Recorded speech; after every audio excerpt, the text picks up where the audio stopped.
now. I'm tripping right now because I'm watching this newscast thing, and it's about Donald Trump and that he's trying to have the whatever it called take the seize the voting machines. This lady just used exact words that I had said. She said it's like the lesser of two evils. Look at my suitcase right there. Shit packed up right.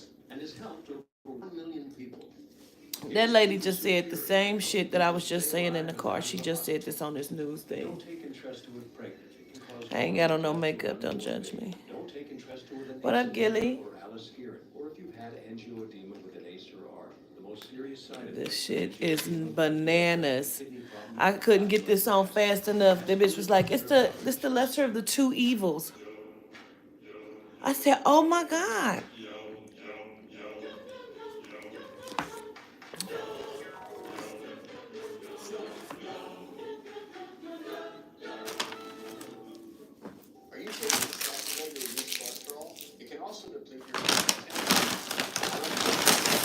What y'all doing? Doing what y'all was just doing a minute ago. You ain't never doing nothing.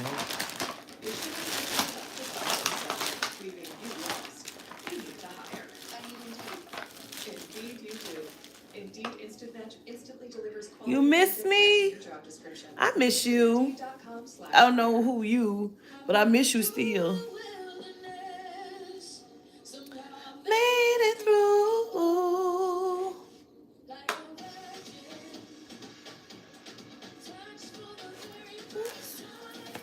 Ouch. What is y'all doing? Now we was waiting on you. Was waiting on me. Child, I'm over here looking a mess about to eat this food.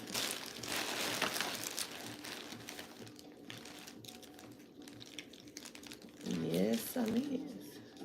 Anything else? Do you also take orders online? Yeah, we do that. Yeah, we do. Chef, can we hire another hostess? About an app on Roku. Ooh, I didn't see it, but Secure payments. what's the first three digits? People who can help. We do. I'll look for it. Business consultant today. Welcome to the lifestyles of that smart and savvy. Today, the Coopers are a cost-conscious couple. But back in the day, not so much. Now, saving is more their style, which is why they chose Consumer Fair. They get the same premium coverage as the nation's leading carriers for half the cost. Imagine talk, text, and data starting at $20 a month. And award-winning customer You always with me in the spirit. Switch to Period. Consumer Cellular today and start saving. He says it's called a paranoia channel. What's on it?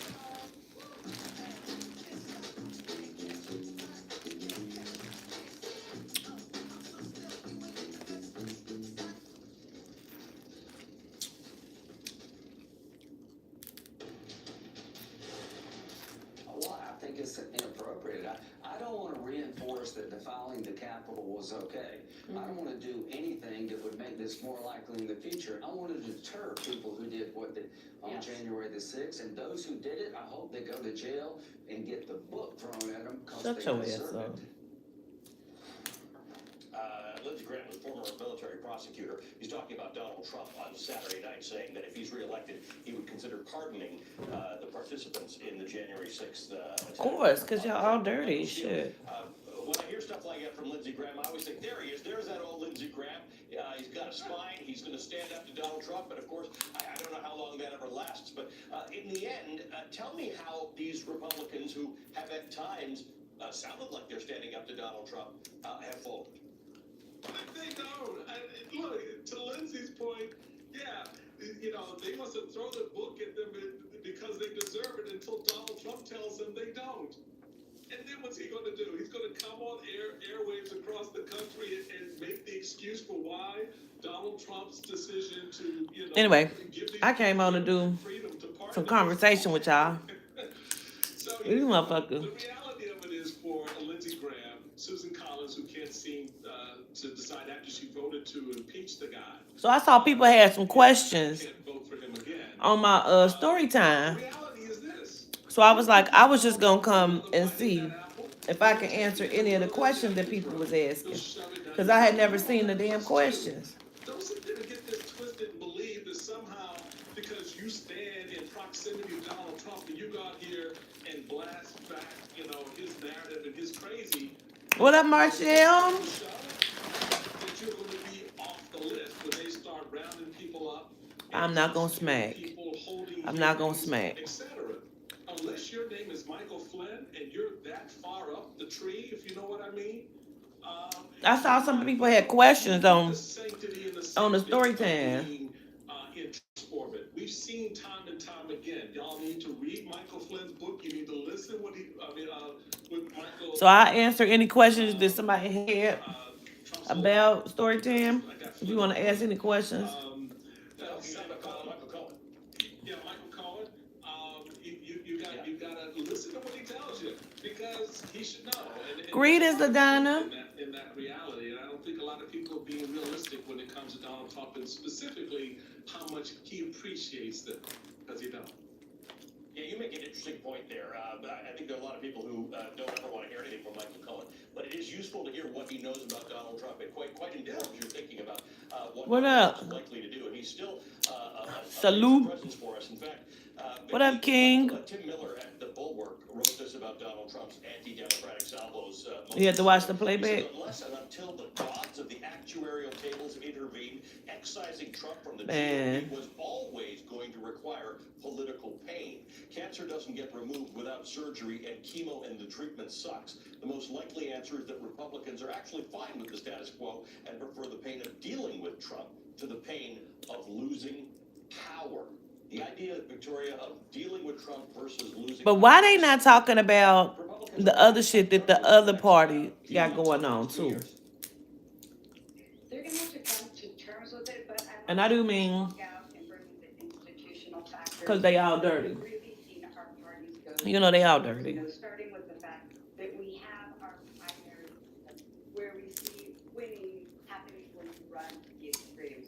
The fact that It's gonna be. most of our states, not all of our states, You been craving seafood? are redistricted by partisan It's gonna be a really super uber thin line between very, very state districts. like treason Do not have and being able to have freedom of speech. They trying to do away with that, and they think we ain't watching. But bitch, I'm always watching. Folks know that they cannot maybe do what's in their heart of hearts and maybe do what's right and push up against Trump because they know that institutionally they are not only not going to be rewarded, but they're going to be punished. So there's a double fear here. And at the end of the day, election seeking Is that what it is? of elected officials. A revamp? That is the goal that they went into this with, in addition to public service, but also that aspiration to stay in power. Is that a good thing?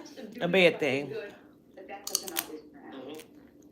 Well, I think Really, the- Pika? Obviously, everybody who seeks elected office is not looking to hold on to power for all eternity and do bad things with it. Michael Steele, you're one of them. But that institutional point is valid, right? That at this point, if you're a Republican who doesn't... What's been up with you, Gilly, the Guardian? You just may not be around in your position to do so. Well, that's exactly right. But you have to decide what your public service is about. Is your public service about the people who entrust you to represent them, to be, an extension Up of your their mouth. interest and their concerns and help them as best you can to make government work for them? Or is the course about being loyal to one person or one party? Look, when you take the oath of office as an elected official, you take the oath to represent the people under the Constitution. Which I wanna talk about. The Constitution of our country. You don't stand there and Put swear some sauce on to it. Donald Trump. So all these Republicans running around here, acting like pure fools and bastardizing the oath that they took, and undermining the Constitution. Not only should be ashamed, but should be removed from office because they've given up on what the value of public service is about. What's off limits? I don't know. Your re-election. I guess we'll figure it out when we come to it. What you want to talk about? The best you can in the time that people give you to do it. Now that falls back on us too, Ali, that we have to recognize as citizens that we need to check these. You want your own? You don't want to share? Will They you about to get get a the way we spanking? see them behaving right now, if you want the system to stay on the correct course. Because if you don't, guess what? January 6th happens over and over and over again. Yeah. good Bell work night to bring to us and an admonition for all of us as citizens that this is our work too. Thank you to the two of you. I'm Talk deeply about the appreciative classes of coming your up. just What about it? and Michael Steele for your insight on this Monday night. Coming up, sub-freezing conditions in the Sunshine State. Just the latest challenges facing Florida farmers. We'll have more on that story. Girl. Yes, that Miss USA. I believe she was pushed. I ain't gonna lie to you. I think somebody pushed her. And they covering it up. Yeah. I believe she was pushed. No wonder Kelley Blue Book also picked Subaru as their best overall brand. Once again. It's easy to love a brand. Didn't sound right, do it? It's easy. They talk to you like your head come on and on. For the line crew. And the go-getters. In which class? For shoulders to lean on. You expect for them to do what they do always, really. For everyday heroes keeping doors I don't really know lights on and gears turning. what you can expect. Supplies I really and don't. solutions for every industry, plus 24/7 support. If you've been in my classes, you know why. Call clickgranger.com or just stop by. Granger, the ones who get it done. Hey, Lily, I need a new wireless plan for my business, but all my employees. Oh, I haven't seen that. Help with that? Okay, imagine this. You're moving. Rob. Antebellum class. Needs a plan with a mobile hotspot. What antebellum? Downtown. Your sales rep needs to have to send some files. Like ASAP. So basically, I can pick the right plan for each employee. Yeah, I should have just led with that. With AT&T Business, you can pick the best plan for each employee and get the best deals on every smartphone. I have moderate to severe plaques, right? How for your class? What you mean? What y'all saying? 90% clear skin at 4 months after just 2 doses. Skyrizi. That class ain't happening with no me red. Before treatment, your doctor should check you for That infections. class ain't happening. Tell your doctor if you have an infection or symptoms. Y'all know that. Fever, sweats, chills, muscle Y'all know that. coughs, or if you plan to or recently received a vaccine. Talk to your dermatologist about Skyrizi. Learn how AbbVie can help you save. Are you taking a statin drug to reduce cholesterol? It can also deplete your CoQ10. Because I remind them of recommend that consuming same. Qunol CoQ10 along with your statin medication. You know, people do me like that too. Is Qunol. Oh yes, bingos. Yes. My daddy was a die-hard fan. I used to love. It can help you fall asleep faster. Girl, we don't even say her name over here, Lapika. We don't say her name over here, Queen. Is Qunol. AT&T is America's most reliable 5G network, so now you'll never miss a moment. What's up, Shatia? Chatalia? Just cut out the middle of the action. If I can, we would immediately start tearing out our hair and screaming at the top of our lungs. A real animalistic, primal scream that devolves into full-on sobbing. Oh, that sounds very specific, like it's happened before. God, no. Oh, no apologies needed. We don't fuck with it. AT&T 5G is fast, reliable, and secure. America's most reliable 5G network. No, not coming to Oklahoma. Americans in the Northeast are not the only ones currently reeling from winter weather. Everything we do, we're going to do via Zoom. Compounding problems after a weekend of freezing temperatures. We're going to do it all via Zoom. A report tonight from NBC News correspondent Carrie Sanders. Was her class true? In the battle to save I don't know what you mean. freezing cold, some farmers this week launched an aerial assault, deployed more than 24 helicopters. Helicopter is trying to push warmer air down on the crops and try to save it. Sometimes it works, but sometimes it don't. Just about 2 years Oh, ago, yeah. the same farmers plowed under abundant crops as the pandemic broke supply line, costing them millions, and the hits keep coming. We didn't do an antebellum class. Fertilizer costs are Now, if she did an antebellum class somewhere else, I don't know. Citrus growers desperate to save their fruit have iced it over, locking it in at 32 degrees. What's up, Whitney? See, that's actually freezing it. You've had three days of freezes, and this is some damage from that. Florida is on pace to produce the smallest crop of oranges since World War II. And racist and probably anti-vax. Whoa. Anti-vax.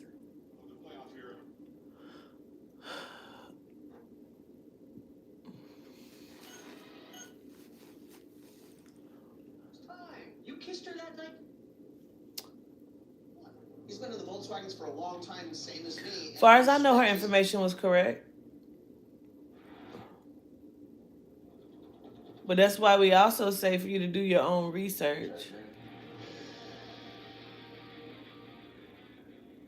What makes DQ $6 meal deal for real? How about the Applewood to a No, somebody sent me that clip because everything was deleted off of my pages.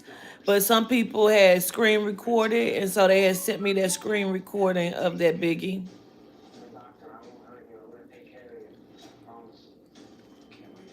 It's life or death. You ain't permanently. The stakes have never been higher. Yes, my mother's life. The president. Ooh, the resident. Results back from the, So today is my baby daddy birthday, Big E. I have to like let him know what I want and need. And it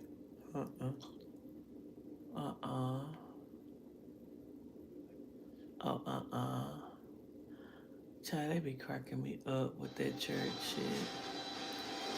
He cases everyone of murder. It is a problem, I admit. Death on the Nile. PG-13. The BK $5 your way meal. Eternals was really good. So tasty. Yeah, Eternals was good. With piping hot small fries, 4-piece crispy nuggets, and a refreshing small treat. Can you believe you get all this for only $5? The $5 your way meal. Yeah, it's Big E's birthday, child. I think he turned 62, maybe.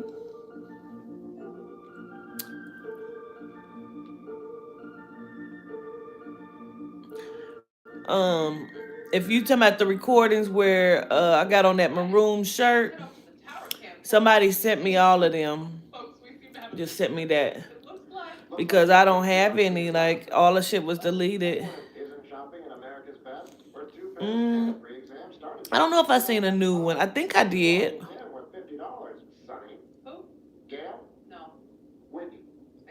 Hey, baby about to be born. Okay, Shavonda. Maverick, Shang-Chi was the shit. Yes, it was. Yes, it was. Crunching made casual Fridays start on Monday. Crunching made me CEO of this desk. 100% real. Yeah, Diamond, we were just talking about that. Like I don't think she just died. I believe they did something. I really feel like they didn't push this lady, threw her over. your mother did. No, actually, not exactly like your mother did. I would not be surprised if this was like, I'm not being funny. I'm not being funny. I'm just saying if this was a genome.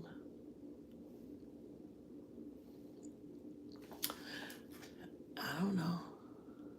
Just saying. Ain't shit on this cable.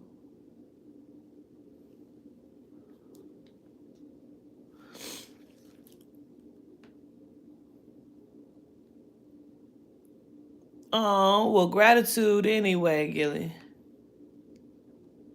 I do feel like there's some fishy shit going on with it, but any day now. Ooh wee.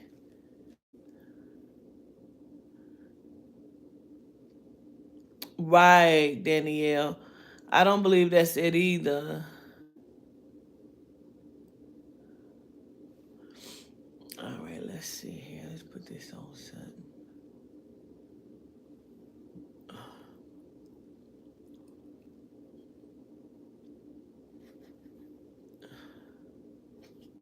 My family came back to me. I'm just so excited. This guy's not cool. I'm starting to think it's a mistake. No. Let me get my guitar.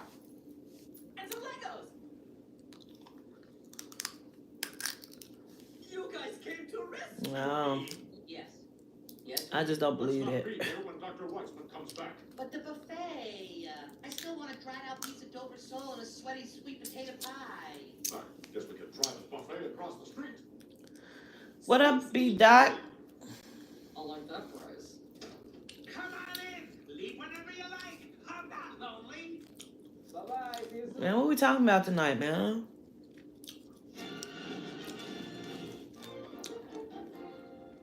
And that's when I realized I didn't like the taste of ratatouille. But I I don't know. I'm always eating some shit. And it seemed like I be eating a lot, but I really don't. I didn't watch it. Like I told y'all last night, Toddy watched it. She said it was good. I need someone who can cry. Yeah, we're going to story time. I want to know what you want to talk about. Contest. Why do we need to cry on a mission? Because I seen people had questions To an enemy operative. about story time. So I was just trying to see.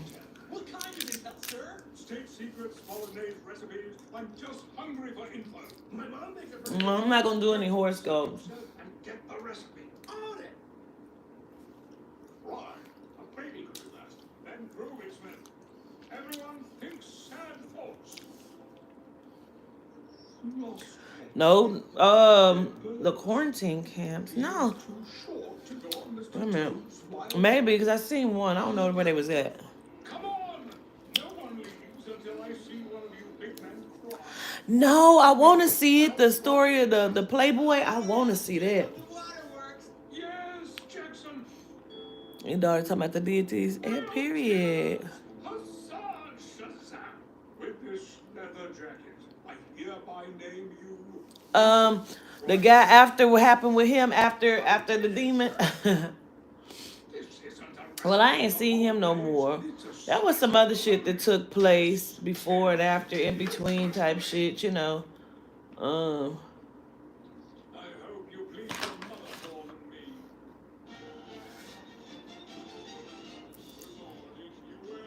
Okay. In totality, in my life, let me count.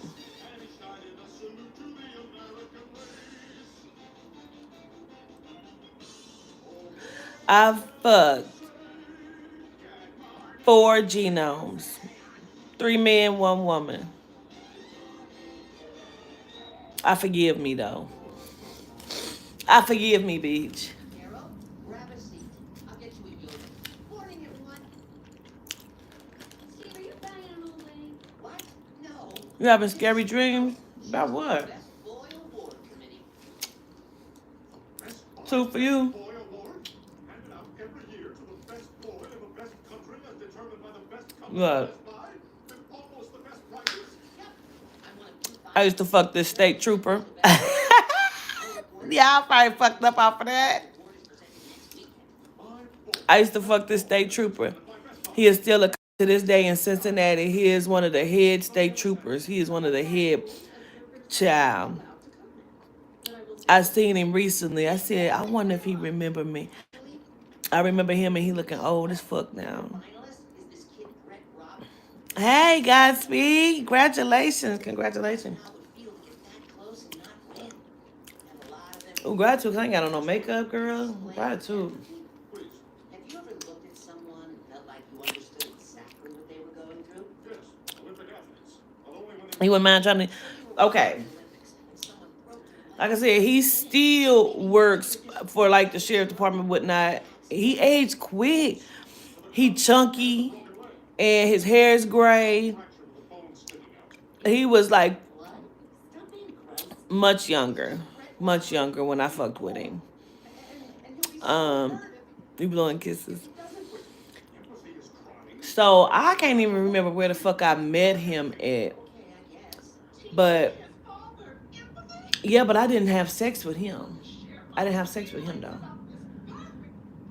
You think they'd find that funny? Yehuda, listen. If Yehuda let me tell my own story, child, he said it ain't your own stories. I've been there the whole time. Okay, if he let me tell the stories, like I like when he remind me though.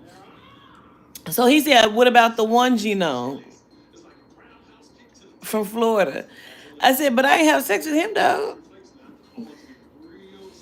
He took me out on a date. Y'all probably remember me telling y'all. He took me out on a date. He picked me up from the projects where I was living at.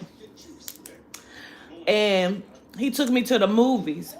But when we was in the movies, he kept talking loud, rapping this one part. He kept saying, I got a project chick. What? What? I said, you gonna quit saying that. Like, why would he say that?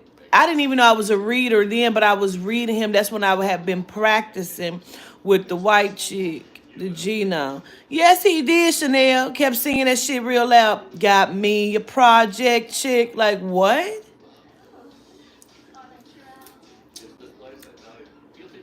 Child. We only went out that one time. We sat in the car. We went to a bar after that, and we sat in the car, and I was reading him. I didn't even know I had a gift in, but Sharon did. Remember in the shelter, she had been training me. I've been, like tapped in and trying to tap up since that point, but I didn't really realize my gift, until later on. But child, I was like a project chick. Motherfucker, listen. But then after him, oh, I don't even want to tell y'all about the chick. That was just, I don't even want to tell y'all about her. That was a whole fucking mess. It was her motherfucking stringy ass hair was everywhere. It was just like, just move. Just move. That was a lot. I did not enjoy that at all. It was such a mistake. Um, but the state trooper, his name is Kevin.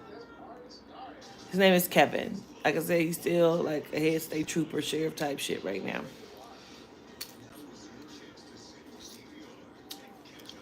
Now,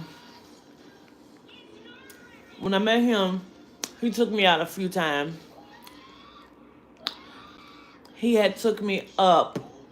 Now in Cincinnati, there are certain places that you can go that'll take you up where you can kind of look over the city. Some are parks and stuff like that. He had took me up to this one park. It was at nighttime. That just tell you how fucking naive I was, bitch, because he could have just killed the shit out of me in this motherfucking park while I'm trying to get my pussy ate. You know. So he took me up there and he was just like, I want to eat your pussy on the bench while we overlook the city. Like, what? Okay. Sounds like a plan. Stan. That's what we did. He was trying to fuck me. I was really not trying to fuck him, but I did fuck him at a different time. Yeah. I was kind of out. I think I might have been drinking that night because I remember it, but I don't remember it. You know what I mean? And I started fucking my friend's dad. Oh, Harry. That was his name, Harry. He was a freaky old man, too.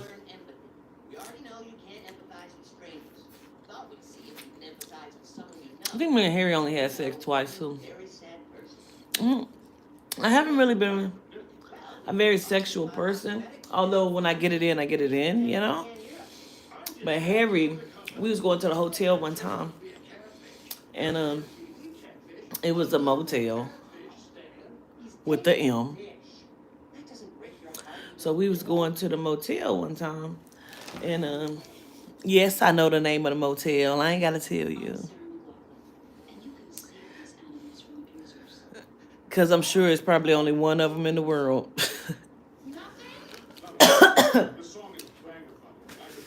So we go to the hotel. He's checking in.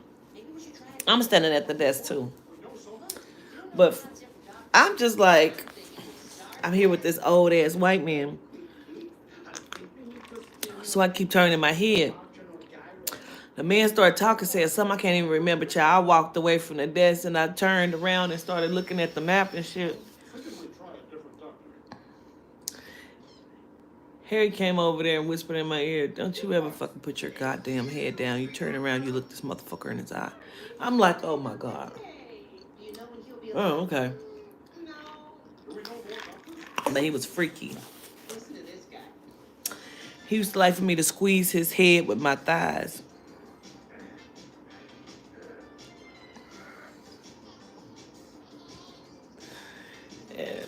I don't know. Some of these genomes, they be hellified freaky. He used to like for me to squeeze his head with my thighs. And I'll be squeezing the shit out of his motherfucking head, too. Like I said, I think we only fucked like twice though, cause I was just child, and then my friend she done found out. I don't even remember all about that. But you know, some people, even if they fuck black people or they friends with them motherfuckers can be so fucking racist and try not to be racist, but it comes out. I've heard my stepmom, I've heard my cousin's wife, I've heard um and experienced the chick I'm talking about, whose daddy I was fucking with. They all in the heat of the moment. And maybe I take it the wrong way just because I am a Melanite. Because in the heat of a moment, I'll say it in a minute too, you know. But I feel like she said the perfect word, trained. I feel like we were trained that way, that make you despise someone in such a way that you'll go there. You know what I'm saying? I feel like we were trained that way. Meanwhile, I feel like these motherfuckers is just that fucking way. You know what I mean? She got mad. The genome, I'm talking about who Daddy Ace fuck with. She had got mad because I had told a mutual friend that she said she had been fucking one of her friends that was a black guy. She kind of got bent out of shape and everything about it. And I'm like, wow, I know you told her. Are you going to tell her? Like, what's the fucking point, you know? And she was like, you have a big ass fucking mouth. Like, she got real indignant as if she could speak to me that way. And the way she was speaking, it was, to me, was starting to borderline, like, that superiority kind of thing that they do and they have, you know what I'm saying? It started to borderline that. And I was just like, she don't even know. Cause see, that was 18-year-old me at that time. And I would have busted her in her motherfucking face and she didn't even know that. But let me tell you something about her though. She ain't know that because she ain't give a fuck. Cause that bitch is a rumbler. Now let me tell you something. Don't run up on a genome bitch and think because they're a genome you gonna whoop them. You get your ass whooped. Because that bitch is a rumbler. Just like my stepmom, just like motherfucking Amy. Rumbler. Let me tell you what happened, bitch. Me and Amy go out to the bar. We go up to the bar that's on fucking Coleraine. What the fuck name was that bar called? I can't even think of the fucking name of it. But where it was, it's now like a KFC type shit right by this McDonald's. It was like over there, right there, before they tore them buildings down. So we all up there at the motherfucking bar. We go in and we see like, you know, the little white boys that Amy was cool with. I was cool with. We seen some of the black guys that we was cool with. I'm in the back now. I'm shooting pool with Tanico, the black guy that be with them. All of a sudden, Amy come back there like, Queen Q, these girls are on the dance floor fucking with me. And I'm like, oh yeah, bitch. Let's go out there and let's see. Now, in my mind, bitch, we was just gonna go out here and see if anybody say anything to Amy. Cause if they did, then we would, make it do what it do. I bullshit you not. We walk out there to the dance floor. I'm getting ready to dance because I'm just about to see like what happened. Amy walk up to the girls. It's like a little group of white girls. They not even Gino. I mean, they're black. They Genos. She walked up to the little group of white girls and was like, what's up now? Because it was only me. I guess she was feeling like, bitch, long as I got backup, bitch, I'm good. It's like 4 or 5 of them, I think. She walk up like, what's up now, bitch? And punch this girl. The entire bar goes to fighting. I've never seen no shit like this in all my life. I keep saying there was a barroom brawl. The entire bar goes to fighting. So now people grabbing Amy. I'm trying to grab bitches. A white girl turn around and grab me in my mouth like this. Now I'm about to choke this bitch out. We fighting. I'm fighting to death because somebody didn't grab me from the fucking back. All I see is Amy with this bitch, and they all the way outside. They dragging them outside while these bitches is locked. They going at it. I'm like trying to get to Amy, so like they pushing everybody now outside. They breaking people up. They just pushing everybody outside. So now I'm trying to get out there. I'm looking for Amy. I'm outside. I'm looking for Amy. Like, what the fuck? I look down. No bullshit. I see four, four legs hanging out from up under the bush.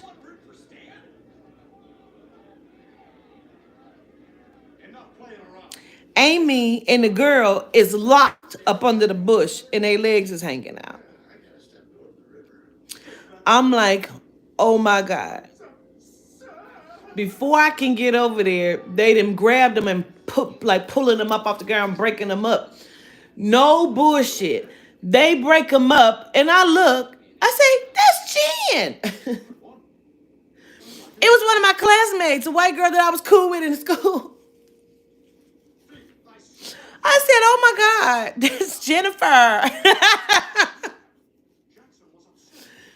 They didn't put Amy ass in motherfucking handcuffs, bitch, because Amy talks crazy. Amy talks crazy. All I hear is Amy yelling from inside of the police car. She's like this, so she's sitting in the back of the police car, and she's like, yep. She told him her name. My name is Amy Blase Blase, bitch, and I got a warrant, bitch. I sure do. I'm like, oh my God, she's going to fucking jail. And she did. and did. And did. Went to jail. Now, why is this fucked up? Because I was not really driving at that time. I would drive if I had to. I am drunk. I'm throwing up. I'm that drunk. I'm throwing up. It just so happened that one of our other G-known friends was there, pulled up with somebody else, and they had to drive me in Amy's car because it's not my car. I don't have one.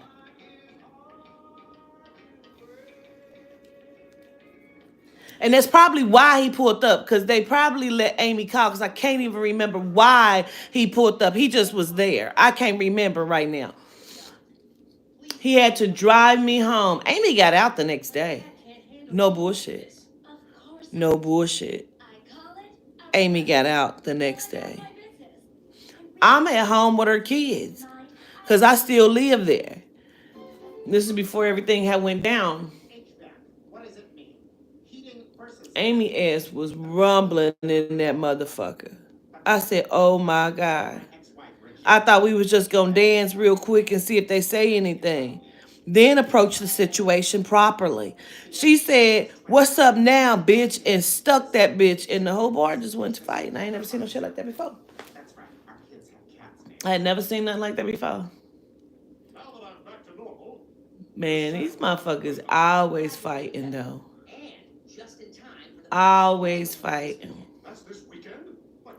I can remember when my stepmom got into a fight with my aunts. It was Amy's birthday party, and Emil had threw her a party over my aunt Niecy house. At this time we were staying in the dip in Skyline, right there in the dip on Neptune. It was people everywhere. It was niggas everywhere. We was drinking and smoking. I'm young girl, just having a good old time. And yeah, yeah. I hadn't even gotten pregnant yet. So that just tell you how young I was. I was like 16 maybe. And it was just niggas everywhere. Amy was so drunk, Emil had to drive her home because they were still staying out at I think they were staying in Hunter's Glen at the time. And so that was a mess. So my stepmom, she be talking that shit now. She had on this little tennis skirt type outfit. My stepmom was a big Gino, tall white girl, stout ass shoulders, broad shoulders. They say she looked like a football player. She had broad shoulders.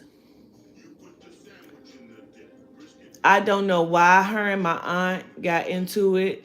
And somebody had asked the question, is the aunt that I said I believe fuck Kent the same aunt who was saying that about my baby daddy? No, they sisters though, but they not that's not the same. That's not the same aunt, but they're sisters. But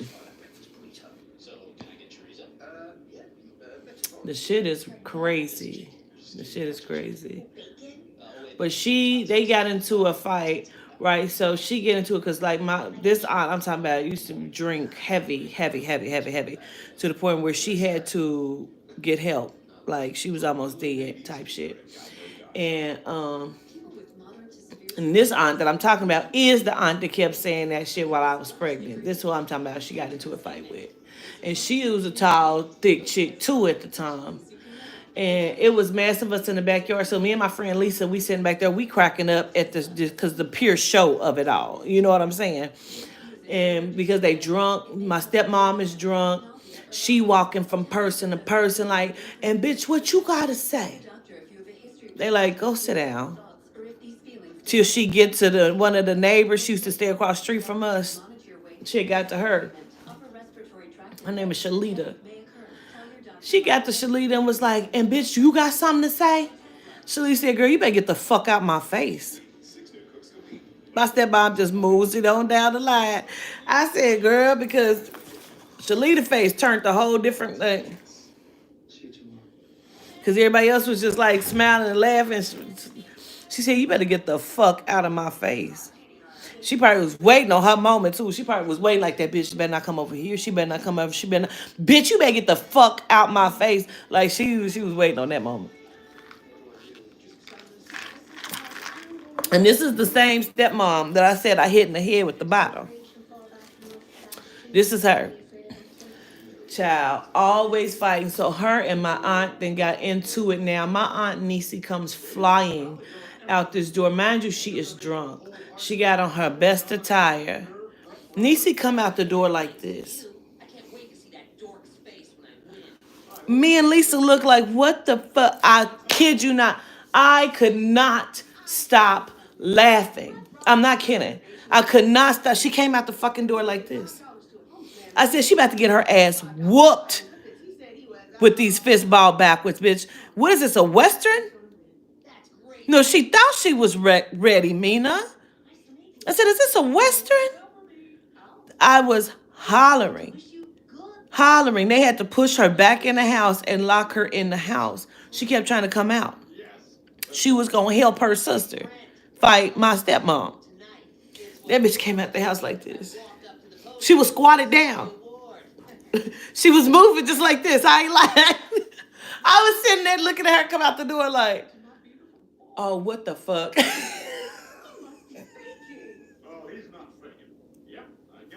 Let me tell you something. And she had the little, you know how you put the rollers in your hair and you take them out, the little roller set. So she had like the little roller set type shit going on. And she had corn rolled her little hair and pinned it up into the little rope. Stop it. Stop it right now. I was fucking hollering. My stepmom did all of that. My aunt hit her one time and she fell into my fucking lap. And the fight was over.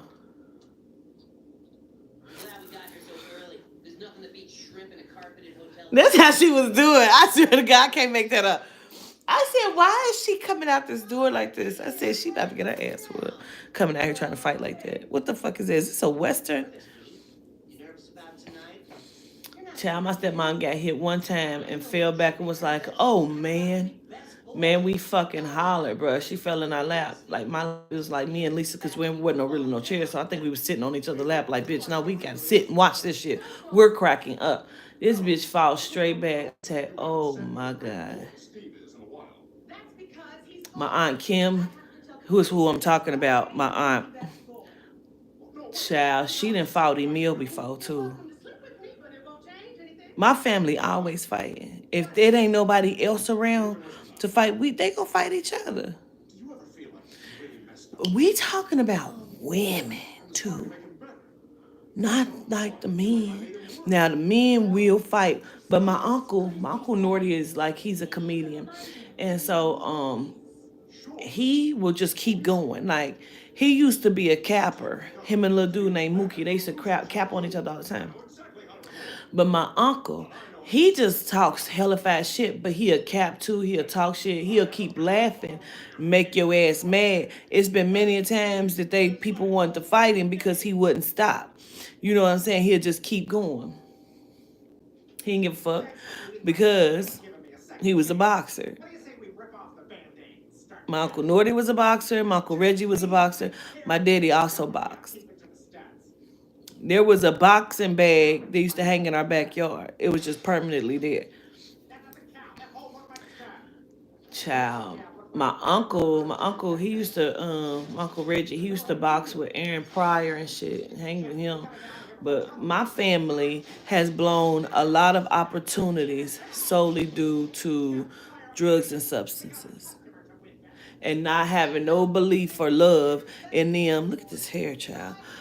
Belief or love in them that would help them to live a different and a better life. You know what I mean? My Uncle Reggie's son Marcus.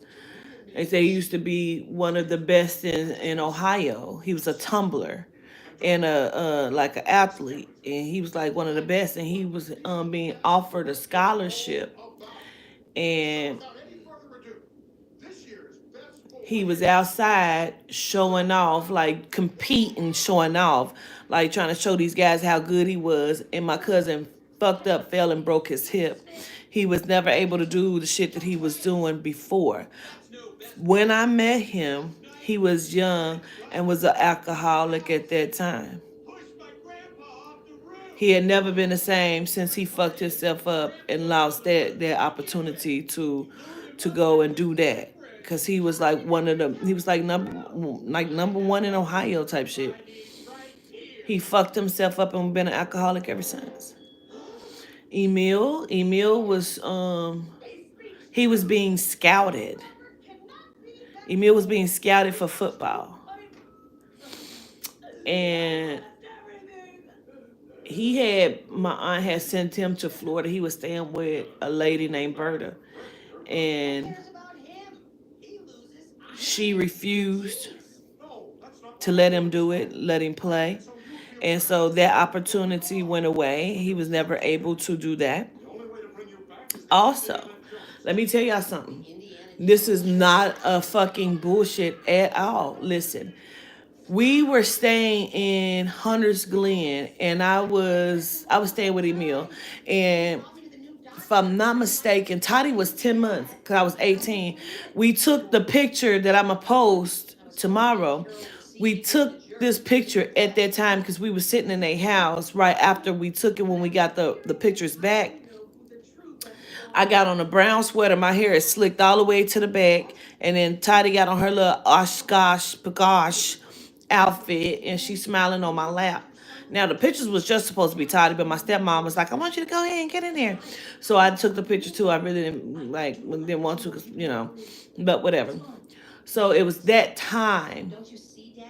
It was that time. They tell you how long ago this was. Toddy was 10 months old. Toddy is 24. She'll be 25 in April. My cousin came to me.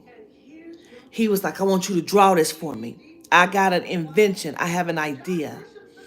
I'm like, okay.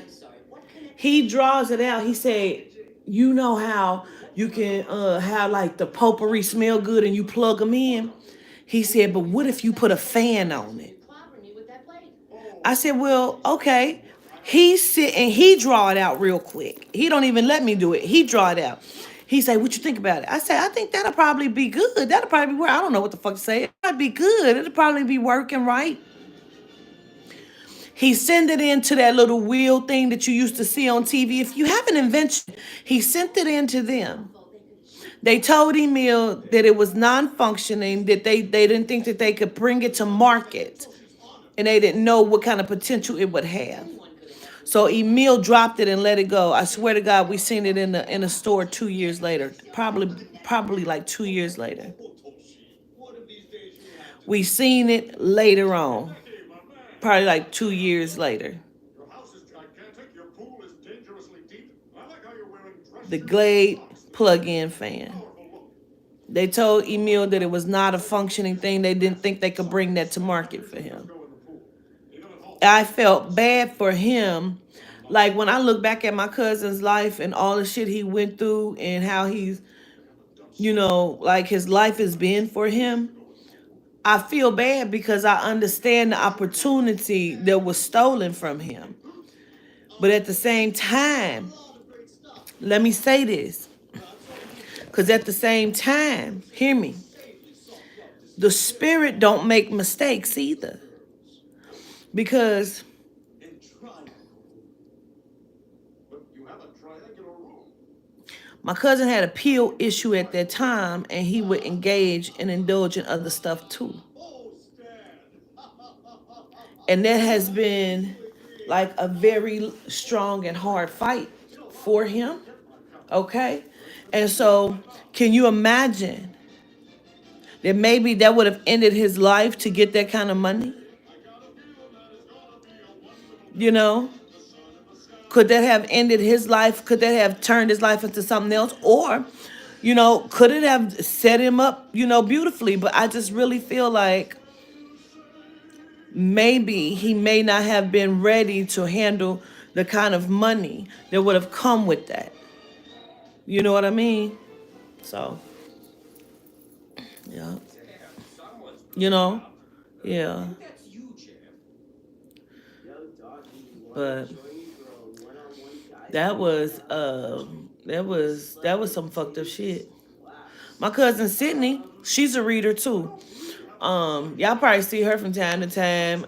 Like she's been in like a couple of my videos and pictures and stuff.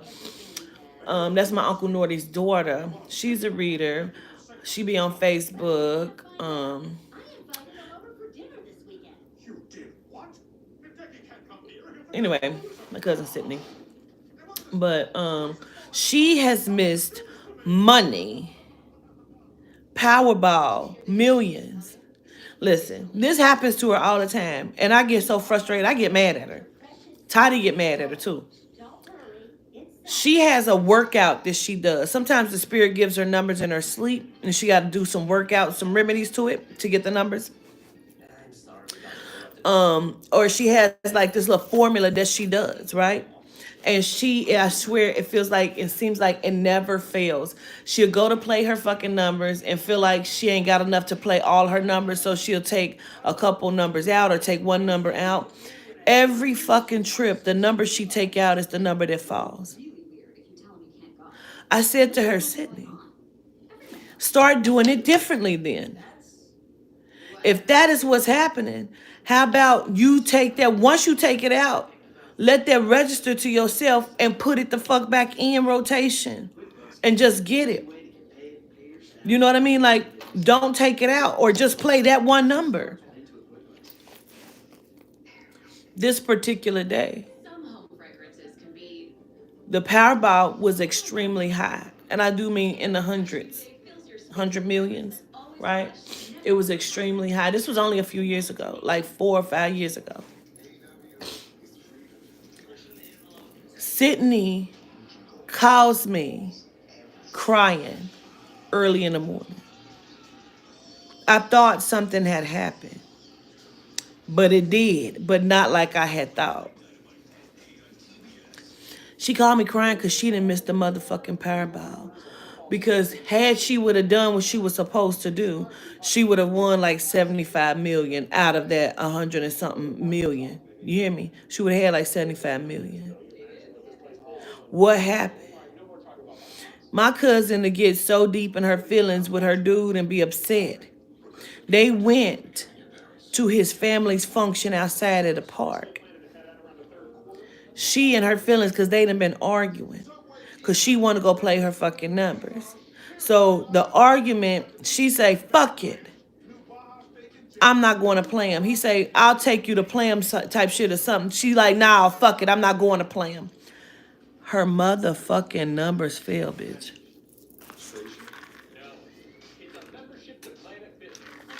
Her numbers fail.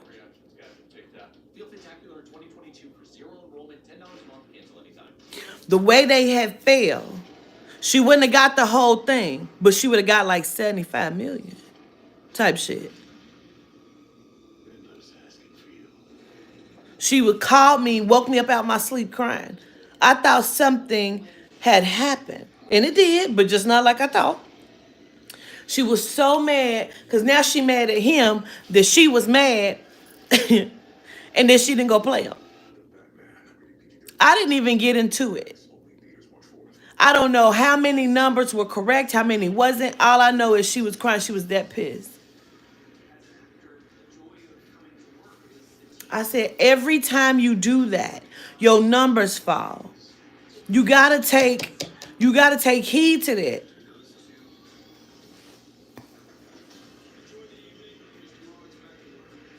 I believe I was gonna win. Excuse me. The spirit had gave me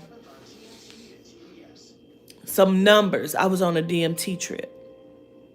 5, 15, 10, 23, and like 16, I believe.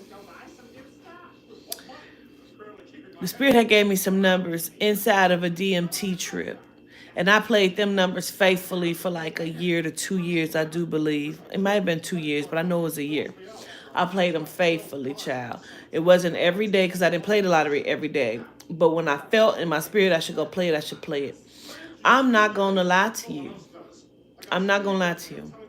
I was living in Houston. I thought I was going to win it then. Then I had, and the reason why I thought this because before I was living in Houston, because if y'all didn't know, I used to live in Houston. I lived in Houston. Why motherfuckers threaten me telling me I don't come to Houston? Bitch, I used to live there. That's what blows my mind. So I used to live behind a Fiesta in some apartments. Right off of the little freeway bridge type shit, whatever it is, right? So I'm thinking I'm going to win because I felt like I was supposed to have won like a month to 2 months before. I was living in Springfield, right? My friend, one of my best friends from when I was a little girl, we still friends to this day, she had called me. She said, Pooh, I think you gonna win. I think you gonna hit the Powerball. At this time, the Powerball was like 900 and something million. I say, why you say that? Because I think I'm hit it too. Why is you saying that? She say, because one of my friends had a dream that somebody won in Springfield. Ain't that where you at, Pooh? I say, yeah. She say, Pooh, I think you gonna win. I'm like, oh my gosh. So I got my sister and them out buying tickets. I done bought a ticket. I done gave Toddy a ticket. Like, put your name on it. Reason why I feel like I didn't win that is because I was asked by the spirit this important question. And it may not, it may or may not, it may or may motherfucking not be the reason why I never won it. I don't know, but this is what I've convinced myself of. I feel like I never won because the spirit came to me and asked me, if you won that kind of money, could you promise us that you would never use any of it to take a life? I could not. I can't promise you that. I'd be lying. I'd be lying. You give me 900 and something million, I'm knocking bitches off. What? Huh? Who? I don't give a fuck. I don't give a fuck. I couldn't answer that. I'll be lying to the spirit. Give me now, I'ma knock bitches off. You think I play it? I'm not. I'm not. I could not answer that question truthfully. And I knew it. And I wasn't gonna lie to the spirit. I did not win.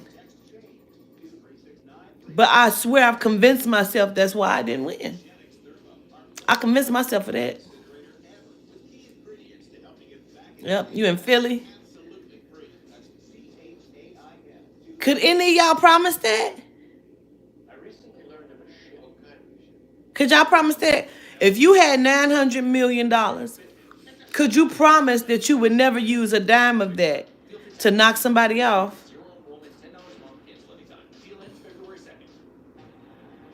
For $900 million, I won't touch the soul.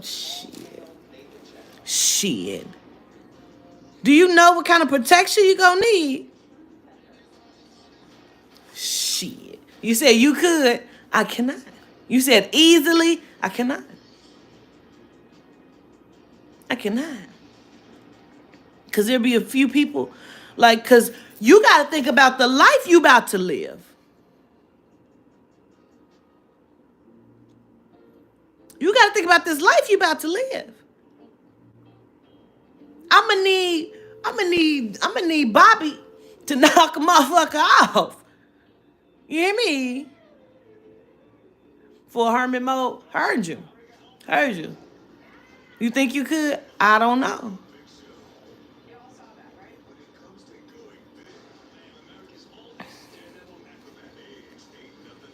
Call me first, girl. Ain't it true, Froze? I'm just being honest. Like, if you could, that's fine. Me? No, I cannot. I cannot promise that. I can't promise that.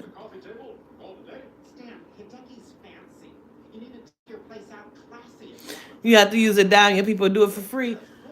Telling you. At the time, I had them. Let me tell y'all something about me. I had them wrote down on paper, bitch, what I was going to give my family, what I would do, how I would present it. Oh, my God.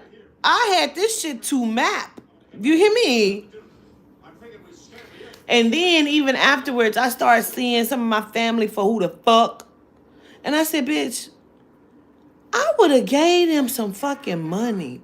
Like, I had shit planned. I had it written out on paper. Like, I just knew what I was going to do. But them motherfuckers, some of them motherfuckers wouldn't have, you know. They would want you to keep taking a life to keep the money like I... Girl, probably. Girl, I could not. If I hit for 900 mil, I'm getting clean and whoever she wants to bring some genuine people. Okay, and bring me to an island, please do. That's heavy manifest. I'm telling you. I was breaking it down. I had it down to the numbers of how much, like, I was only going to break down like $1 million.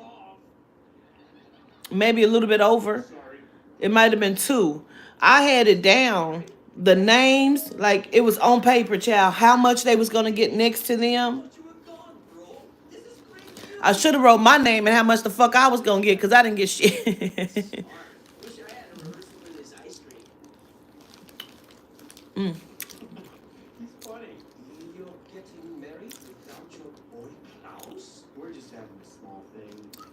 I gave the wrong answer. No, I gave the truthful answer. I couldn't lie to spirit. I said I can't say that. That was my answer. I said I can't say that truthfully, that I would never. I can't say that. What would I do with that type of money now? I'm glad you asked.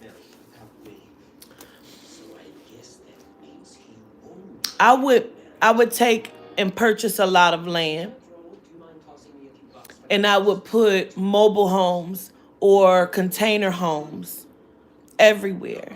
I would probably turn the mobile homes into container home type shit, or take some containers and make some container homes.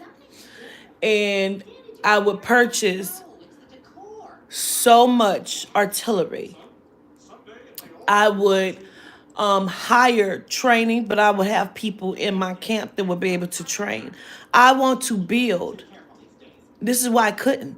Let me tell you something. I want to build an army. I want an army. I'm not just being funny. I'm not just saying it. I want an army. I have a plan. And I feel like these motherfuckers know that. It would be all kind of training happening and going on. It would be a school for our children. Tactical warfare, bearing arms, you would understand. And it would be on our own land, island, whatever you want to call it. You cross these lines, we gonna live and we gonna live good. Nobody is coming in this motherfucker. If you break any rules within this camp, it's gonna be some fucked up shit to pay.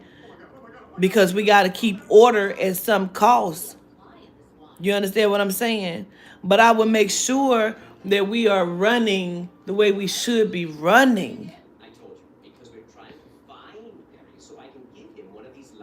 And we would live until whatever's supposed to be done, be done.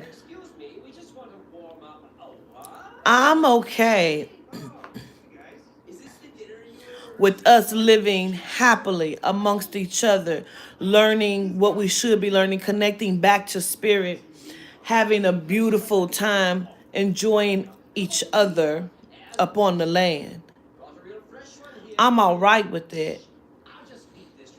And for us to naturally pass back into the spirit, like, I'm not okay with dying by their hands. I'm not okay with that. I prefer to fight. You know what I mean? I prefer to fight. And I understand that we have to be prepared. Especially when I see the shit that I see with my readings. And then I see validations, which scares me, because if that's validated, then the other shit that I see that I don't talk about, that's scary for me.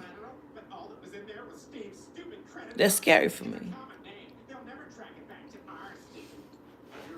Like, a lot of people had a lot of judgments about Mo 3. And they say, well, why the fuck didn't you say something to him? I want you to go in your mind right now and think of a celebrity that you like, that you know, but you don't really know them.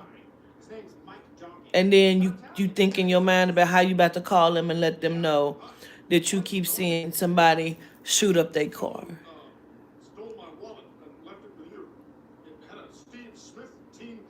And you not for sure, because you second guess yourself a lot.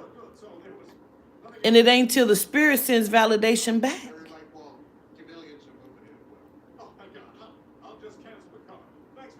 Like, what am I, you know what I mean? So it's a very difficult process and a very difficult thing to do and to handle. So I just feel like I'm okay with living like we should live. I'm just not okay with these motherfuckers manipulating, lying, and being wolves in sheep's clothing. I don't like that. And I say, if they can do what they can do, and they feel like they're righteously doing it, you know what I'm saying? Come out of the shadows. That's where the important part is. Because our minds don't understand the invisible world. Excuse me, the invisible world. Our minds don't comprehend that. And I'm a reader.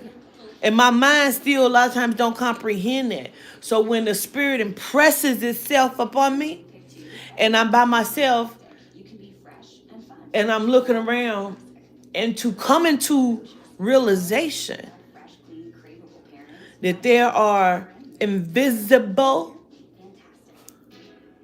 beings in your room and you can feel them and you know you're not tripping because bitch, this is what you do for a living. It makes it a very, very real moment. Even when I'm speaking to Yehuda, I speak to Yehuda. And I can visually understand. But when I feel like sometimes I feel like please don't manifest into the physical because my mind could possibly become fractured. Because that's going to make it so real. I've seen souls, spirits peek around the corner and they in a physical form. I've seen that. That fucking freaks me out.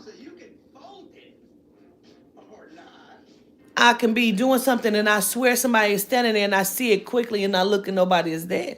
But I'm not tripping, somebody was there.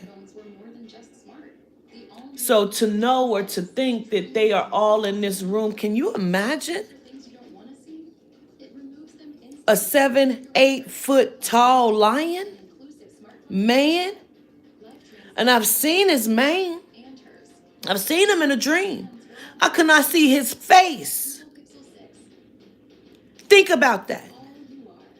Think about that. To see the face of Yehuda. I've never seen his face. I only seen the mane. I've seen his hand. For every adventure. Can you imagine? It's a thrilling culinary whodunit. Each week, 6 new cooks compete, but one of them is trying to You hear me? Brad in the kitchen. Premieres March 31st on That's a lot to take in. today for zero enrollment. Zero, like a bagel. It's only $10 a month until any time. Enjoy tons of equipment for zero enrollment. Zero enrollment. And $10 a month makes Listen, that is a lot to take in. So your mind has to be prepared for the invisible world. No, it freaks me out. It makes it more real. Like when I do this work, people think that I don't know what people think. I am just a vessel. I hear and I see and I say it and I leave it there. That's why I don't remember anything. I have to go back and watch videos and people be like, Queen, you remember in that one reading you had said? And I'd be like, if I haven't seen the video, I have no idea what you're talking about. Like I'm gonna have to rewatch what I said tonight. I'm gonna have to rewatch that. Because I've heard recordings of my voice, me saying things, and I'm like the recording that Real Topics had, and he put in that song. I don't remember that. I don't remember that. Not that horoscope, not that message, not that teaching. I don't remember that.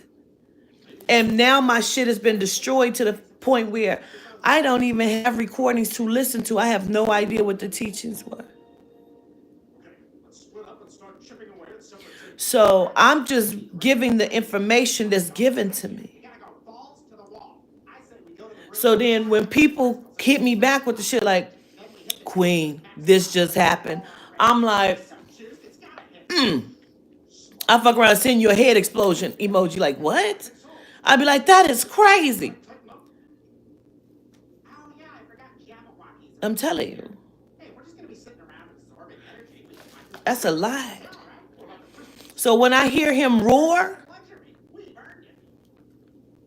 it makes the hairs on my body stand up. When I heard the gate for the first time, stop it.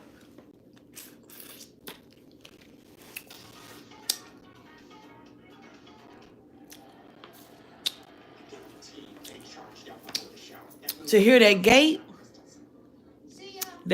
though. Now, before I heard the gate, I saw the shadow. I saw him walk across. Not in real time. When I watched the video back of the Naya Rivera, and I seen that shadow go past, and then you hear the gate, but I had only noticed the shadow once. Now, each time that I've watched it, I noticed something else. Because not only does he walk this way, he walks a couple times. And then you hear the fucking gate. Now, excuse me, when I screen recorded it the other day to put it up on the YouTube. I, that's what I was getting ready to say. When I screen recorded the other day to put it up on the YouTube, when he get to the end, I notice. I say, "What is that?" I listen. I said, "What is it?" It's chatter like. I was like,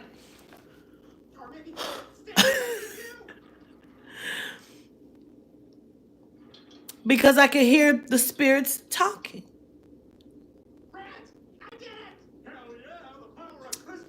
How long did it take you to get used to the voice? The voice, when I hear them, it sounds like my voice first. And then when some of the message becomes more clear, I can hear like the distinction in their voice. I can hear like different octaves, tones. I can hear an accent.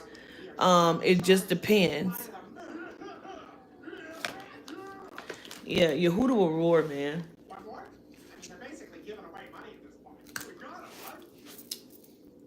Yeah.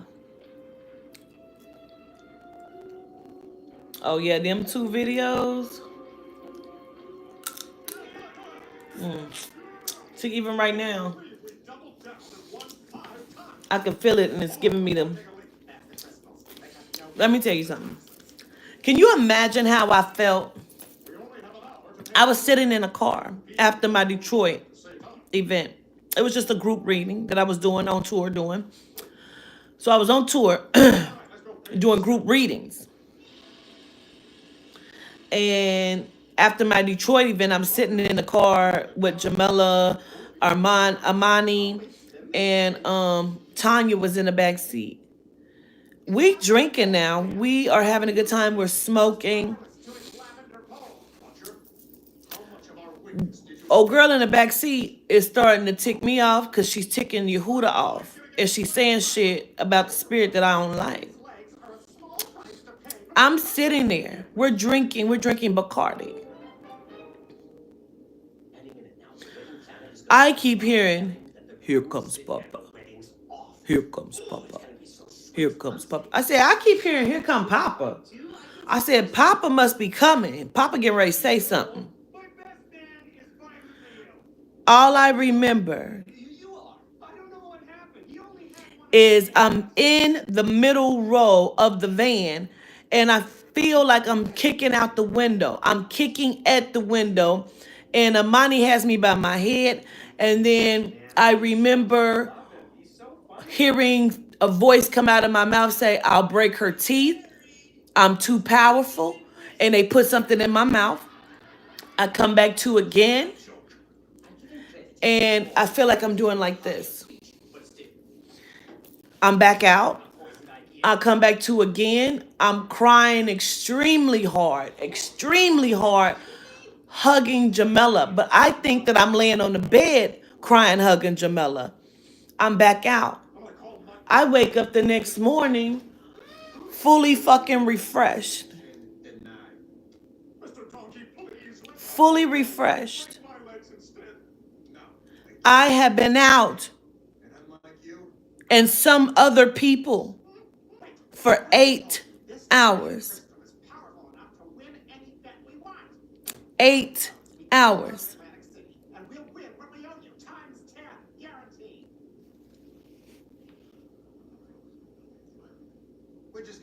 But Findia had came through, Mariolite, Papa, the Lama Dama, Jamela's ex-girlfriend, all of them had came through. And they had a beautiful encounter, beautiful moment where I'm thinking I'm crying, hugging Jamela laying on the bed. I was not. They said we were standing up, crying. It was crazy. They had then called Toddy on FaceTime and had a whole, the deities had conversations with Toddy about how to correct her behavior when it comes to me. Like, it was a lot. And that she needed to say certain things. It was a lot. I had 8 hours of missed time. It was amazing. So then the deities, the high council started sending word, the spirit started sending word that were supposed to record it on the contraptions, to capture it on the contraptions. So anytime we do events, the deities will tell you to pull out your contraptions because they want you to be able to have, they're calling it a speculation of what is taking place.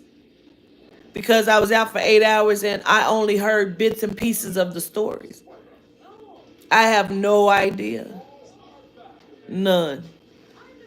Half the time, there's been stuff like say it, and it's some of it's been recorded on Zoom, and I just have not even gone back to watch them. It's not that I don't even care enough shit like that. It's not that. I feel crazy when I watch it back and I'm watching my physical body do stuff and I know that I'm not in it. Because I have moments of coming back to self and then I'm back out again. And a lot of times they say that I cry in between, say, I want to go to sleep. I want to go to sleep. And they would think that I'm talking about physically, I want it to be over because I want to go to sleep. I want to go to sleep in my mind. Because when I'm coming in and out, it makes me feel crazy. You know? And then to hear the stuff that people say about it and say about me in a negative way, I don't like that. And I don't like the disrespect because for me, it's so fucking real. It's so powerful. I've seen it. I've seen it on the inside. And the fact that I come back to and have no knowledge. I've watched some of the Zooms and I see them doing hand motions and gestures and say things.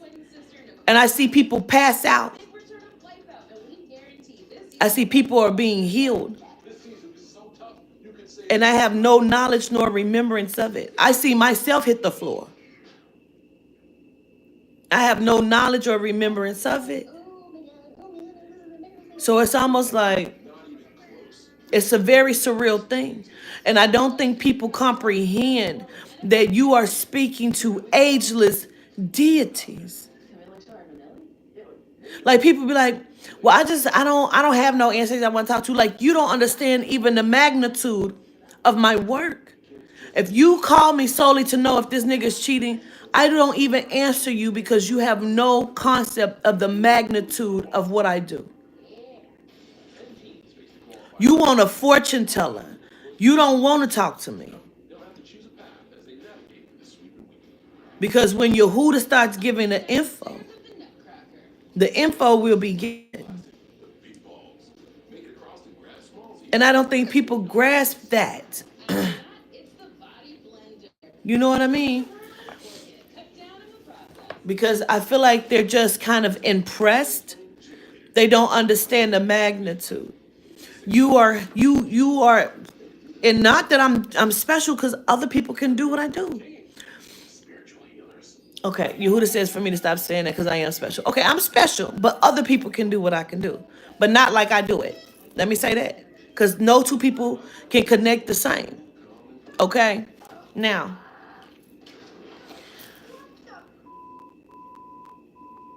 To understand in full understanding that I am getting ready to connect you to your brother who you have buried and that you cry about because you can no longer have him. I'm about to let you talk to him.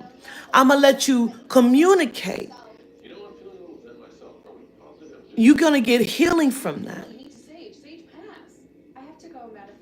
People don't grasp that. Well, I just really wanted to know about my baby daddy. Then you really want to call a fortune teller. You don't want to call me.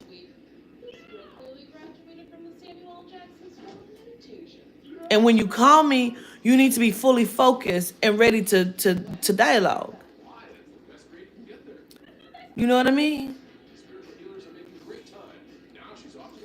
Like I've talked to someone just recently. Her kid's father died, and she was telling me no to a lot of stuff, but then she would go back and through, and then she would say, "I said, so you understood what I said then?" But she was so fucked up in her mind because it only had been a couple days. She was not paying attention to anything I was saying because sometimes your mind can't believe that what's happening is happening. So you like, this ain't real. You know what I mean? Because you've been taught that this cannot be done. This is not real. So people don't grasp the magnitude of what I do. You are talking to deities that are telling you they lived in the early 18th century. They have come through in some of these aesthetics and told how they lived, how they died, how they fought on the battlefield, how they fought the genome.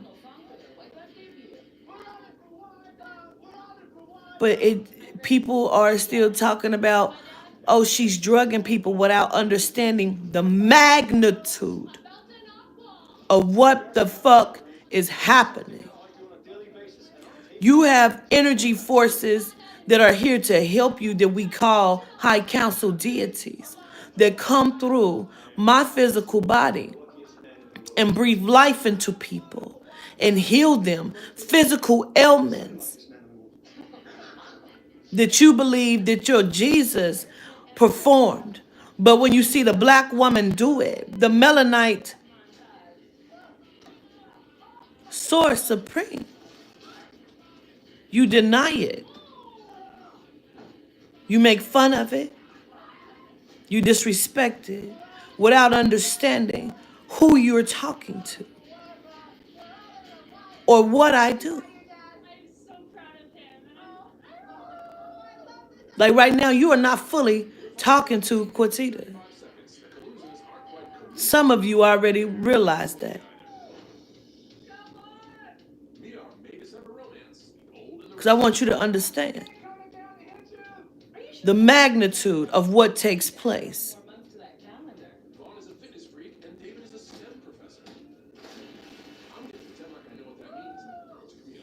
Alright, so tell me about you guys. How do you know each other? He stalked me for about Okay, I stalked him for a little over 5 years. Oh, 5 years. Most of my stalkers give up. And we are waiting for February 5th. I'm nervous about it. Whatever works for you guys. I'm nervous about it. Someone and then it's called cops. I hope you're listening, Michael B. Jordan. Drop the charges. Old man David showing us the geriatrics of the Chile. I'm so dizzy. Unlike David, that never gets old. He's fine. After chasing I want it to be taken seriously. That's the only way we're going to win. That's the only way we're going to win. restless, better hustle if they want to make it to the next round. There's more qualifier. Listen, All about to get a few of. My soon-to-be how can you lose at a game that you created? How could we lose when we created it all?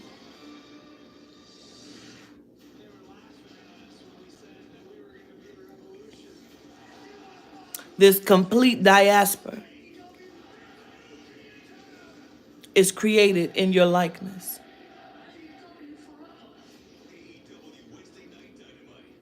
And you have been created in its likeness. So you are one with it. How could you not understand? The battle is already won if you complete it. You know?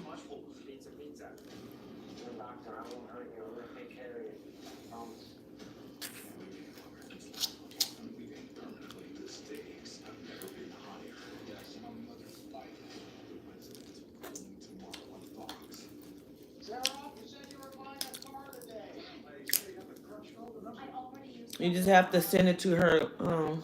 I got people if I can. Cash App. Well, since we're both up, who wants French toast? I don't know why she's eating all of the C's. I recently learned of a ship. Spaceship? No. Friendship? Can I finish? Spaceship? No. It's a membership to Planet Fitness. A membership that lets you work on all these drugs That's right, angry reactions got ticked up. It's a membership to feeling incredible high after your workout. Look at that. Thank you, Donald Trump. Greetings, Feel spectacular in 2022 for zero enrollment, $10 greetings, greetings. Deal ends February 2nd. Some home fragrances can be overwhelming. Airwick Fresh New Day fills your space. Are y'all ready for Candelo? Never overpowering. Airwick. Y'all know he showboats. Chris got me this ring, and in the back, he added that love endures all things. Right after He's good at what he does, but he showboats. I was sick and I was hospitalized.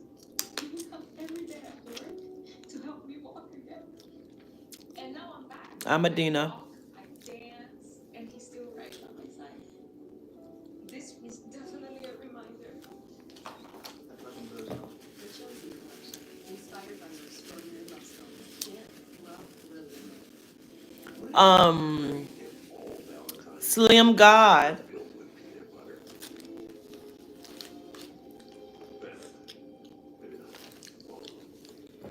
Maybe it's just Reese's that are better. King's Gillette's Slim God. facial hair care products. This is the Style Master, designed to style your stubble in one stroke. A pivoting middle head that defines every edge, and 3 comb links for added versatility. One tool that helps you choose, change, and master your style. King's Gillette. It's still an E-Fresh refresh. It's Subway's refreshing everything. Like new honey mustard rotisserie. How many of you do not have or hold a stationery for the upcoming Maesthetic on February 5th? Or well, we'll just perform that way for February 5th. If you do not have Wise friend and fierce defender in your corner. A friend like what is it, a ticket? If you do not have a ticket to the stationery Aesthetic, please raise your hand. Hmm. That's why the younger you are, the more you need AARP. Join today.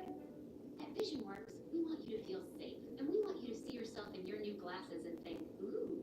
You think at home in your ooh is more of a ooh. You have 100 days. All right, we're going to give away 5 spaces. VisionWorks. See the difference.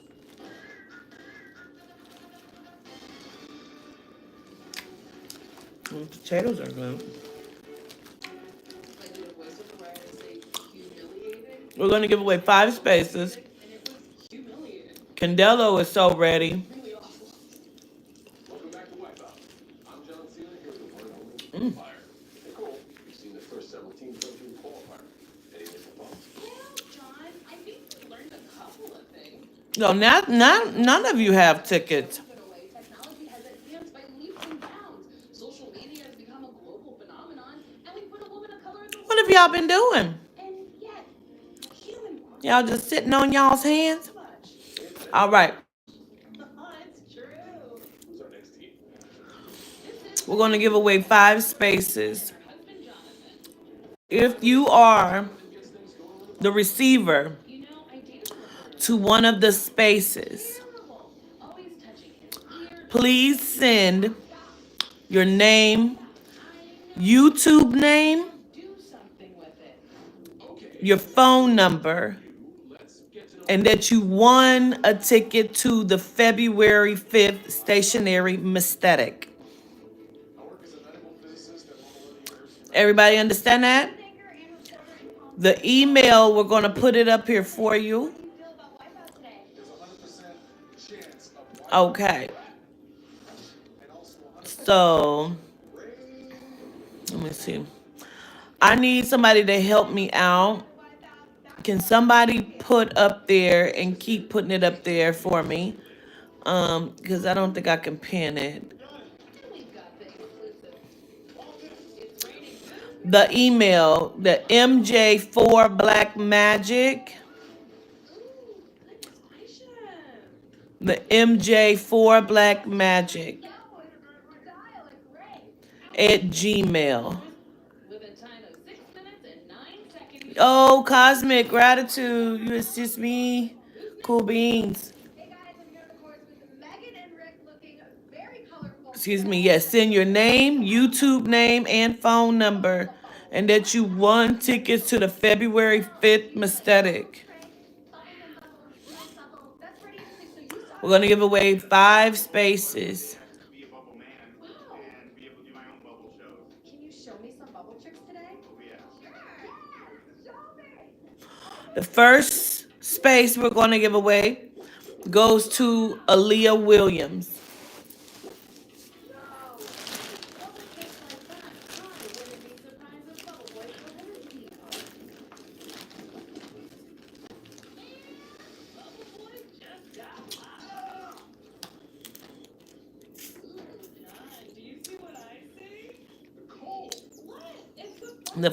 First space goes to Aaliyah Williams.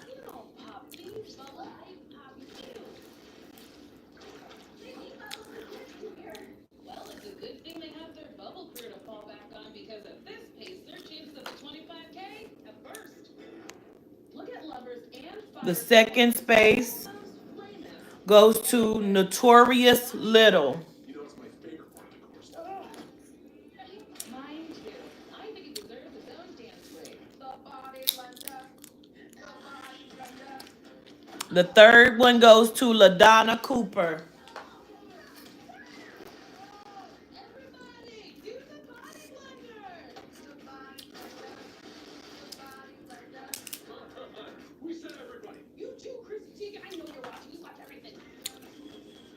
A good body blender is a great way to start the day. And an even better way to end it. DJ Hypno taking a spin on the body blender. I think it's worth the All right, so that's Aaliyah Williams, LaDonna Cooper, Notorious Little, Do you hear his hype, bro? Peacefully. Give away a space to you too as well. These two are a beat behind the competition, but if they finish strong, it might be gauntlet bound. This is Jenna and And I did not know how to pronounce it. My name is Jenna. My name is Aldridge, and we're special effects artists. Anybody that does special effects makeup, they're like, now what can I do? Can I make it bigger, better, anything? is Anna Bennett on here? Trying to create different characters. The spirit is calling Anna Bennett's name. So we need to put Anna Bennett on there, but I'm gonna pick someone else as well. Scarier than any special effects we could put together. Okay, make it farther than I made it.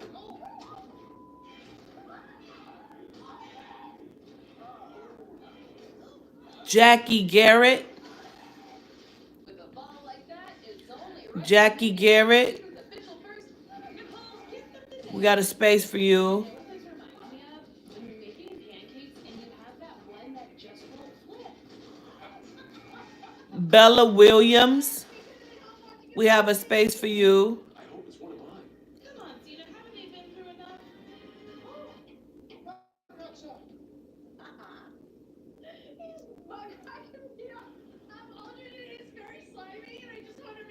Who is that on here that's trying to get pregnant but think you can't get pregnant? Who is that? Who is that on here that was trying to get pregnant and you feel like you can't get pregnant? Lottery baby, we got a space for you.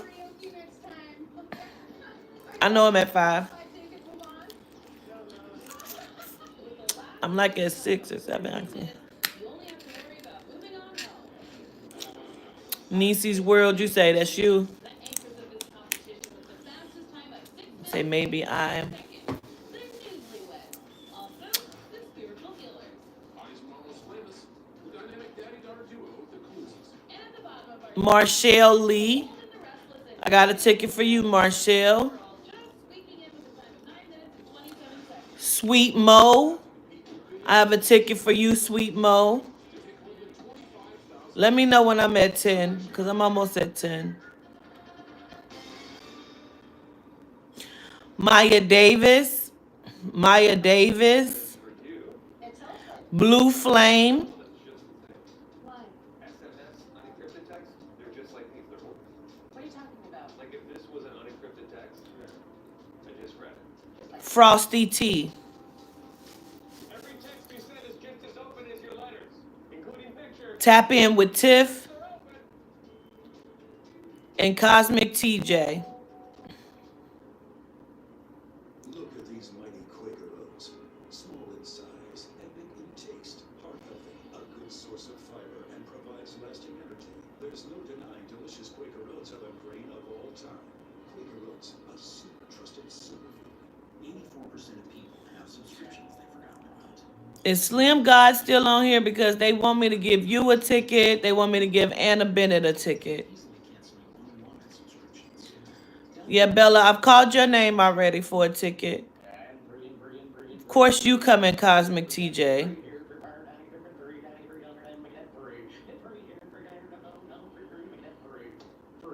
That's right. TurboTax Free Edition is free. Terriana. All right. And Guided Air Child.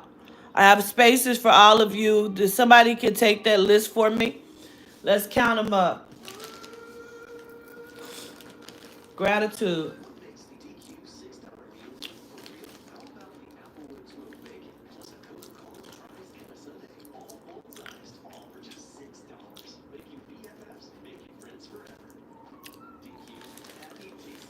If you're getting ready for a special day or you're looking to create, spice things up at adoreme.com.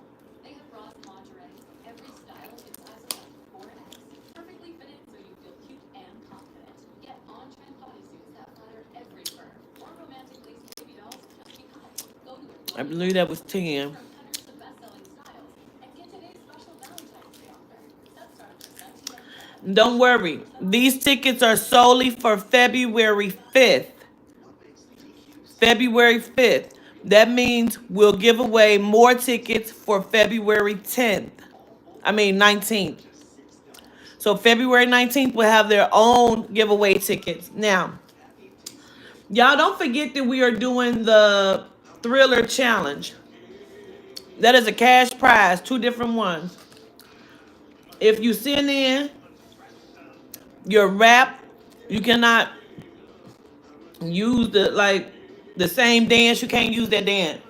You got to create your own dance to it.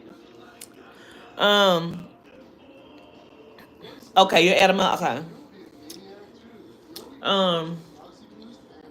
For the Thriller Challenge, and that is,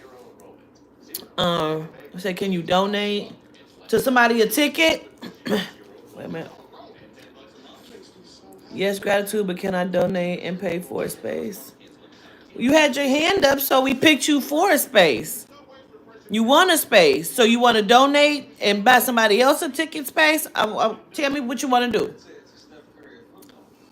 I just want to make sure you know you want a space, right?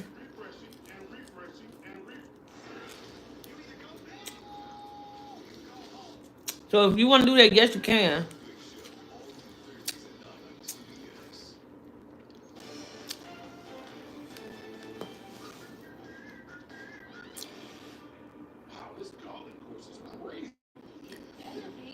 Wait a minute, I'm waiting to see what Miss Jackie say. You send your money, your name, your phone number. If it doesn't have it, I send your money back. And when I send it back, please know I'm sending it back because you did not put something on there, whether that's your name, date, or phone number. So if you're going to pay for a spot on there, then you had to put February 5th or February 19th, whichever one you're paying for, your name and your phone number. That is the only way I'm going to know who I'm sending or where I'm sending your link to. Can you do a poem for the Thriller? Yeah, it's like a rap. So whether you singing it or you rapping it, it has to go with the music though. Has to go with the music though.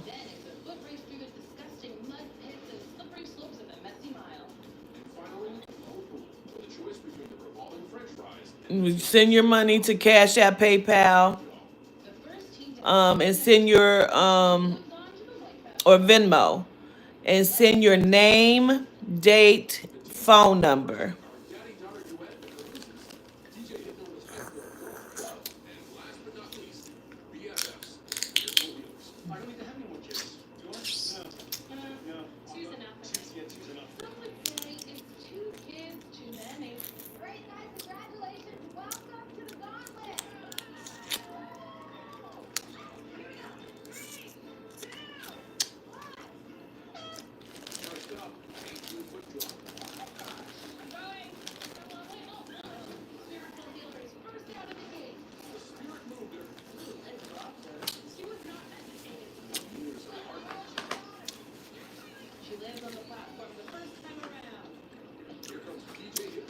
Gilly,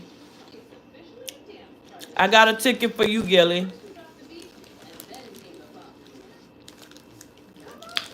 So, Gilly, you'll be my last person, okay? And that's going to be for February 5th, okay, you guys?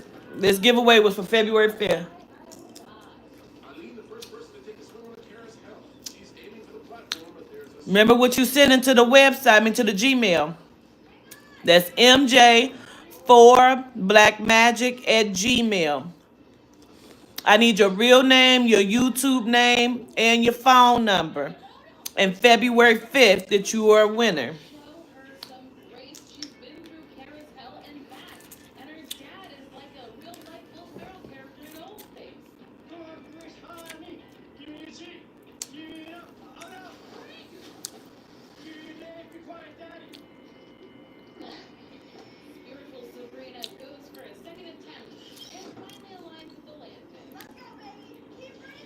We're gonna get some healing done. What up, Divine?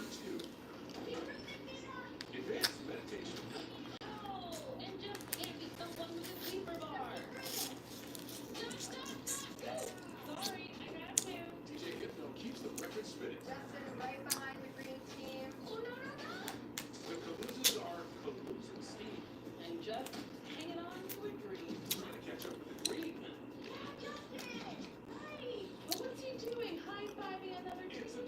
Looking forward to seeing you. Gratitude, Notorious. Looking forward to meeting you, Gilly. And now taking the lead. The first team to tackle the messy mod. Come on, babe! Come on, babe! And unless Hype Girl can make the first The way it goes, you guys, if you've never seen them aesthetic or been to one of them, one of mine's anyway, as we get started, I just kind of go in and start doing some mini readings as we're drinking. And this is gonna be good because motherfuckers, y'all ain't gotta drive. Y'all ain't gotta go nowhere. See, y'all was coming, y'all was gonna having to drive and shit.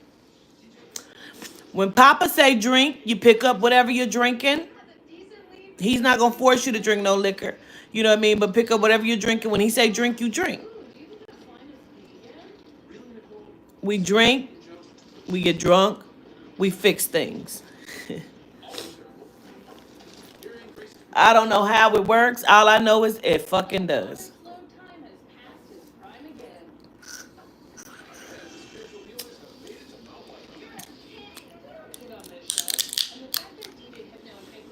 Okay, so you say got it. What you gonna do, Jackie? Tell me so I can I understand what you want me to do. Because if you donating to somebody else, let me know.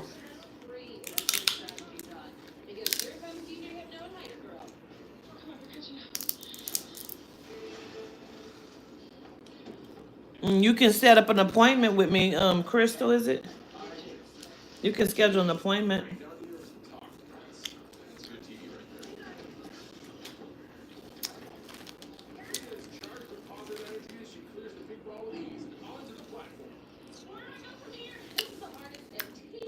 I thought I just heard you hoot a roar. I really thought I just heard him roar. Maybe it was on Wipeout. I don't know, but I thought I just heard him roar. I ain't gonna even lie to you. Gratitude. So you can't rap or dance? You too? Cause where I just heard it.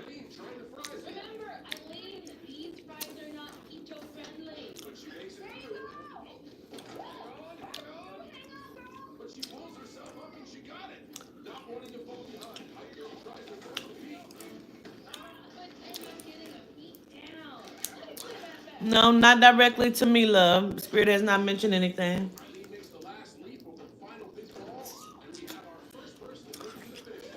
I know I'm full.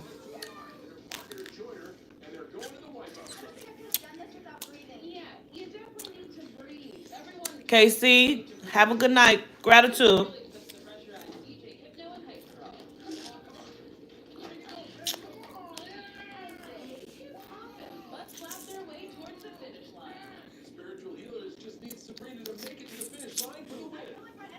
I heard it. Probably, definitely heavily channeling. Definitely.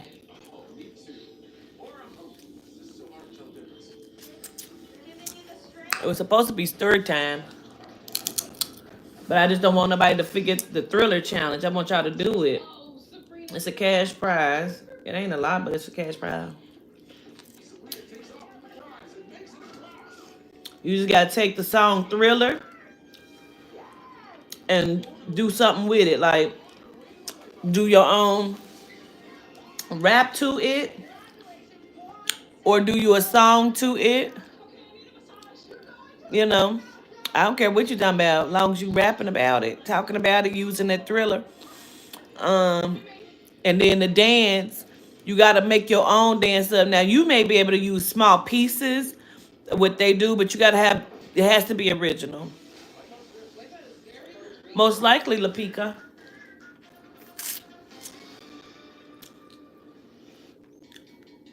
Six chefs work together to impress world-renowned chef Ludo Lopez. Except one chef is a saboteur out to secretly destroy the team's dishes.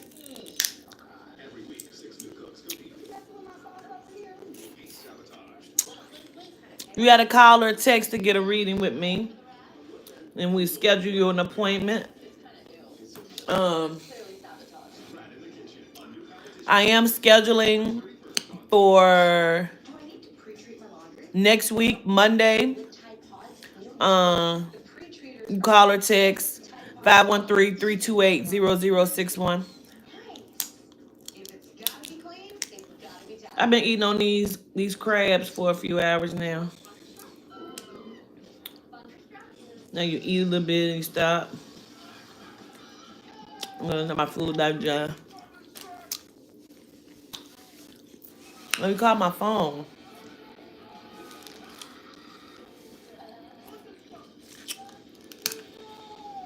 I'm not on no hotline or nothing. I'm not on my website. I'm gonna buy a ticket and donate. Okay. Okay. So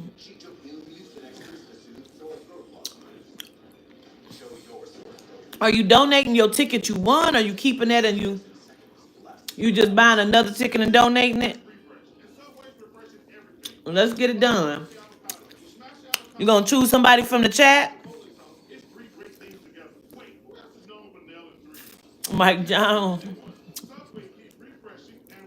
For your most brilliant smile, Crest has you covered. Nice smile, right? Crest 3D White, 100% stain. What up, LJ? What up, girl? What if smartphones were more than just smart? The all-new Google Pixel 6. I saw that you was in the chat the other day when I watched the video back. Precisely where you need it. Google Pixel 6. I recently learned of a show station. It's a membership to Planet Fitness. It's $10 a month. That's right, Angry. 513-328-0061. It's posted in a lot of places though. And along the ride, you'll find many challenges. What you been up to, LJ? Technologies at Bike help you find the right tech solutions. Besides taking some pretty pictures, girl, with this little hair, honey. You know I love your hair. Everyone. Yeah, you of course, but also you. Let me make your day. You deserve a cat. And you. I don't know why I can't get enough of the crabs. Your daughter is a very good kisser.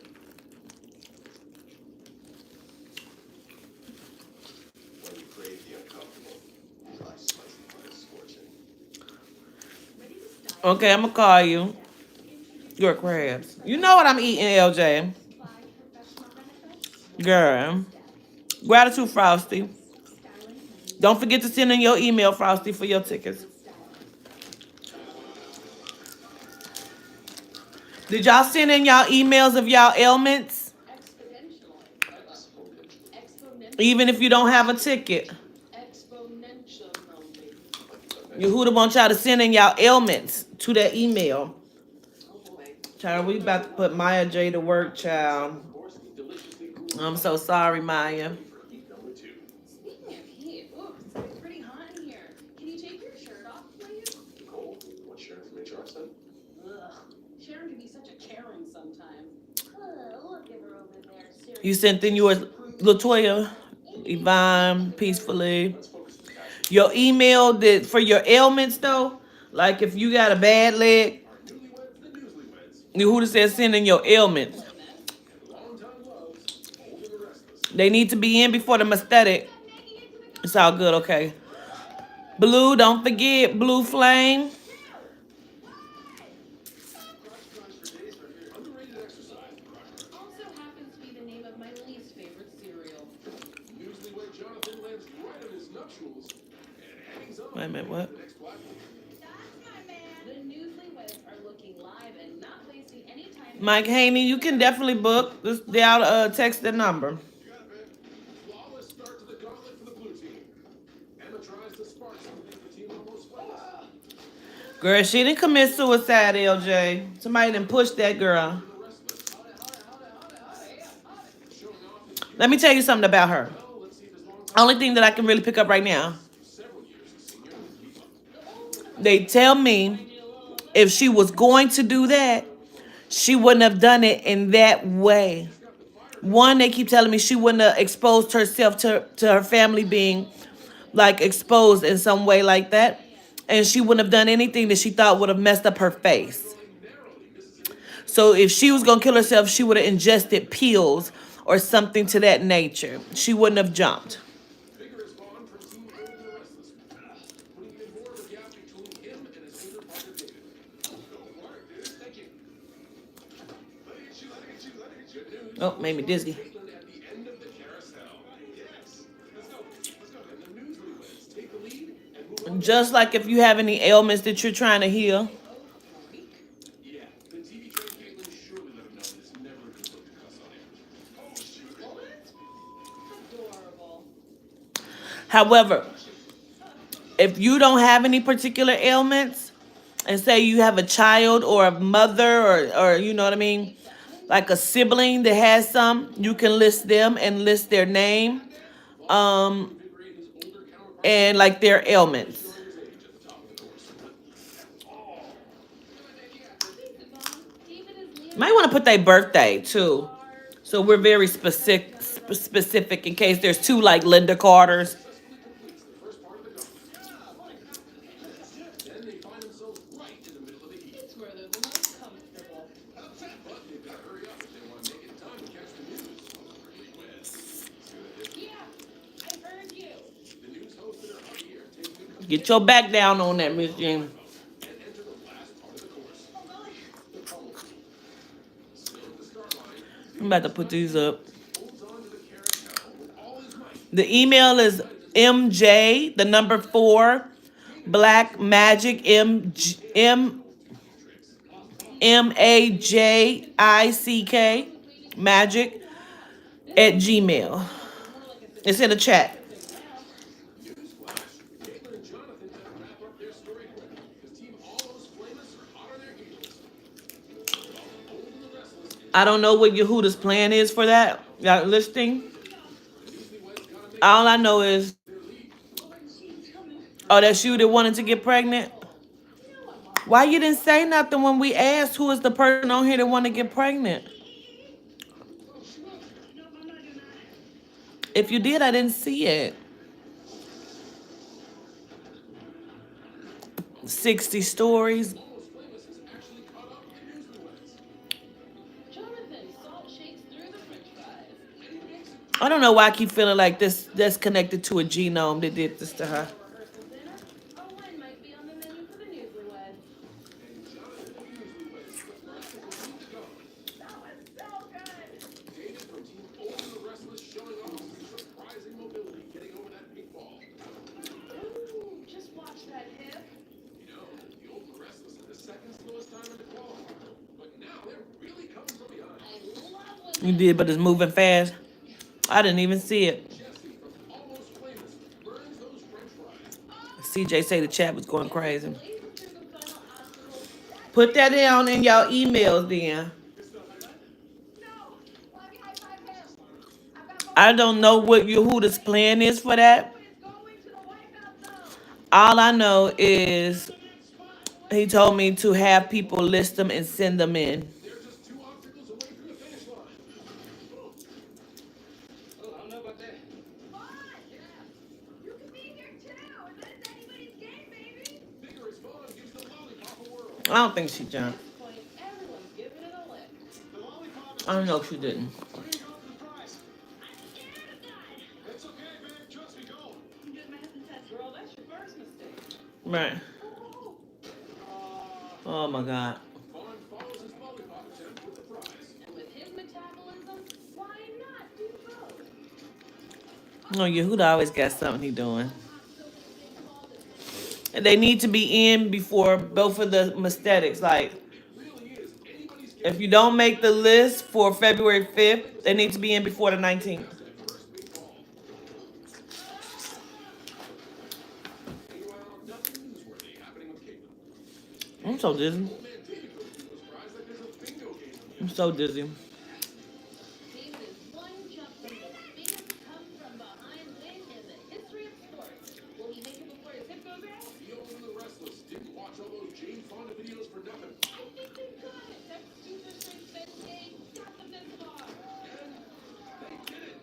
I honestly feel like it's more behind. Like, I think they would want you to think that it's jealousy, but I think it's something more behind that. The odd couple have beat the odds. Jesse and John, maybe it's time to refill. I feel like it's a lot. When I say that, I mean like knowledge and information of certain things. I feel like there's some sort of love situation that was taking place with that. Jealousy of feeling like she got her position by sleeping with someone. It feels like it is a lot connected to that.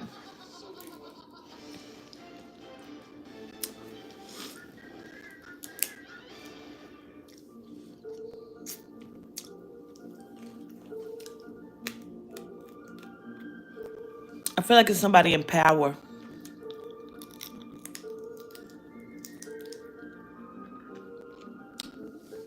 Almost like, I have a quick TV show. I watch tons of shows and movies. You know that scene where the president has to fight? like somebody in power, like somebody that would have power over the the thing.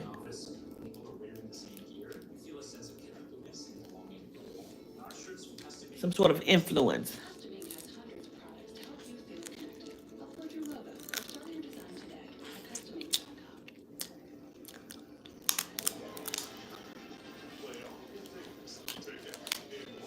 Don't you miss Papa singing? I tell you what, it has not been a time since I have come into direct physicality with Papa Candelo that I have not heard. I use the truth. When I hear him talking and I hear him say Melvin,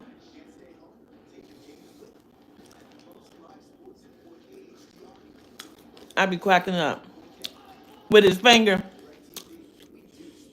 I be like, oh my God. When I see him do it, I mean, really. We would immediately start tearing out our hair and screaming at the top of our Melvin is his guy. That's what he says.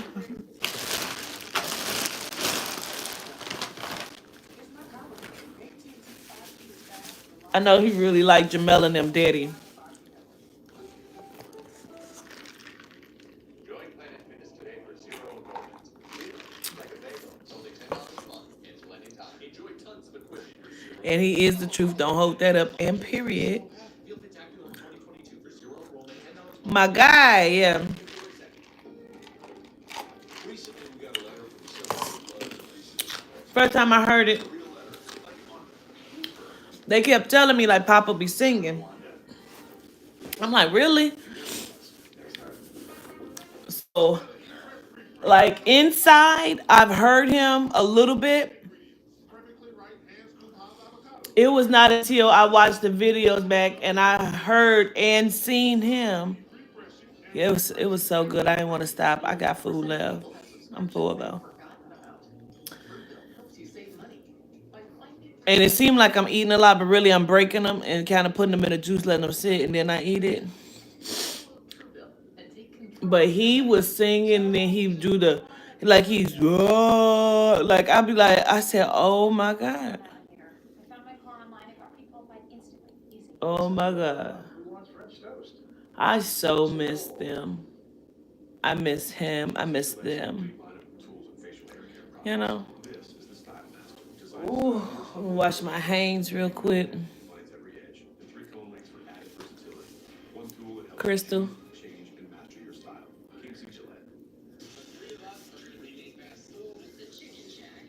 I need to wash my face. What up, Shantae Chanel?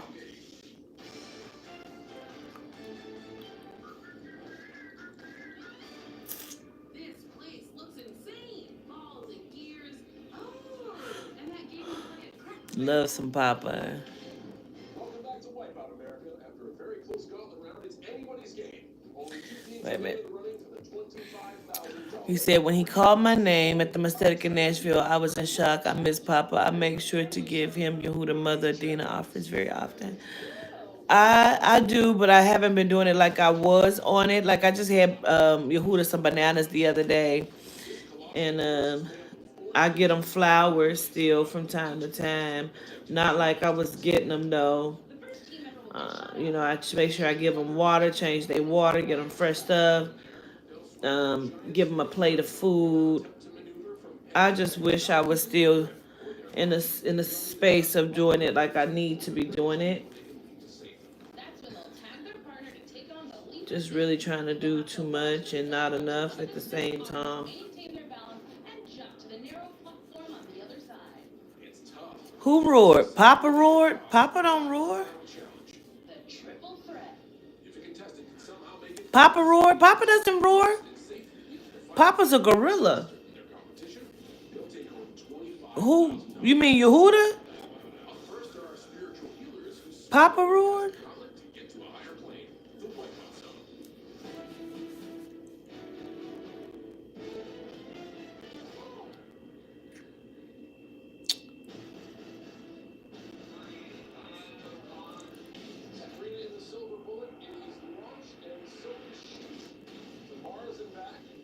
We have Yehuda some kale.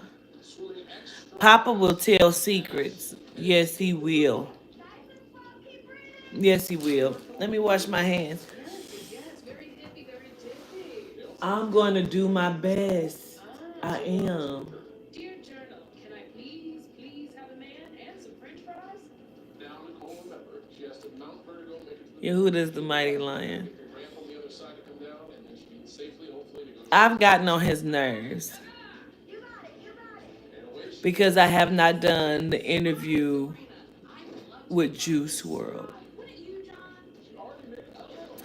So when I checked into this room yesterday, he said, I came to the door. He said, see, you have your couch that you needed so you could do the interview.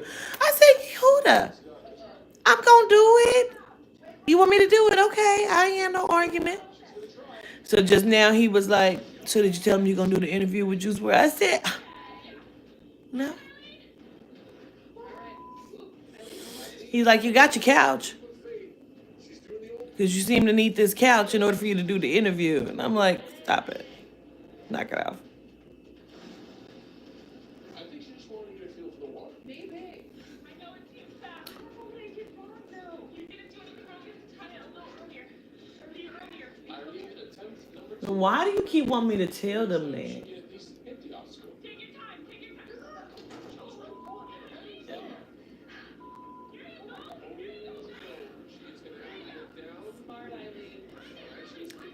Yehuda be, man. Need to myself, what I do?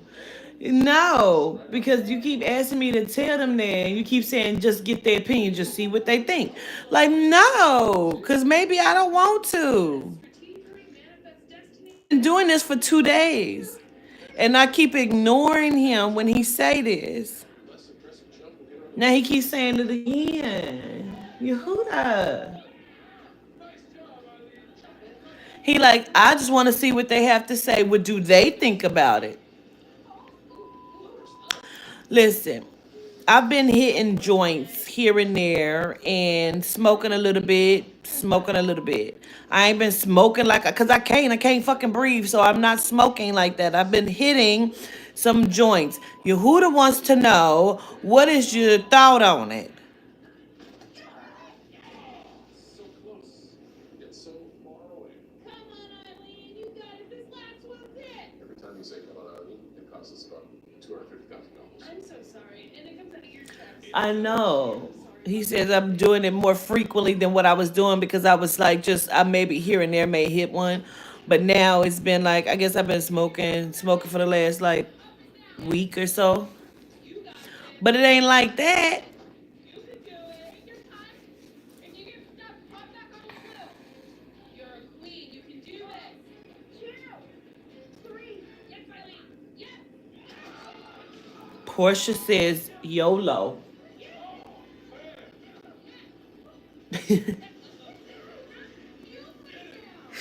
His sense of humor is unmatched, bruh. Knock it off. I said, Portia said YOLO. He said, what's that?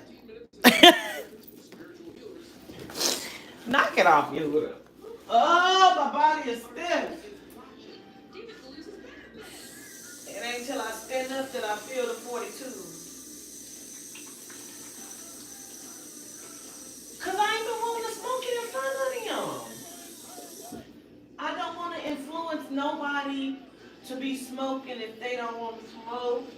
You know, cause I don't really want to smoke Yehuda, but I keep smoking. That's why I'm not smoking in front of them. That's why I'm not telling them. But now I done told them, cause you keep telling me to tell them. It ain't everybody business always.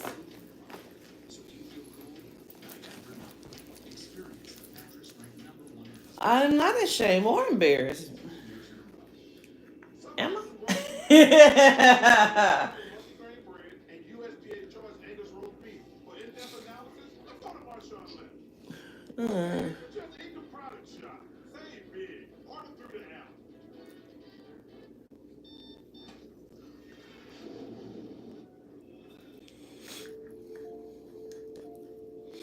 He says Shashoni doesn't like it. And then he says, but did you put up the class? Yes, I did. I put up the full body. Yep, I did. I put it up. It's already rolled up. It's in the car. I'm about to go hit it. I get on his nerve. Smoke mugwort queen, and there's a few other herbs you can smoke. No judgment though. Yes, I was smoking. That night I was doing the interview with Naya Rivera, I was smoking mugwort that night. I was smoking mugwort, lavender, hyssop.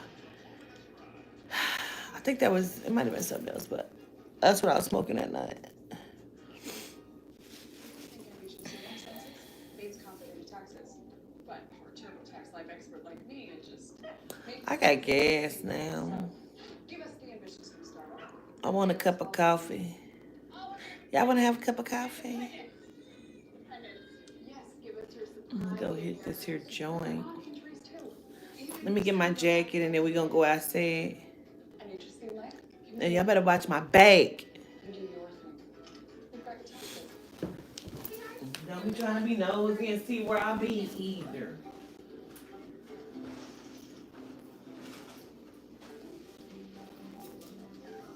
For every adventure, there's Nature Valley. I recently learned of a ship. Spaceship? No. Freighter ship? Can I finish? Spaceship? No. It's a My stomach gonna be hurting off what? The coffee? Well, I'm getting a cup though. It's a membership to feeling incredible high after your workout. I really feel like you just been waiting to use that. You heard me say that the other day, and I really feel like Feel spectacular in 2022. I know. I feel like you've been waiting to use that because when do you say that? Super Choose Kleenex Ultra gonna say, well, go on, you a big bad wolf. He been waiting to use that.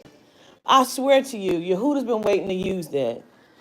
A big bad wolf. Is that what I said? I said big badass, Billy Badass, Yehuda. You said I say that too? Well, I may have. I don't know. I may have, Yehuda. I may have said that. Big bad wolf. You just was waiting to say that.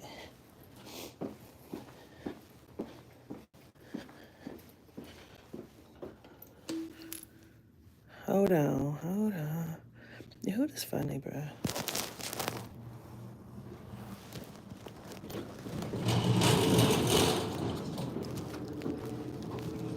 Yes, I got my stuff.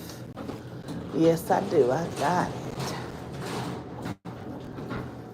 Because I've gotten on your nerves since yesterday. And I don't want to get on your nerve again. Because I need a new waist trainer, man. I do. I need a new one. Or knock it off, bro. Knock it off. Coffee. I'm just get coffee. Knock it off. He gonna say, or. Oh boy, you are funny, my guy. Oh, you made that up. Sir, where is Sir? Sir, what? What is happening right now in this moment? That's the only coffee? There's no other coffee? There's no more coffee? It's none in there. No.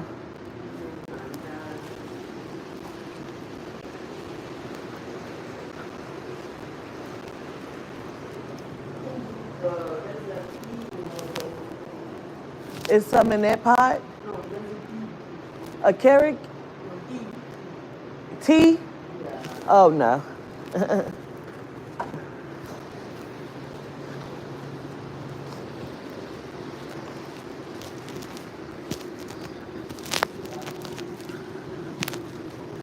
You don't want me to quit eating the snacks because I be eating up all the snacks.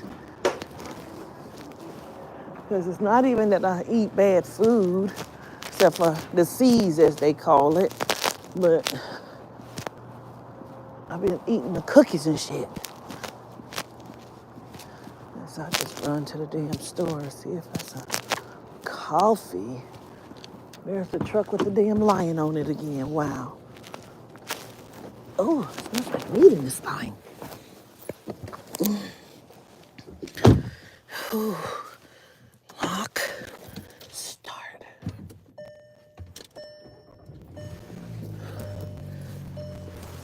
Ew. It's. Ooh, I hate when my hair get wrapped around. Okay. I'll put you in my cooch for a second. It's warm and fuzzy in there.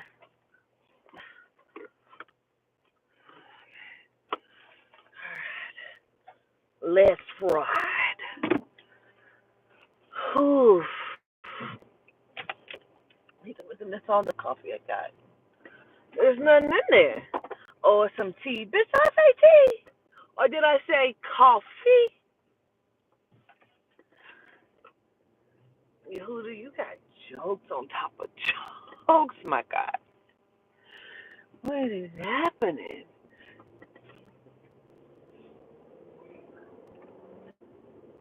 I think you excited about the aesthetic. I think you is. I'm excited.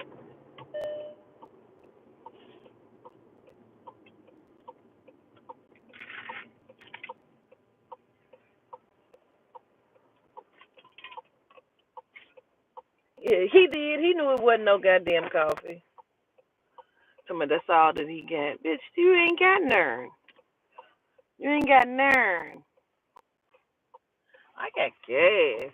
I just really want to toot toot toot toot toot. Child, it is funny. So when I come back out this store from getting me a coffee. Don't get in here acting up. I'm going in here just to get a coffee. Now, hell,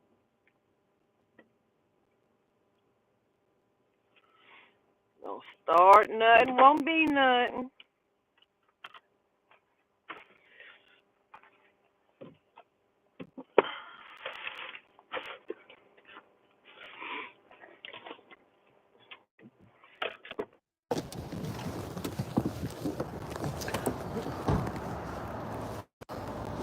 Don't start no shit, won't be no shit.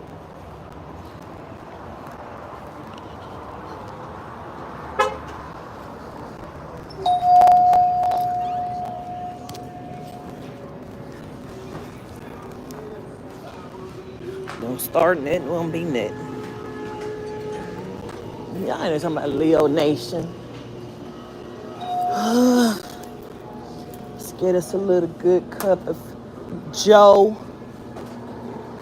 Get us some Joe.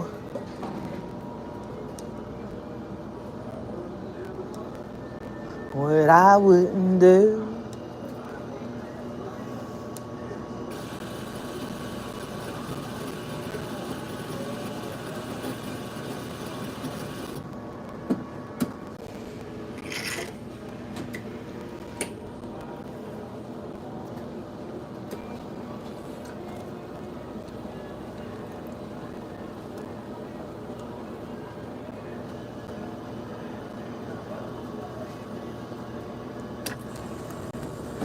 I make a Arnold Palmer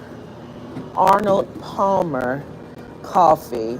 I gotta have a little bit of coffee. Well, I may fill a cup up a little good ways, not a lot, but a pretty good ways. And then I put French vanilla cappuccino in it. Then I put a French vanilla. Where's the shit at? A French vanilla creamer, and then a couple of the half and halves. Don't judge me because it's kind of milk and it is milk, but whatever. Don't judge me. You gotta make it right. Put a little bit more creamer in it.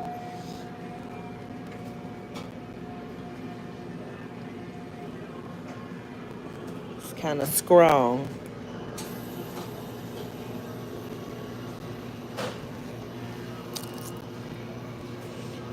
On the straight tequila night, she'll start thinking about him and she's ready to fight.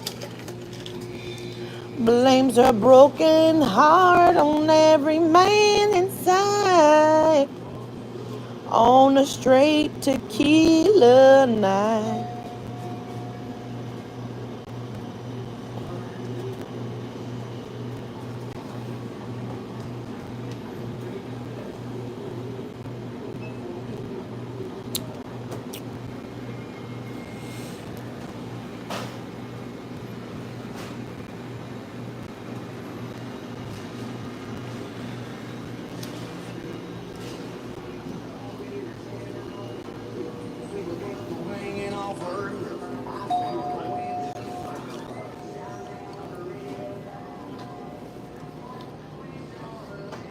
How are you?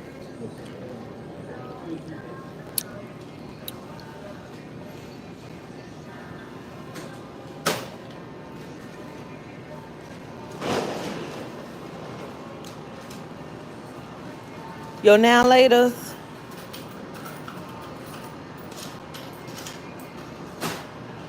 You Pepsi. Just the coffee. Yeah.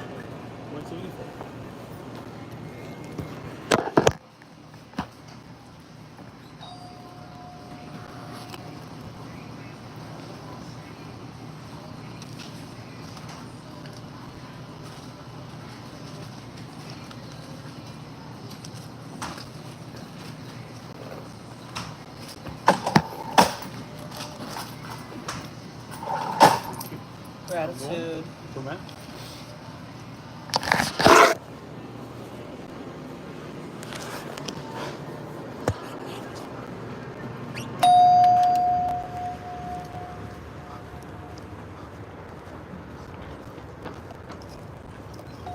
Man, he just almost got fucking beat up just real quick, sir.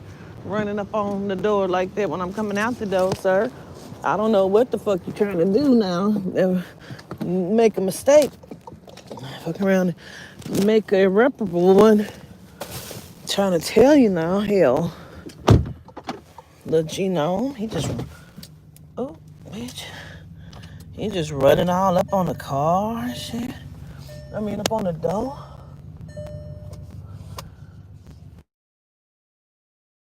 Mm, mm, mm. Dropping it down my chin. Is it chin nuts? Hell no, bitch, you got a dick in your mouth.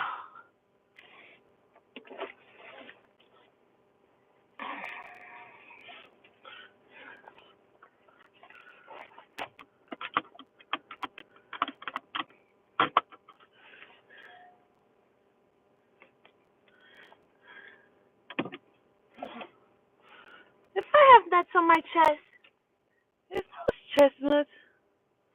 Why, yes, it is. If I have nuts on my chin, are those chin nuts? Hell no, bitch, you got a dick in your mouth.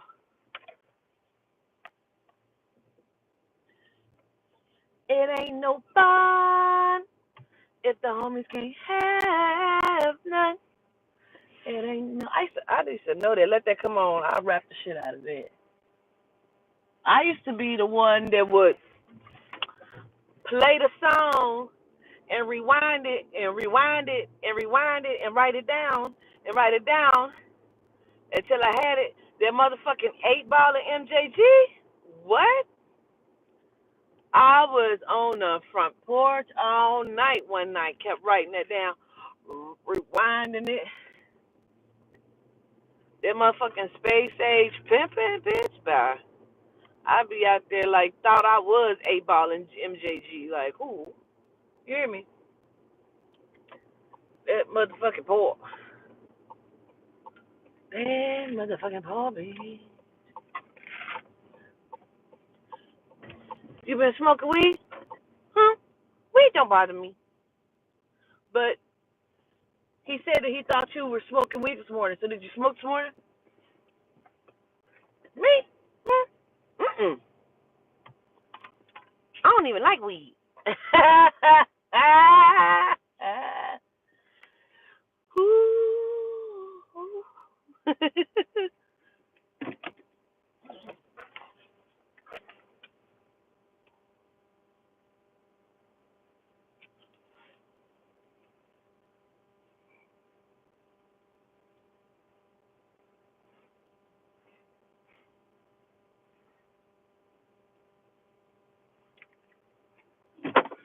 I'm only gonna sit here so I can smoke it.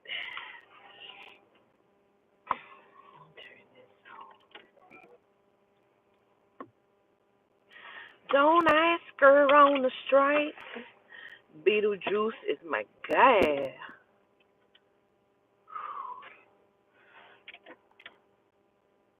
I got 5 on it.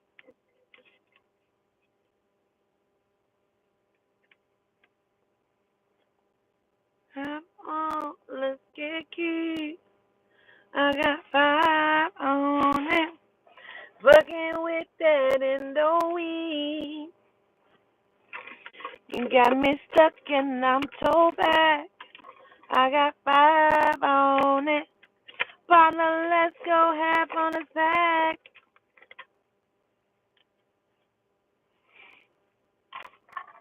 How many of y'all know about that old 8 ball MJG?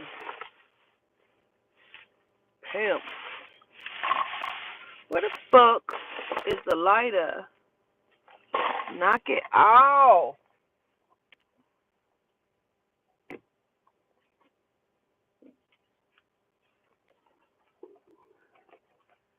I can't even smoke for real.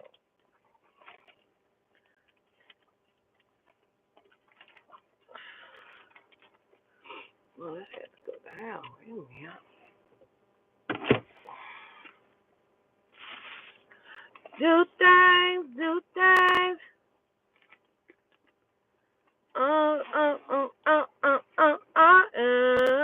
Do things, do things. So good, so good. Period. Y'all know about it.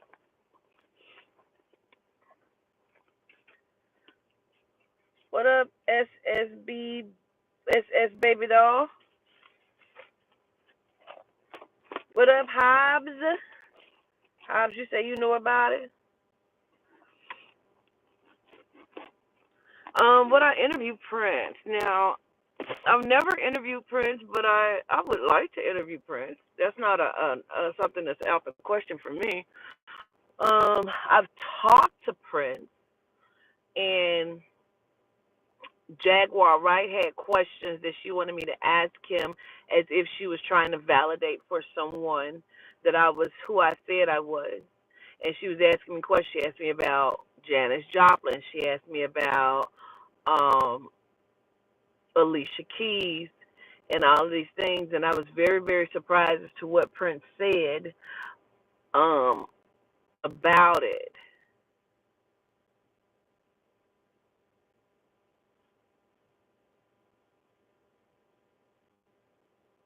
about her. And that's when he first told me about Janis Joplin. When I did Lena Morgana, and I was like, Janice had told me some stuff before. That was when she told it to me. No, but we probably gonna do Phyllis Hyman because people keep asking if there's something for her to do the interview about. See, the way that the spirit chooses them is if they have been like fucked around by the music industry or have had something happen to them via the music industry, then the spirit wants me to talk to them.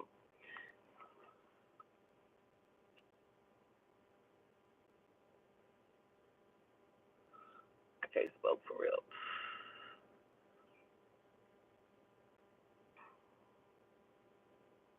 You're a 90s baby. Sure, Miss Cat.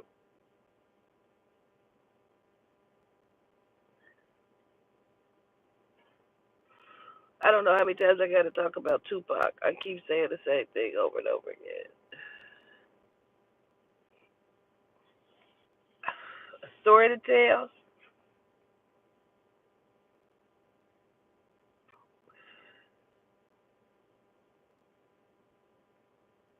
There's foul play. I believe in both of them.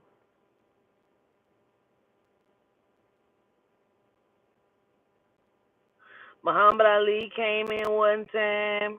Yup.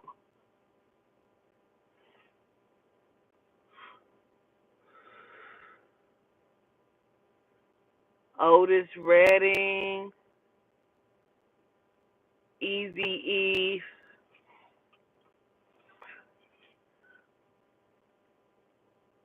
You know who I thought was interesting?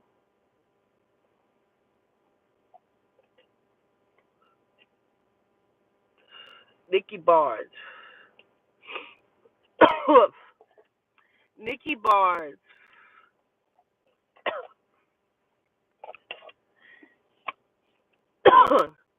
and American Gangster was on yesterday. Ugh. He was interesting. I want to do ODB. I want to do ODB. Um,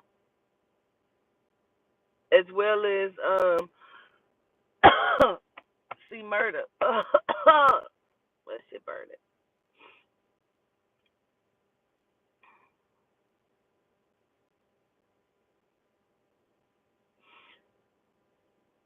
Big Pun was big. Yeah. He wasn't always like that though.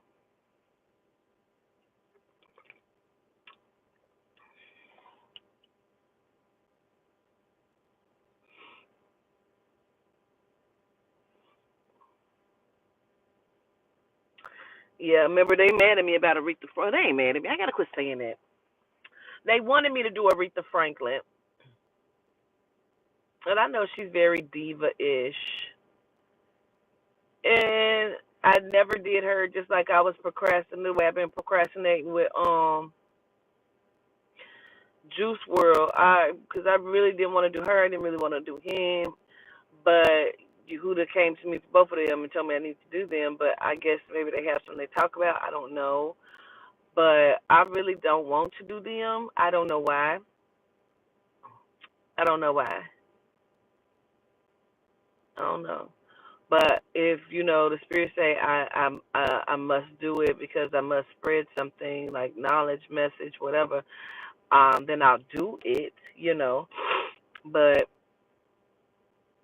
and I like surprises. I do like when other energies come in and they, bless us with they knowledge, message, tea, whatever. You know, I do like that.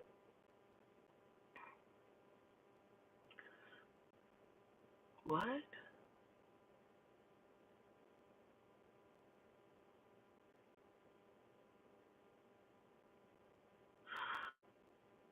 They keep saying Antonio Banderas.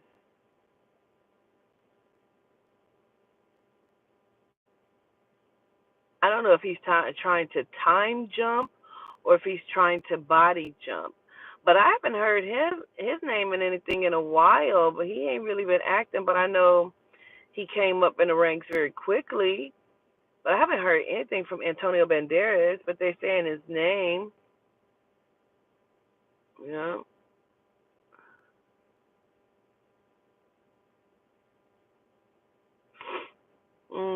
Is that right?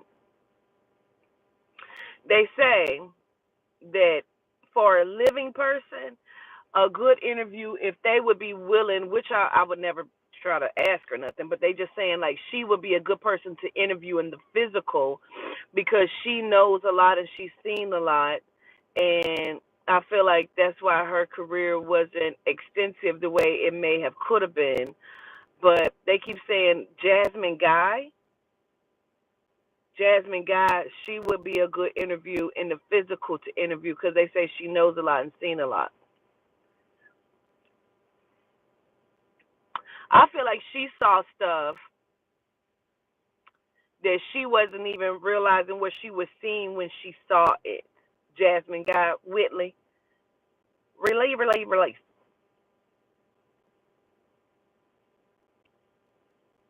You know, from a different world, yes. They keep saying she saw a lot. I didn't even know until recently that she used to date Tupac. Her and Tupac was really close. Didn't know they used to date.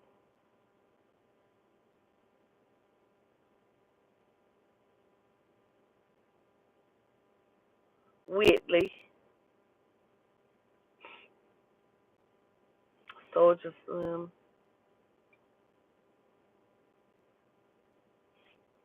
Wait a minute. It says met with Trump on Facebook. Oh. Well, that's why I was asking though, because it's a lot. Trump is not a one trick pony. You know what I mean?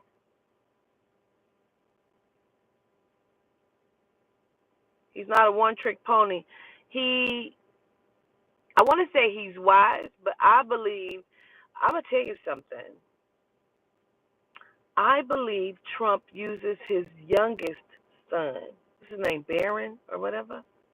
I feel like he uses him for his knowledge or information because remember they wrote that book, not them two, there's a book written on them and about how the little boy, Barron, can jump time. And I think his father in the book name is Don as well. This book was written, up 10 years ago. Yes, he has access to time travel, and I believe it's through his son because in the book, his son was able to time travel. And I haven't read the whole book, you know what I'm saying, or even read it, but I've seen bits and pieces. I've heard things about it, that kind of stuff. So I know what's in the book. But I really believe, I just, listen, it's so surreal. Why am I whispering? It's so surreal for me to understand that we have been looped over and over again. And when we are finding pictures, see, I had this conversation with Spirit and Yehuda, right? And it was basically like, well, why we see pictures like that picture of Queen Latifah, that's Queen Latifah. That's Queen Latifah on that picture. She was somebody else, but she was the same motherfucking person. You understand what I'm saying? That's Pharrell. That is Eddie Griffin. These are these people. I have pictures of a genome, Jennifer Lawrence. She's a now actress. That's her on this other picture from back then. She was an old actress. That's Jay-Z. Like, I guess allegedly, but not fucking allegedly, but allegedly. Um, that's them. And we have been looped around. Now, they say everybody got a doppelganger, but they don't explain to you what the fuck they probably mean by that shit. I'm just sure the fucking do. Like I said, the Spirit, well, why are we only seeing the celebrity pictures? Because they are well known and people can readily identify them anywhere for real. And so when these pictures come through, like, damn, that motherfucker sure look like Jay-Z in 1920s in Harlem on a stoop. That sure 30s or whatever the fuck, 50s. Like, that sure look like him. Well, I wonder why. But if they're widely known, that means that maybe there is a picture of Rakia or Blue Flame or um YSL Hid or Peacefully. Like, there's not pictures of them. I know a girl who looks identical damn near to Selassie's wife.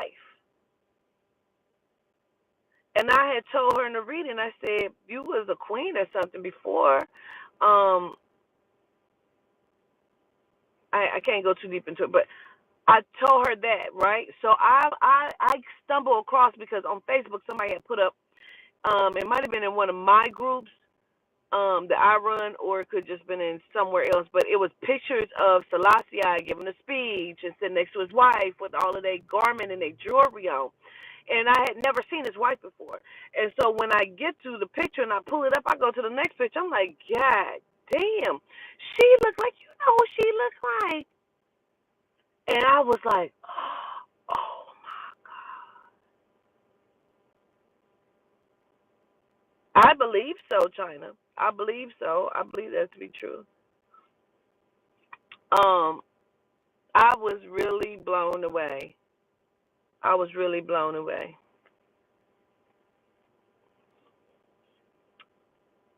And so, do everybody have a doppelganger? I don't know, but I would tell you this: there's some shit in the game, and maybe there are pictures of you, but because you are you who you are, and not widely known like a motherfucking Michael Jackson who has a statue over in Egypt that looks just like him after the fucking surgery. Uh, Statues of Queen Tide that looks like Michelle Obama. I had in this book that I was writing, the Illuminati made the church say, mm-hmm. That was the name of the book. I have tons and tons and tons of pictures. Tons and tons of pictures of the royals and different like the Royals, the Obamas, all of these different people, right down to Mark Zuckerberg. I have pictures of them side by side of their doppelganger that they, who I believe them to be or have some sort of lineage link to. I swear to y'all, I swear I've been writing this book for a very long time. I still have all of my research.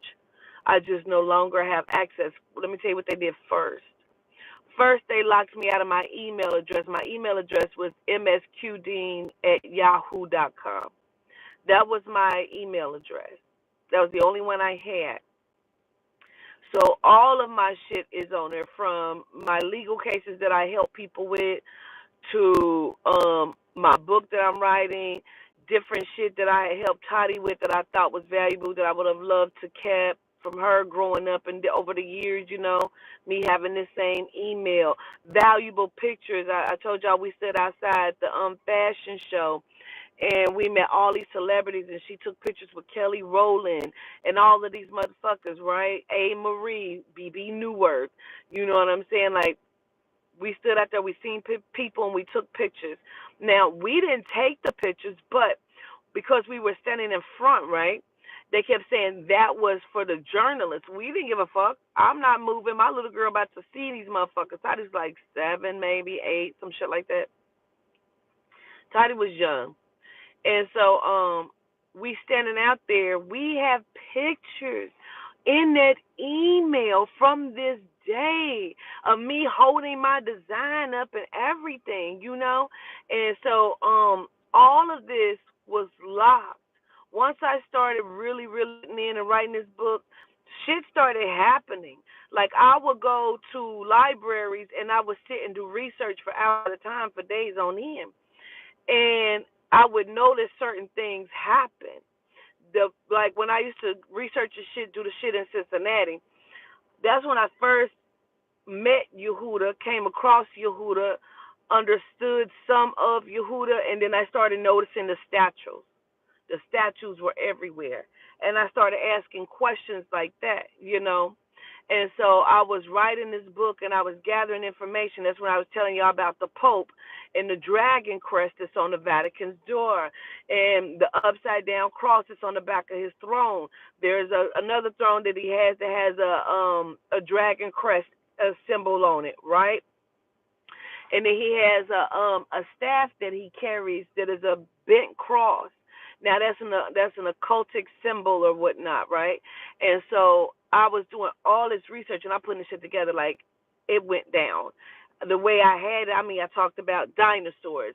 All of this, really, I did my due diligence. They locked me out of I've tried everything from emailing them from a different shit, trying to figure out what I'm trying to do, what I'm supposed to do. Like, how can I get back in Microsoft? Please help. Somebody help me get back in here. Nobody is allowing me to get back in my email where my book is. So I wasn't really tripping on that. Why? Because I had it on a USB port, right? Like, the little flash disk. So I wasn't really tripping. And on that flash disk, like I said, that is where all of my files is, from the cases that I've done, worked on, all this other shit. Because if y'all don't know, I used to help people with their civil lawsuits because I'm really good at the law. I channel lawyers, right? Remember I told you I sued the Fae and shit myself? Yes. And so people were so mad at me about this shit. Ooh, bitches will talk shit to you and sit in dirt. You hear me? They will do that because they want you to sit in dirt with them. And, bitch, when you don't sit in dirt with them bummy-ass bitches, they get very, very upset. So I had my USB, and I would when I first moved to I think it was when I first moved to Nashville, I would go to the library all the time. And now when I would go to the library, I would use my new email address. So that's why I have so many. I have like 3 of them now. So I would use my new email address, but I would also use my core, my little thing. But I never thought to start to save the things and send them to my email. I never thought to do that. No bullshit. I ended up leaving my little flash disk at the library. Went back, got it, found it. So I had been back and forth, still working on my shit, doing my shit.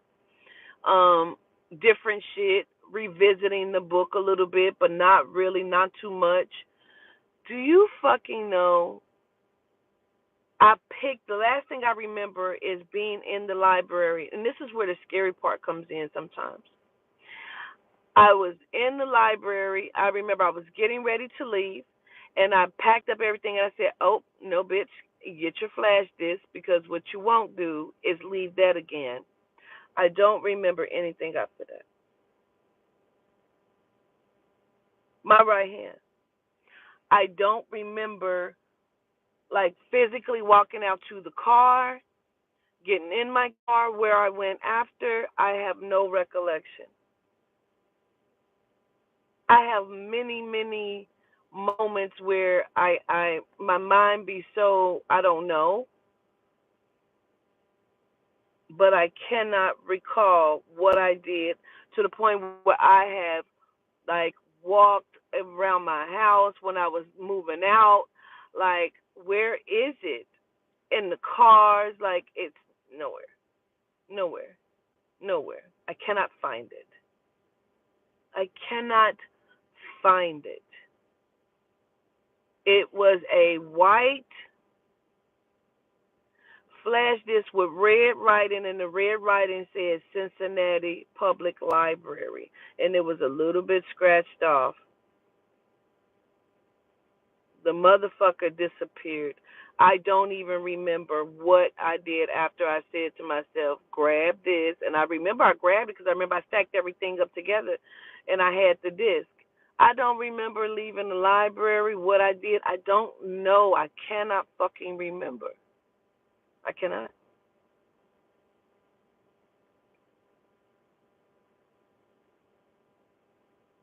It's craziness. That's frustrating to me. Like a motherfucker.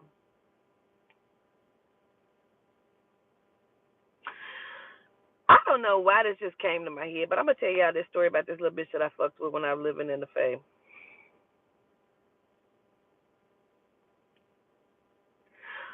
So I had met this little bitch, right? I think it just popped in my head for, I don't know why it popped in my head, but it popped in my head, and I was like, let's talk about that. So anyway, I believe they fucking looped me. I believe they looped me. Anyway, so she tell me her name, right? Um, and we started chit chatting. We would talk or whatever, and she was basically telling me how she just strictly like bitches. Like, she don't. I don't even fuck dick at all. I don't like no plastic toys. I don't do none of that. I don't do none of that.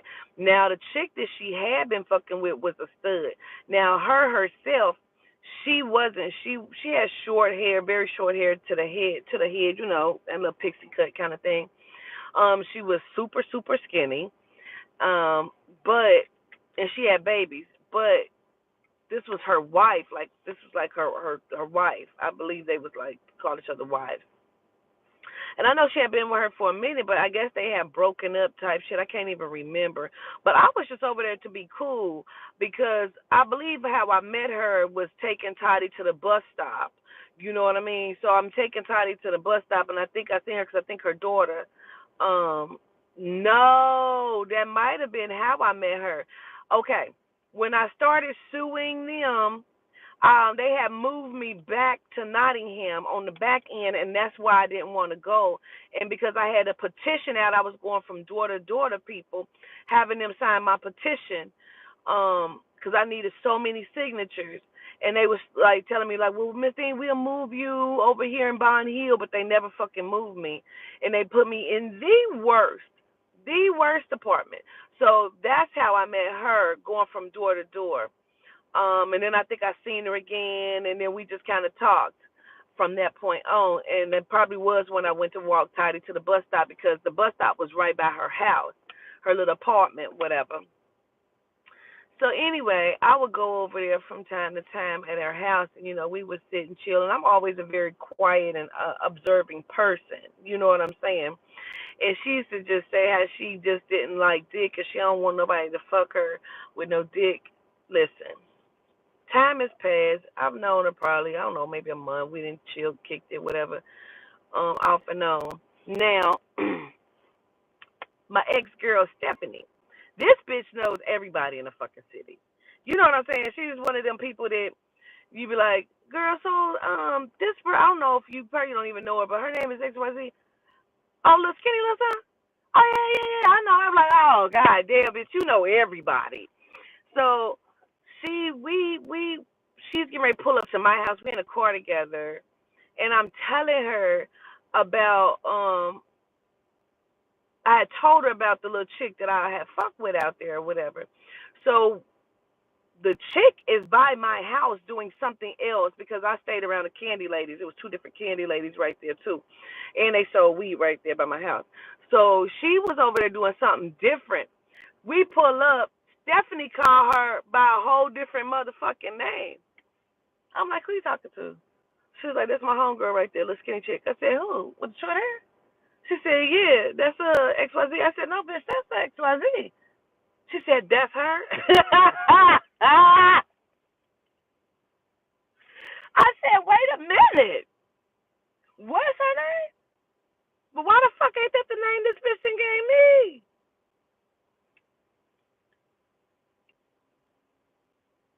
Now, that should have been my cue that this bitch was a liar.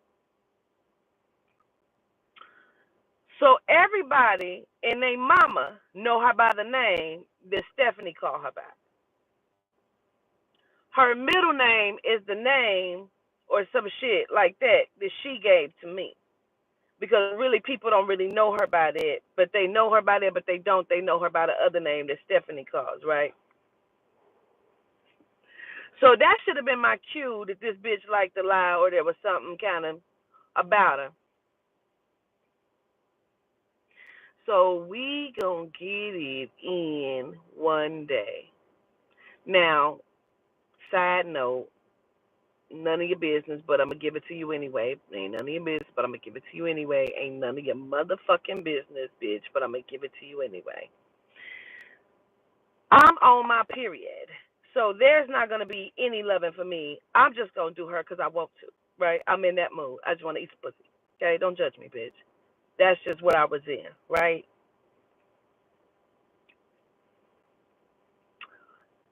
We getting down. She say, hold on, hold on. She get up. She go to the drawer, open up the motherfucking drawer, and pull out this big pink dildo, this dick. I'm like, I'm yeah. I'm thinking, what's she about to do with that? Cause I'm not fucking. Now I'm thinking like, she remember I said I'm on, right? So what I'm thinking like, I know she remember I said I'm on my period. Ain't nothing that happening. Like, what's going on? She like, here. I said, well, what you want me to do with this? Mind you, because she done told me she don't like no dick. She don't even like two-way. She don't do none of that. I said, what you want me to do with this? No lie. This bitch said, put it wherever you want to put it. What?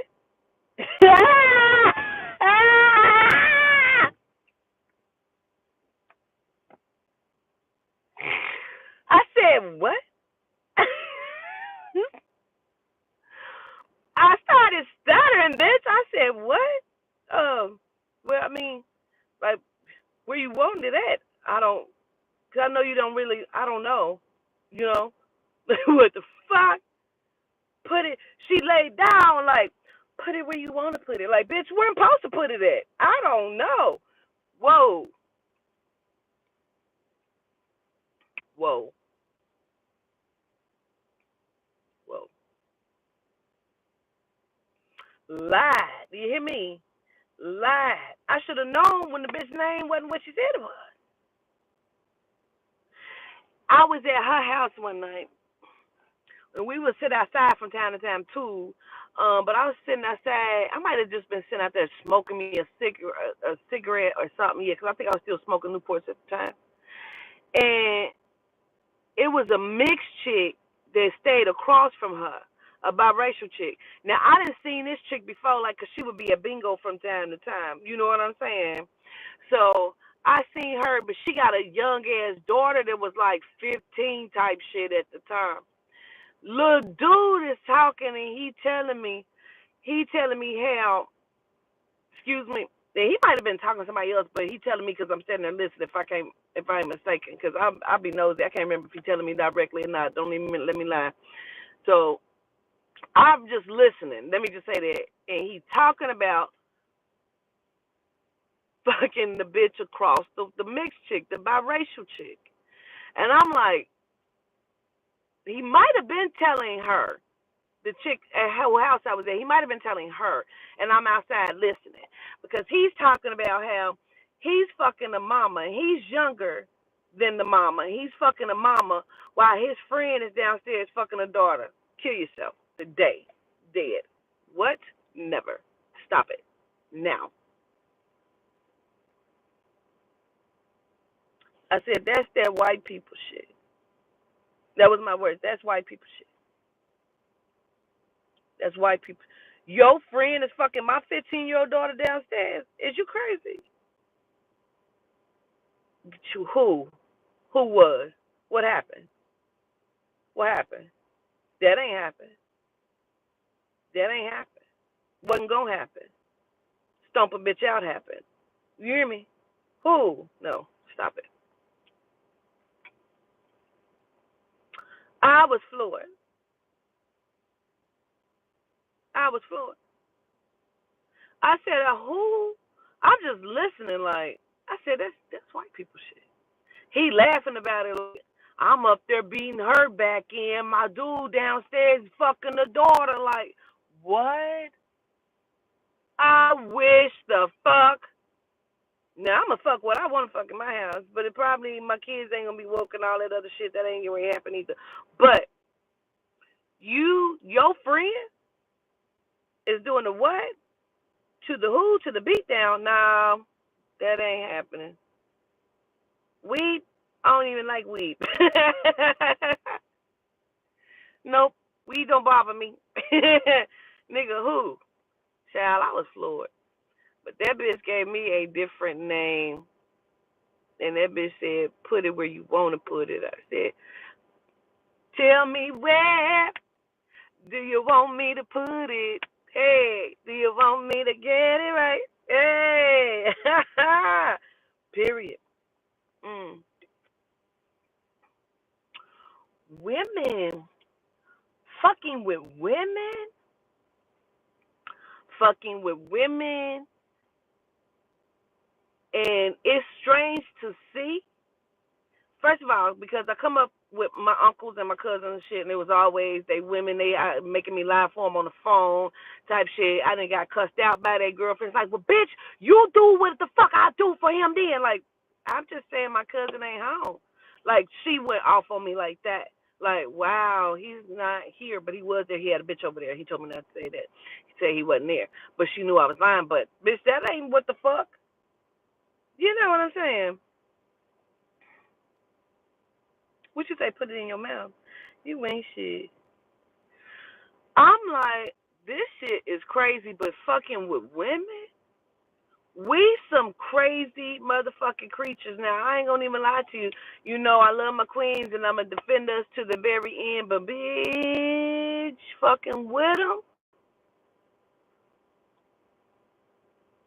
I've seen people, women, who think if they think you have something, they that kind of woman. I'm not saying all women, don't get me wrong, but y'all know the kind of women I'm talking about. If they think that you have something or they think that they can get something from you, I don't give a fuck what it is. If a motherfucker period think that they can get $2 from you and they don't even need it, but if they think they can get it from you, they gonna get it from you. You know what I'm saying? But I've had women do some strange shit even when like they were not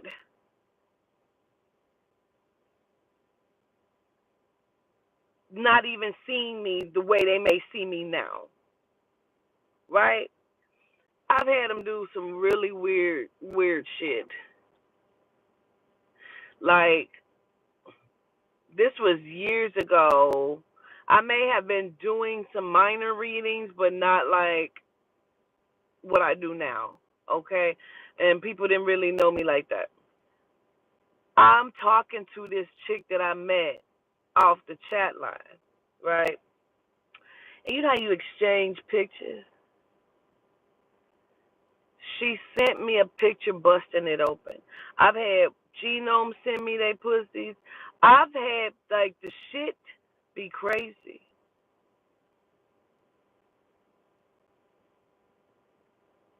The shit that you just experience and see and go through be crazy. You said that I have my dreads then? At which time? Which time? 'Cause it is some shit. Did I have my dreads when the girl sent me to bust it open? Did I have my locks? I don't know. I can't say. I can't remember. That busted open picture, child. Mm. The shit that people be doing, child. Have I sent the pussy pic? Of course. I have. I have. And ain't nothing like sending it and it was not asked for. Don't do that. Don't do that. Don't send it if it ain't been asked. Because men do that a lot and that gets on my nerves. Even when I be like, damn. Because they don't know if I want that or not. But I'll be happy sometimes they do send it, but it ain't be for all of them. You know what I'm saying? And make sure the angle is good, bitch. Just don't have a pole just being a pole. Like, make sure the angle is good so I can be excited and happy about it, you know? But just don't send it because I have sent an unwarranted pussy pic. And my girl is cute. She's cute. She don't look knocked out of shape or nothing, you know. Um, she's a little fluffy mom. She's cutie pie, you know. And I sent her. I sent her. She was freshly waxed, very cute. Had her little green shirt on, you know. Just a little green shirt, pulled down over the stomach so you don't get that, you know. And he didn't want it. He did not want it. You remember that story? He did not want it. You cannot send shit if it is not asked for.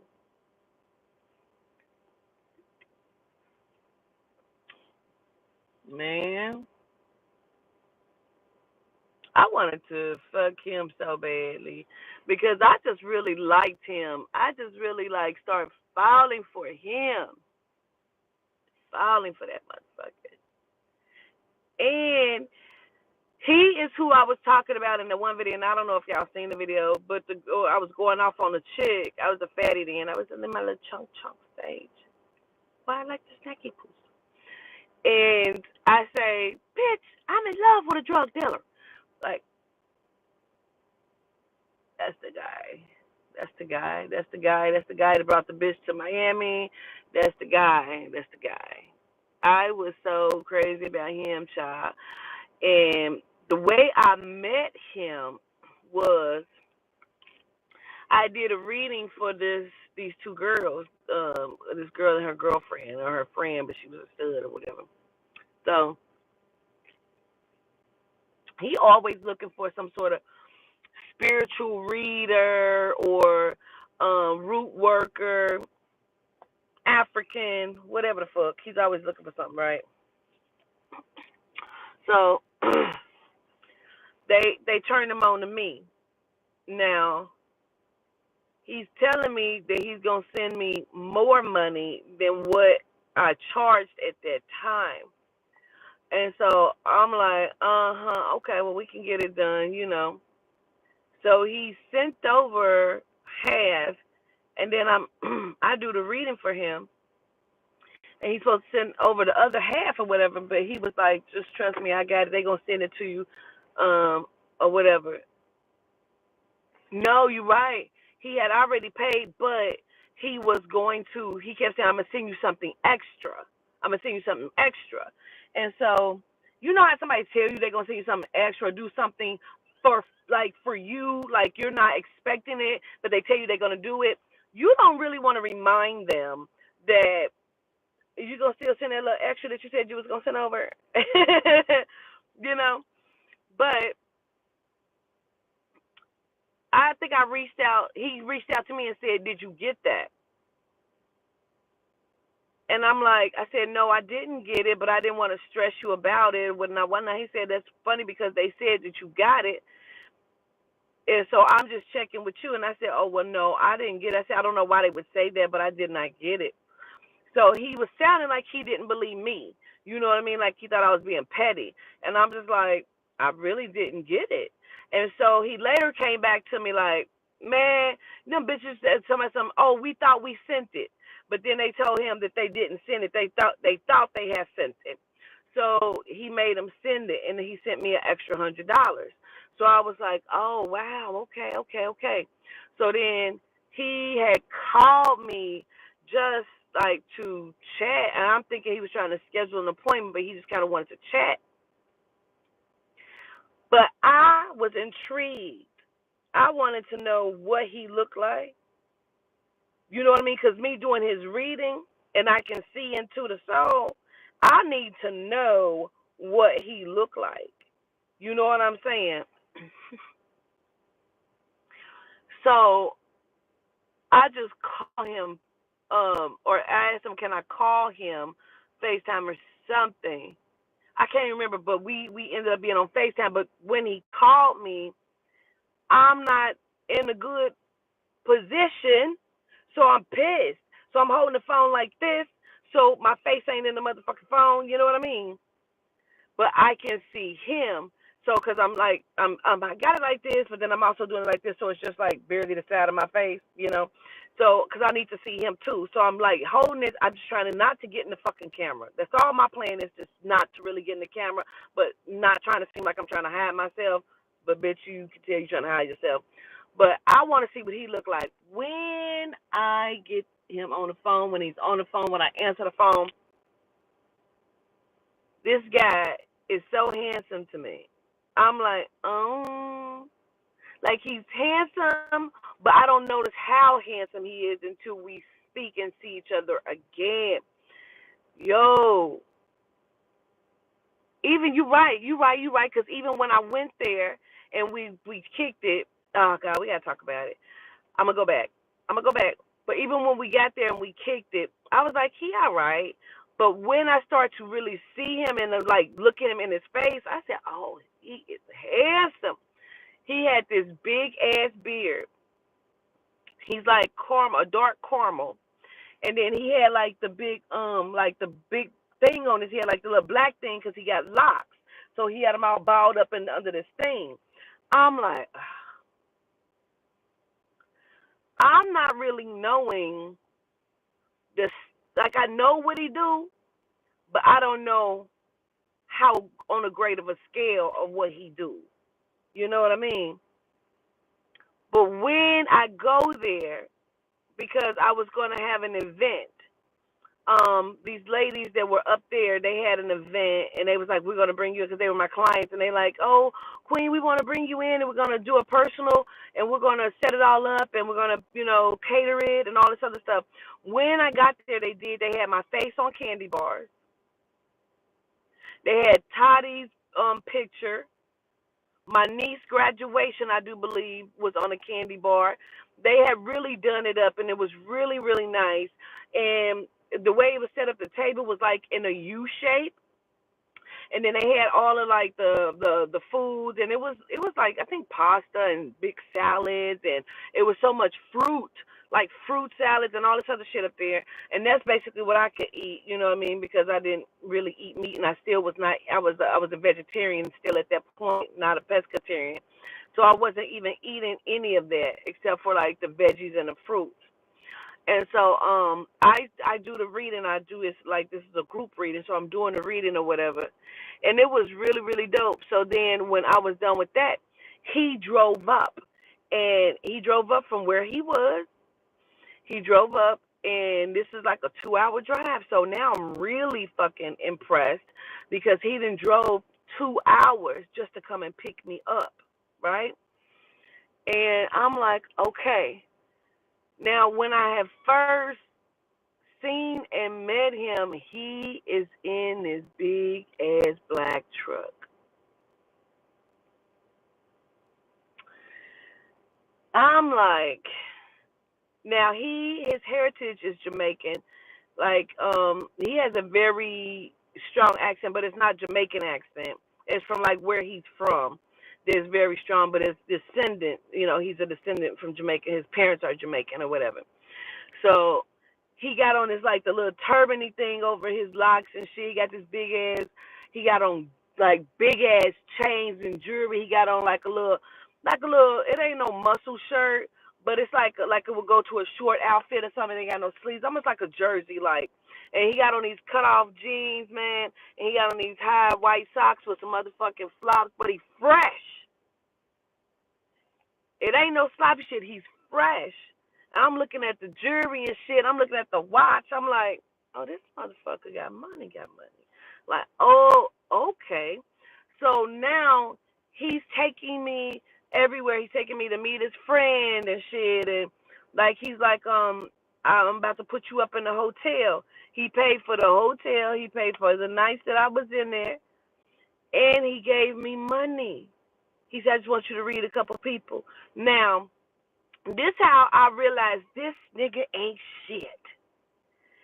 Because by the time the night was done, I realized, no fucking bullshit, I realized every bitch that I read was a bitch he was fucking. And they all were waiting for him to choose them. I said, you not shit. He said, I can't be with just one woman. I need a lot of them. I said, check, duly noted. Okay, bitch, don't. He's telling you something. Maybe he's telling you, maybe they ain't really what he mean, but maybe he do mean it, and maybe he just needs somebody. You don't mind bitches anyway, bitch. You're like, okay, but I do, but bitch, I'm jealous. I don't do cheating. I don't do that. If we ain't sharing the bitch, that ain't that. You know, we got to be careful how we do that, bitch, because my mind ain't right. You know what I mean? So I'm having this discussion with myself, child, and I'm a chubby, and I'm feeling like self-conscious a little bit because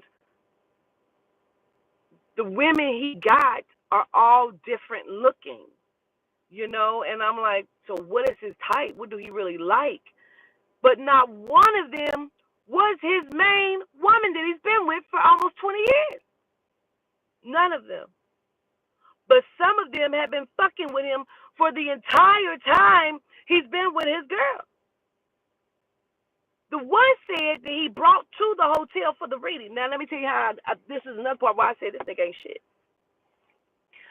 He calls her on speakerphone. He said, hey, what's going on? What you got going on? Happy birthday.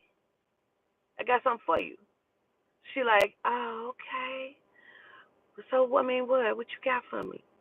He like, I got something for you. I want you to meet me at the hotel XYZ. She like, all right, I'll be there.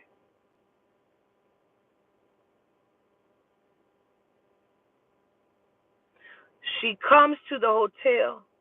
I'm sitting in the chair by the table, set up, ready to do her reading.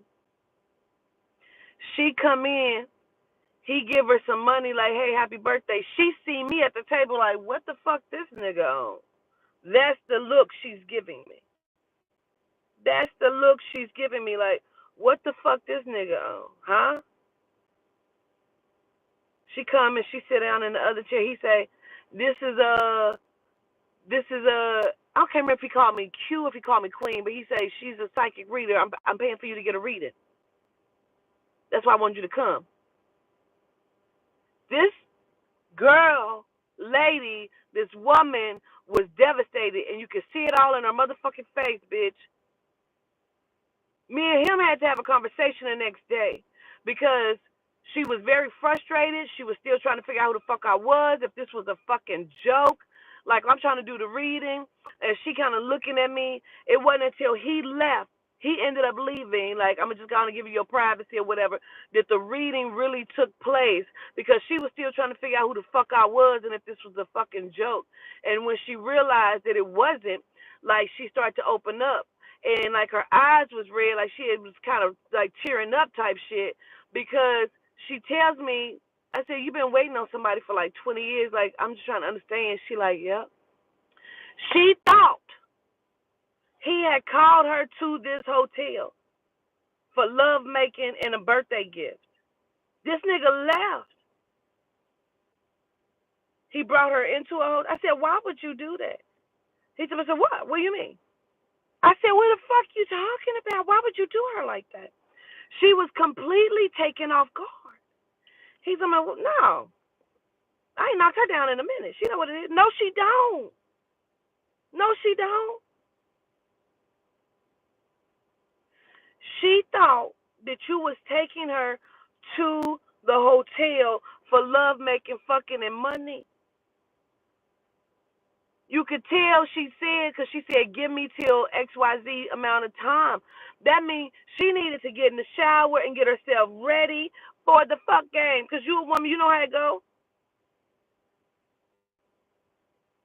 She came in there with a little purse on her shoulder and shit. Probably had panty soaps and towels in it. You know what I mean? For the next, like, she seen me. She was like, she looked back at him and shit. He closed the door like, happy birthday. Yeah, I got something for you. Give her a little money and shit. Like, this is my home girl. She gonna do readings, whatever for you. Sit down right here. She sit down. She looking like, she keep looking at me like, bitch. I'm like, this is fucked up. Why would he do her like that? Then he left. He didn't leave and come back. When he left, he was gone. He didn't come back to the next day when he came and picked me up. And we had this conversation, which is when he told me that he needed a lot of women. He said he had been faithful before, and he felt like his girl, who he was still with, broke his heart and was not being faithful or was doing whatever the fuck, and when she wasn't appreciating it. And at this point, he felt like the way he bring the money in the house, you know what I mean, and she don't give him no respect, and she don't do her job of what she's supposed to be doing. And he always has his kids. He's always with his kids. Before he got locked up, he was always with his kids type shit, and he was a good father. You know what I'm saying? Um, and I'm not inside their home dynamic, you know, but me and him would be on the phone, and he's on his way to Walmart because that nigga lives in Walmart. He grocery shops in there. You know what I'm saying? And he's always getting groceries. He's always doing this, you know. So I don't really know, but not one of them bitches was her. And he was like, if she ever want a reading, you can't mention all my other bitches. I said, well, I'm not reading her. First of all, I don't want to read her, your main, because what if I like the bitch? What if she cool? That's going to hinder me in the fuck game. No, I don't want to be friends with this bitch. I don't want to do her reading. I said, don't bring her to me, because I'm not going to lie. I said, each one of them chicks you had me read today, I think it was like 3 or 4 of them. I said, they all are bitches you fucking with, ain't they? He just started laughing like, why would they say? Like, what? So when I send him the pussy pic, that's when he hit me with the, you're my spiritual advisor, you're my spiritual reader. I can't look at you like that. That'll make me feel like I'm looking at, like, no, I can't do that. I can't look at you like that. You spiritual, I hold you high. I put you on a different high horse. I put you up. And I'm like, nigga, lay me down. What the fuck is you talking about? Who? What happened? Lay me down. What are you talking about? Oh, my God. I was so pissed. The Miami happened. Miami happened. But Miami happened. I'm trying to think if I had sent the pussy pic before or after. I can't remember. I ain't gonna lie, I can't remember if I sent the pussy pic before or after. I think it was after. No, it was after I went up there, but I think it was before Miami. Yes, I think it was before Miami, but after I had already went up there for the initial meeting and all of that. And he rode me around up there and shit. And that's when we was riding around kicking and talking. He was like, "So what you doing for your birthday?" And I'm like, "Well, we want to do a trip to Miami." He was like, "Hell yeah, I'm gonna help you pay for it." Like, what? Tell you this nigga used to give me money. That's why I thought he liked me. I mean, thousands at a time. He used to give me money. I'm like, he would pay me over the amount for my reading, and then he was still like, he paid for my weight loss surgery. That part. So I'm thinking he wanna fuck with me. So when we get to Miami, bitch, and he come in with the little petite light skinned bitch, my heart was devastated and broken, and I knew then I'm having weight loss surgery. And it was official after when I saw the pictures back that we took in Miami. Everybody was dolled up, dressed up, and I looked like the big brown whale standing there. I said, "Who is that?" "That's me. I am not that fucking big." Shit. Shit. Then I got real depressed, like, well, no wonder, bitch, he don't fucking. But that didn't stop me because I already did the magic work. And then everything changed. Things started to change. I was laid there. I had the little weight loss surgery and shit. I was laying there and I had lost some weight. My hair was cut short now. Cause when I met him, I had dreads. I had my locks and then I had cut them up to my shoulders, and so they was like right there at that point. So now I didn't cut my hair. I didn't lost weight, and I'm laying there and I got on this little pink like it's a like a little wife beater, stretchy little wife beater for women type shit. And you know, I got big titties and they just like everywhere, but I can see myself in the camera and I can see that it's sexy. It's fuck for me. It's sexy. And so he was like, "Can we on FaceTime?" He like, "Let me see a nipple."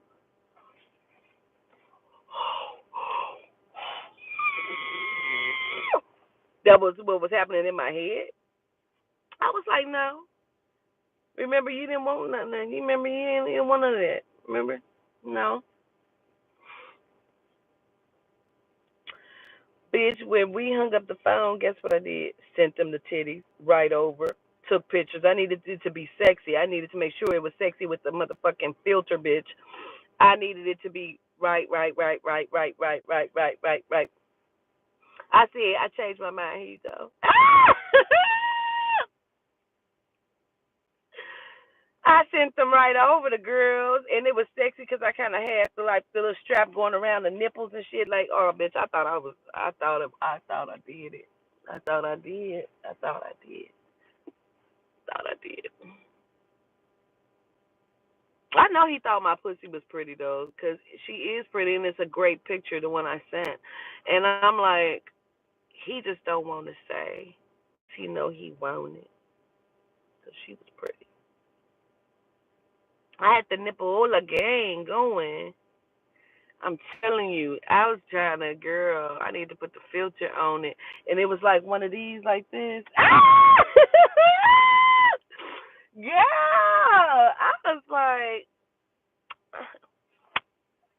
I was up there, you know how you put your hand up there like this. It was like that and you squeeze them together like, you know, it's kind of, girl, it was sexy. Stop it. Stop. What? What happened? What happened? So then I have been back up there a couple times because I have like my people that I read for. Like I develop relationships with some people to where they invite me to come to dinner. Hey, such is having a birthday. You want to come up? Like that kind of stuff. So I have been up there a few times, and plus, you're right. Yes, I had some events there. I think I had 2 or 3 events up there, um, and then including the other ladies who he came and picked me up from. Yeah, I had like 3 events I think up there at their way before, and so I had been up there a few times, but I had never been up there with Toddy. So me and Toddy ended up going up there. We caught a plane up there, and this was right before I cut him off, and I had lost more weight, and my hair was like that orange color, which anyway, it was the orange color, child, and get up in the morning, I put my little waist trainer up, and I get up there and walk around, and I was there when I did one of my lives, because I was sitting, I was at the hotel, but I had driven off of the ground so I could smoke my joint, and I was going to do a live, so I did the live about George Floyd, and that's where I was at when I did that. And he showed me around, and me and Toddy again, he took us out to eat, took us different places, but he's such a fucking boss, girl. He took me to his high rise apartment, and I'm just like, oh my, he is opening up to me. I know what he's feeling. He just don't know. But at that time, I already did work on his ass, child. I did the squirt bag, and I did the love jar. So the work was in full effect already. You understand me? He was spending money, giving money. He then took me to his apartment, his little high rise condo, child, and that was the love apartment because he got a house with the wifey, right? But this is where he take his little honey dips at, right? And this is nice, but I'm just thinking like my touch to it would be amazing. And I'm decorating this motherfucker in my head, and I'm laying on the couch, and I kind of like doze off. He done got us some food and shit. He eat, and he walk around making phone calls. Cause this nigga's not a Kent. He's not a Kent. Not by 100 stretches of the amount of miles in nothing. No, he's the real motherfucking deal. You understand me? So I became his advisor to look into things for him to keep him safe. I had put spiritual protection over him. I had created him like a voodoo doll that he kept in his safe and that he talked to, and he like, he kept himself safe, and I kept telling him what he needed to do. But the more I talked to this man, the cockier he seemed to get. You know what I'm saying? Then I feel like he being funny and shit because we were supposed to take a trip to Jamaica. But see, it's all that kind of shit to make you feel like a motherfucker want you for real. You know what I'm saying? Because he's supposed to take a trip with me to Jamaica. So now, like when I go places, he invite himself. Like, okay, cool. So we nigga, you be French when it's me, but when it's you, it's never we. Like, what the fuck? You know? So we never fucked. Let me say, to this day, we still have never fucked. But when he added me on his pattern, he was like, add me on your pattern. I'm like, pattern? I don't know what the fuck a pattern is. He said, download the app. I'm like, download the app? I'm like, okay. So I didn't download the app. He's like, now accept me on pattern. I'm like, accept you on pattern? Girl, I accept this motherfucker on pattern, child. I said, what the fuck is your ass doing on here? How do you even know what this is? He's trying to see if we're compatible. I'm like, I know you fucking like me, bruh. And then he started telling me that he loved me, but it's like, oh, it's a friendship love type shit. Like, I'm like, I know you love me because of the work that I done did. He like, nah, I love you just because I love you. Like, okay, okay. This motherfucker was calling himself, like, what was he calling himself? Like Daddy Long Dick or some shit like that? Daddy Long Strokes or some shit. And I said, what? Daddy Long Strokes. I said, this nigga got a big dick. I knew it. I knew he did. He probably is just like putting it down. But then we having a conversation one time on the phone about this shit, about fucking, about like just not really getting into it, but getting into it. And then he said, well, shit, if you need a motherfucker that's to eat 'em up, it ain't me. I ain't no eat 'em up brother. I don't eat no pussy. I said, who don't? What happened? What you saying? Something happened. What'd you say? Huh? Who don't? Who do you don't? Stop it. Stop it. Knock it off. This nigga had me doing Ramadan fasting. I did Ramadan 25 days. I had to stop. I said, listen, I feel like I'm going to pass out. It's been 25 days. I've given you 25 days. And then he was talking shit like he didn't appreciate. Nigga, I'm trying. I'm trying. I'm giving it my all, bitch. We doing Ramadan. I'm about to pass the fuck out. I'm fasting. I need food. We can't eat past we wake up, bitch. If you ain't up by 6 o'clock to eat, bitch, you can't eat until like 8 o'clock that night. I be about to pass the fuck out. I'm hungry. But because he doing it, bitch, I'm going to do it because he asked me to do it with him. You keep asking me to do girlfriend shit. You know what I mean? So he started acting funny and acting like weird and like just cocky to me. Like you treat me like a bitch you fucking, you know what I'm saying? But really I'm your spiritual advisor, but then you be saying like little jealous shit too. You know what I'm saying? And you want me to know what the bitch is saying, read me text messages like, nigga, knock it off. Knock it off. I already know. Like, I don't give a fuck if a nigga is a petty hustler or a big time. Like, they all have the same kind of characteristics. They can be very narcissistic. You know what I'm saying? So I'm like, cool. So I just kind of take a step back. Like, I'm like, nigga, I ain't talking to you no more. Fuck you, whatever, whatever. But we still cool. Like, he like, yeah, whatever, you throwing a temper tantrum. Shut the fuck up, whatever. I talk to you later type shit. That's just how he is. Like, we'll talk again. Don't worry about it. Get your spirit on, relax, because he's very spiritual. Like he didn't introduce me to the Africans. He was having people slay goats and all kind of shit. Like nigga, knock it off. Like I ain't got to do none of that shit. You know what I mean? So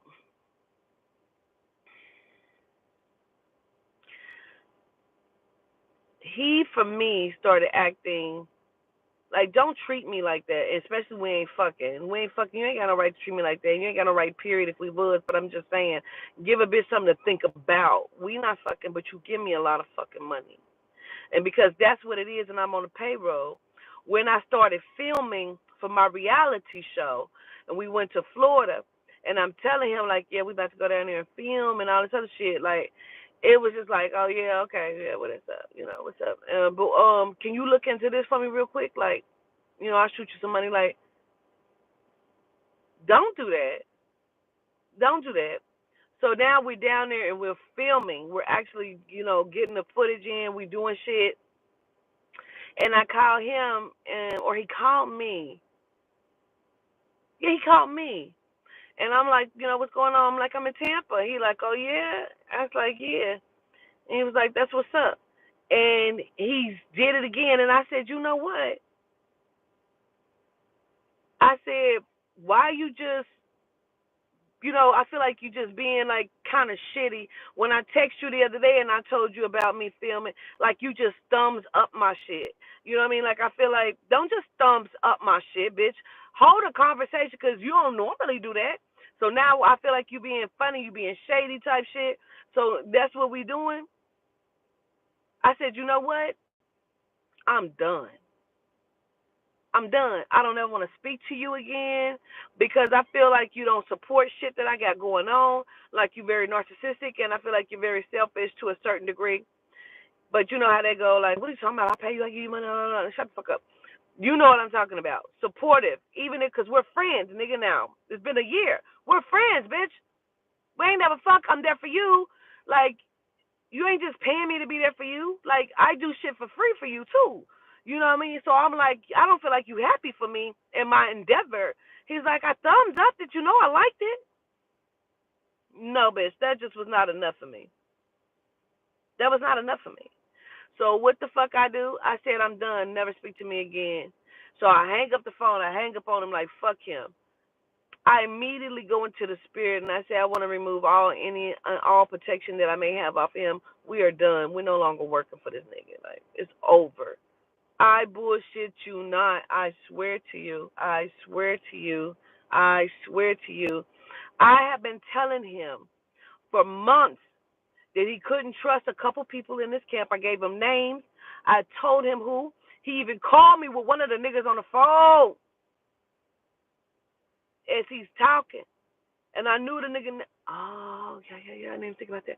But I knew the nigga name. And I'm like, yeah, that's him. So he started laughing like, I'm going to call you back. And he called me back. He like, man, I didn't think you was going to say it. Well, that's him. Like, that's one of them, you know what I mean? Like, you can't trust this nigga. Like, I'm knowing you can't trust him. I said, you need to go to Jamaica and just chill. Just sit down for a minute. If you don't go there, just sit down for a minute. You need to sit down for a minute. Yeah, I mean, I will. What'd he do? He go to motherfucking Vegas. You went to Vegas and you took a bitch. You went to Vegas and took a bitch. Now, how do I know he gonna say he ain't taking no bitch? But I astral projected into this nigga's room. It was motherfucking 8 o'clock. I woke up with this nigga on my mind. I could not even sleep because I know that he fucking took a bitch to Vegas, bruh. And like he was being funny and on the text and shit. You know what I'm saying? And like I'm just like on FaceTime, you know, when he talked to me in certain places of the hotel or type shit, you know, out and in the lobby when he having there. Like, wait a minute. I feel like you being funny. Like, I really feel like he got a bitch there. But I can't ask him if he is there with a bitch. Not my place. But I'm mad because I know he done took a bitch to Vegas. So now, it's 8 in the morning. I don't know if I can do it, but in my motherfucking mind, bitch, I need to know who's in this hotel room with him. So I'm trying to go into the spirit. I bullshit you not. I feel like I'm standing in his room looking at him on his bed sleep. I can see that it's somebody sleep next to him. I keep grabbing him by his head like, wake the fuck up. Wake up, wake up. So then I come back to myself. I say, bitch, you tripping. You tripping. Like, just, you tripping. Why did you even try to do this? What is wrong with you? Like, I'm having that kind of conversation with myself. Like, just leave it alone. Fuck him. You gonna cut him off. Just fucking cut him off. Like, what the fuck we talking about? And I'm like, man, I really want to just see. So he called me. I said, oh, you know who I am, huh? You remember me? How's Vegas? I said anything because now he's over there, so that means he's like 2 hours behind. I said, he said something to the effect of he had a weird morning. And I said, what time you wake up? He said, man, something, I don't know. He said something weird was happening this morning. He said, I mean, I fucking woke up. That's how he talked. Something weird happened. I fucking woke up about 6 in the morning. I don't even know what the fuck. I said, and I know you did. I said, because I can't. I said, because I came into your room and I fucking woke you up, but it was 8 o'clock here, so that means it was 6 o'clock there. He's like, you ain't come to my motherfucking room. Then what I was doing then? I said, you was asleep. And you was asleep next to somebody. Man, no the fuck I wasn't, man. I was like, yes, the fuck you was. He was like, then how was I asleep then? You wasn't in my motherfucking room. Man, cut that out, man. So he started trying to talk about something else. No, bitch, I woke you up. I grabbed you by your head and said, wake up. I really believe that I did that. I do. I believe I did that. I really do. Because he brought it up first before I even brought it up. And I'm like, wait. He said, man, it's a weird-ass morning. And I'm like, well, what time did you wake up? Because now my spidey senses is like, bitch, don't tell me you was really doing it. Don't tell me you was really doing it. But he kept trying to throw me off, trying to say I wasn't in there because he told me they had an Airbnb. No, the fuck you didn't. You was in a hotel room, bitch, and I'm not stupid. And it probably was the best motherfucking hotel that they fucking have. Because that's the kind of shit he do. I used to be ready to fuck him up. And I'm like, you can't because this is not your man. He was calling me. Okay. So when they go and get this nigga, they go and raid his house, kick his door in, find out they have been watching him for months. They had me down there, Toddy down there when he picked us up from the airport where we went. I mean, it was going down. And so I'm like, what in the fuck? So they pick him up, but remember I said he had took me to his little friend house and introduced me to her. Now, they have been friends for a very long time. I've done readings for her, but this bitch want him very, very badly. She's the one that was putting shit in his food. Remember I told y'all that? And he was like somebody doing work, and that's why I had to tell him about the jar. But I said I ain't never, of course, I ain't never did no food or no shit like that. But another real told him like, no, two people are doing work, but somebody put something in your food, and it was her. And so she calls me. She's like, hey, Queen, how are you? Because she's Jamaican too. Whatever. I'm like, I'm good. What's going on? Up until this point, I tolerate her, right? But she's one of those people. I'm one of those people that in my mind, I probably done fought you 20 times, and you don't even know that I have fought you 20 times in my mind, and I done put you in all kind of scenarios to where I done beat you up in my mind. I'm one of them. Because I was only tolerating her because, bitch, I'm knowing that you are fucking him and sucking his dick, and that is bothering the fuck out of me, bitch. It really was. It really the fuck was. So I'm just trying to be chill, be cool. You know, she cooks and sells food. She sells Jamaican food. She's following me on Instagram. I follow her back. You know, so then she called me. She's like crying, very upset. They got him, Queen. They got him. And I'm like, who? She's like, they got him. And I'm like, oh my fucking God. First thing I think about is I've been pulled this protection off of. When I do that, that nigga goes straight to jail. He went straight to jail. But I've been telling him to go sit the fuck down, but he would not listen. He would not listen. I'm just like, what in the fuck? So what's the charges? She's like, I don't know, really, but it's a few of them. They have a lot. This is what made me mad. Oh my God, I feel like I'm coming out of my skin, bitch. You get mad every time you just fucking relax, bitch. Because I'm really mad. Just even, let me sip this. Let me light this joint. I'm about to tell you what made me mad. Oh my God. She's one of these bitches that's always trying to make you feel like something is going on. She say, well, they came in and they raided our house. I mean, his apartment. What? They did what? They raided his apartment. Now, she is finishing on the story, but I'm stuck. I'm stuck. I don't even give a fuck about nothing else she talking about. I don't give a fuck about none of the charges that she trying to figure out. I don't give a fuck about nothing else, bitch, because I am stuck where you said our apartment. I mean, his apartment. I'm stuck there, and I'm furious. So whatever the fuck she's talking about, I don't know, and I don't give a fuck. Because she's always trying to figure out if I'm fucking him. She's one of them. Constantly trying to figure out if I'm fucking this nigga. Like, if I am, bitch, it ain't none of your business because this is your friend, remember? Whatever fucking y'all was doing, y'all been doing it, bitch. He ain't yours. He ain't going to be yours. Now, this is another bullshit opportunity that this nigga done did. Because he don't give a fuck how he do. And I tell him that, like, nigga, that's why you still sitting there because the spirit don't like how you done behave, nigga. How you do, bitches. You can't do the shit. He say to me and Toddy, Do y'all want to go over her house?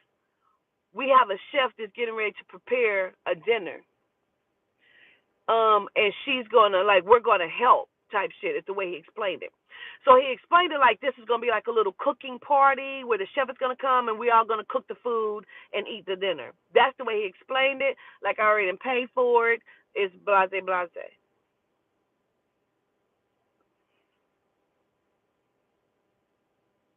We get to her motherfucking house. Now this is another thing that makes me mad because they live in a nice ass house in a nice ass area. Her mom lives in the front of the house, so we have to go around the back and come down the steps. And they're nice steps. They're not like they need to be swept off and no shit. Like this is a nice ass house. You come down the little steps. She can open up her door, and it's a full fucking apartment down there. Big as fuck, 2 bedrooms. So I'm feeling she got a full kitchen, bathroom, shower, 2 bedrooms in this apartment. Now I'm irritated because I'm feeling like you a spoiled Jamaican bitch who ain't got to do shit. And this nigga giving you money and you fucking him and all this other shit. But she was married. See, this is why they can't be together because one, they tried it and it didn't work. Two, she was married to one of his good friends. That part. That part. So after she divorced the friend or separated from the friend, him and her started fucking. That's the shit right there. You see that? So then this particular day, we coming down the steps, child. She opened the door. Now she got on this little fitted dress because she always trying to wear some like fitted shit because she got a little decent body, but bitch, fuck ever, nappy ass wigs ain't never right, bitch. So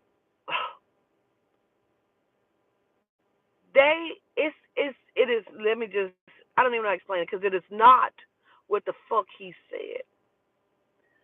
She tell him to sit down here at the end of the table. He motioned and tell me to sit down at the other end of the table. She come and bring him the chef. He didn't prepare it. I can't think of. She sat it on the table. If the chef came and sat it, but this is a big ass plate with a big ass piece of like I think it's like lobster tail on it. Just a nice ass plate. And I'm looking. And he like, you could just give her the salad. And I'm like, give me the motherfucking salad? So I'm just sitting there like I'm confused. And because it's another plate, but it's her plate, so she put her plate down. Her plate match his plate. This nigga then paid for a dinner for two for her and him, but he didn't invite me and Toddy. So she's looking like she thought this was about to be a romantic dinner.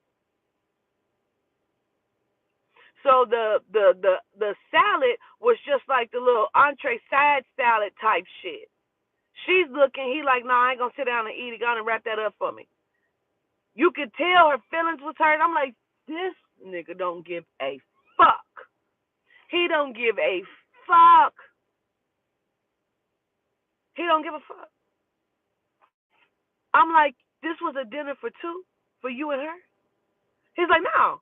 We was I said I thought we was supposed to all be cooking. Like this was supposed to be a cookie learning experience type. Tony's like, that's what I thought it was gonna be too. He was like, yeah, I don't even know. I didn't know how. Yes, you did. Yes, you did. Yes, you did. Yes, you did. I was like, He got me fucked up. And the thing of it is, reason why my confidence kind of kicked in when I was sending him the pussy shots and shit, because I realized after meeting him and being around him that he used to be a big guy, and he had lost a whole bunch of weight. So he kind of like had little saggy titties and shit, you know what I'm saying? But then you could see like his arm had muscles and shit in it, like he had lost weight, you know. And I'm like, okay, so maybe he understands the struggle of a big motherfucker. So okay. This motherfucker, I feel like he played me. And when I tell y'all, when he twists his hair down, because like if his hair needs to be done, like most likely he gonna have on the little tubey thing, one of them. But when his hair is done, and I seen his hair done for the first time, and it was twisted and it was in a ponytail, because see, I had never seen his hair. I just knew he had locks or something, but I didn't know what was under there. You know what I'm saying? When his hair came down his back,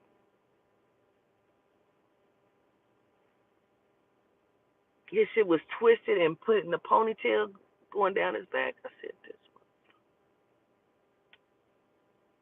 this motherfucker. Tell him when we was in Miami and he came and had his hair down and was braided and twisted down and was in a ponytail to the back, I was like, ooh, this funky bitch. And then I watched him and her walk into the restaurant together.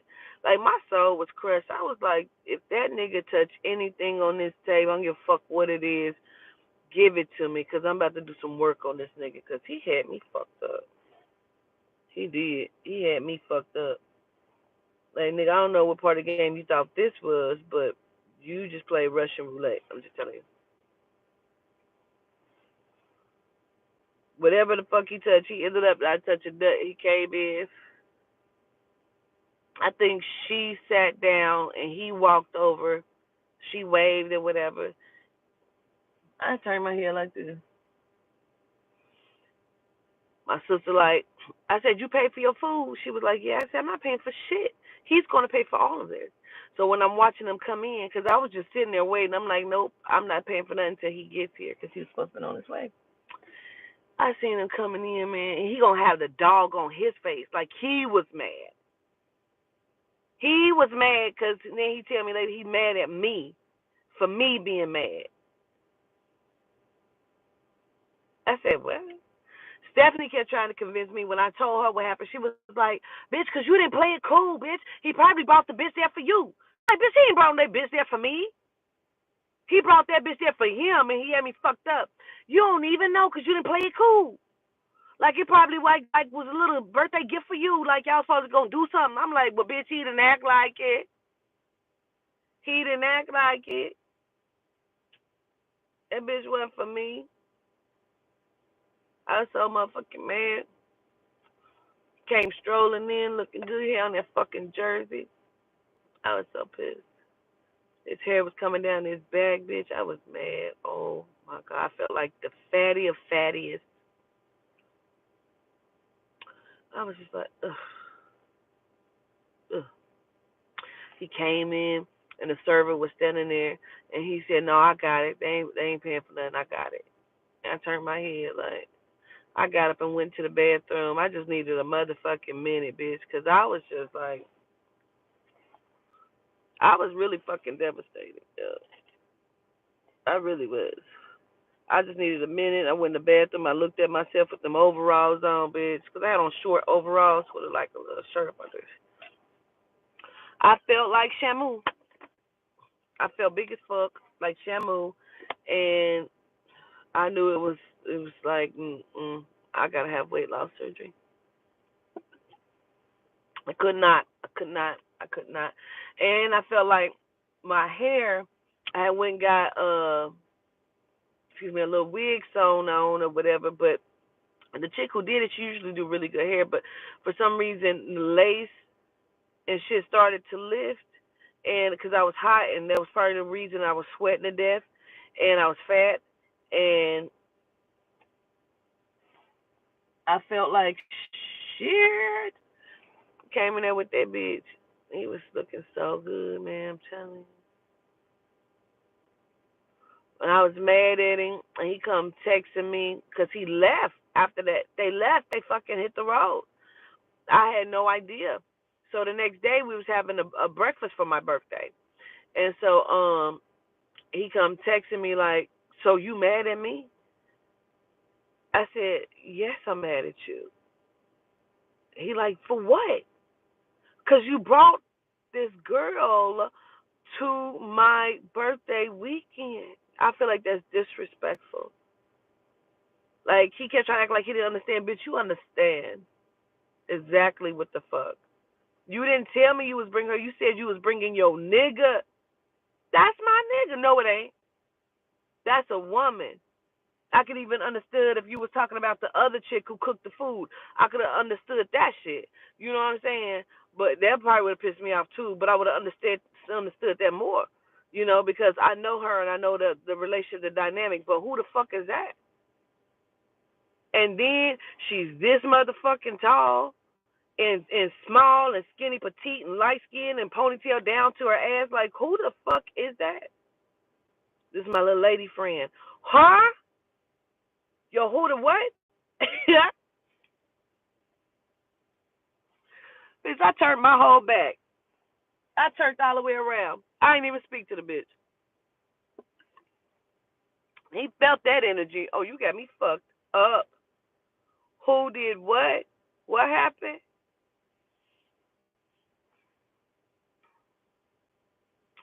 You said model 304. Child. I was not for the reckless behavior. You hear me? I wasn't.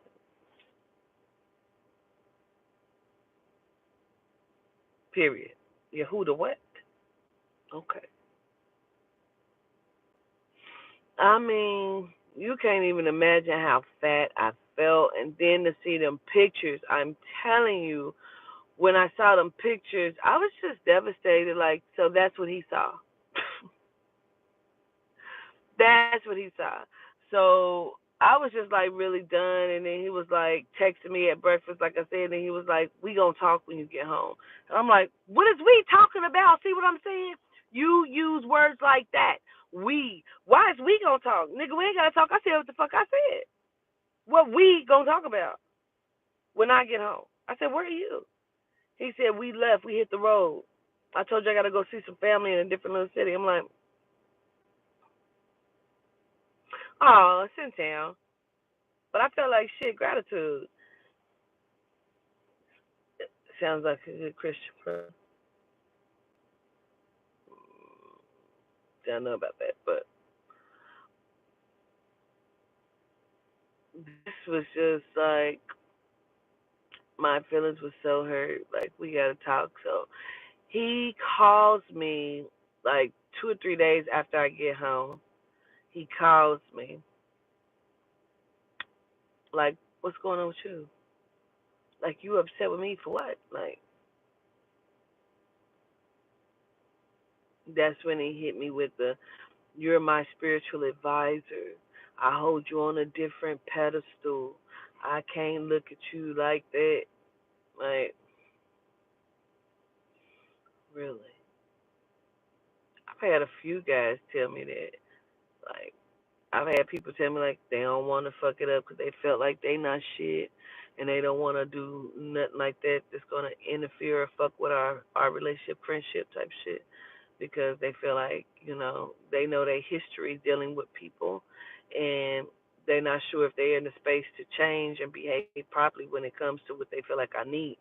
And they told me that they just couldn't do it because they don't think they were in a position to do that.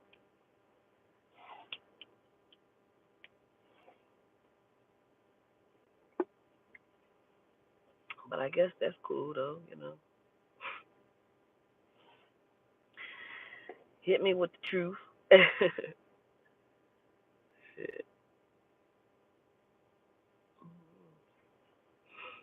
You say that.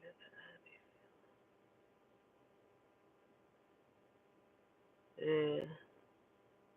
Just say I'm not your type and leave it at that. Like, yeah, but I felt like he was being honest until he said, "Show me your titties." After I started losing weight,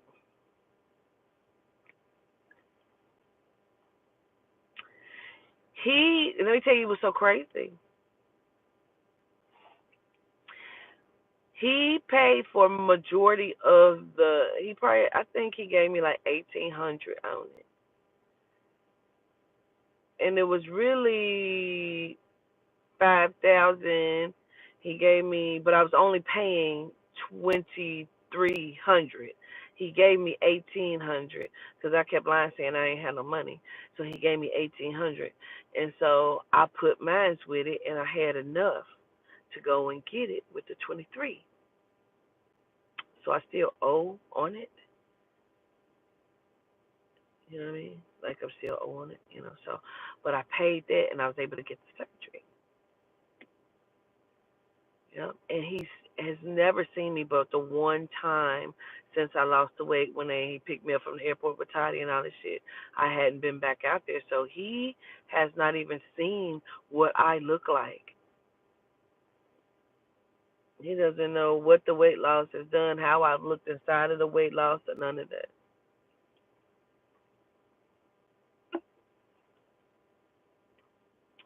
And that was another thing too, cause I just thought like he be giving me like I ain't had nobody give me money like that. Like he give me money, you know. And I was just like, wow, sir, you know.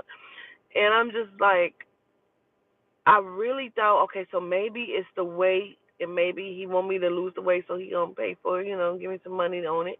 You know what I mean? Like, okay, so maybe that's what he want. He just want me to lose a little weight, and I'm like, okay, I could do that. You know what I mean? Like, he used to be heavy, and maybe he just want me to be healthy. Like, 'cause he treat me like a girlfriend type shit, but you like we don't fuck and we don't talk on that level, but we talk on that level. Like I talk to him all the time, like you want me to do girlfriend shit with you. You know what I mean? And it's like, mm.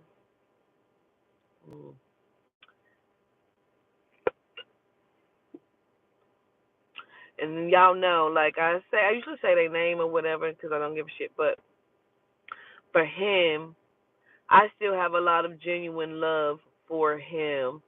So I never like speak his name or where he's from or no shit like that. Or anyone like close or next to him. Just because out of respect and I know what he do and he he got children, he love his kids and he's trying to, you know I'm scared to talk to him, but I know he has sent me a birthday wish. Like, remember the day on my birthday when Jamela proposed? He has sent me a birthday wish via somebody. They text me and was like, XYZ said happy birthday. And I'm like, oh, I seen it, but I didn't respond to a few days later. Because I got to the point where when he would call me, because he called me from jail, and when he would call me, I felt like he just wanted a reading or something like that. You know what I mean? Like, and I kind of was getting frustrated with that. And then he be talking crazy to me, like he upset because when I had told him about how I removed my protection, and I was like, "Don't you think that's crazy?" 2 weeks later, like he went to jail, like he hit the ceiling because, like I told you, he believe he know the work. You know what I mean? So he was really pissed, like, "Oh, I'm fucking pissed. Like, why the fuck would you do that? Why the fuck would you do that?" And I'm like, I told you I quit. I quit my work quit. What you talking about? He like, oh no, you gotta get me out of here. Get me out of here. I'm like, I've been petitioning on your behalf. I have. So he would be calling and like Bazzy got jealous about it, you know. And so I stopped taking his calls for a while. Like I just wouldn't answer the phone, you know what I mean? And so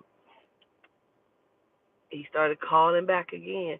So then at this point her and I worked together, so now I'm taking his calls and shit and he had said something to the effect of like me still wanting to like deal with him and like don't be jealous about this. I need you to reach out to XYZ and don't be tripping on that shit.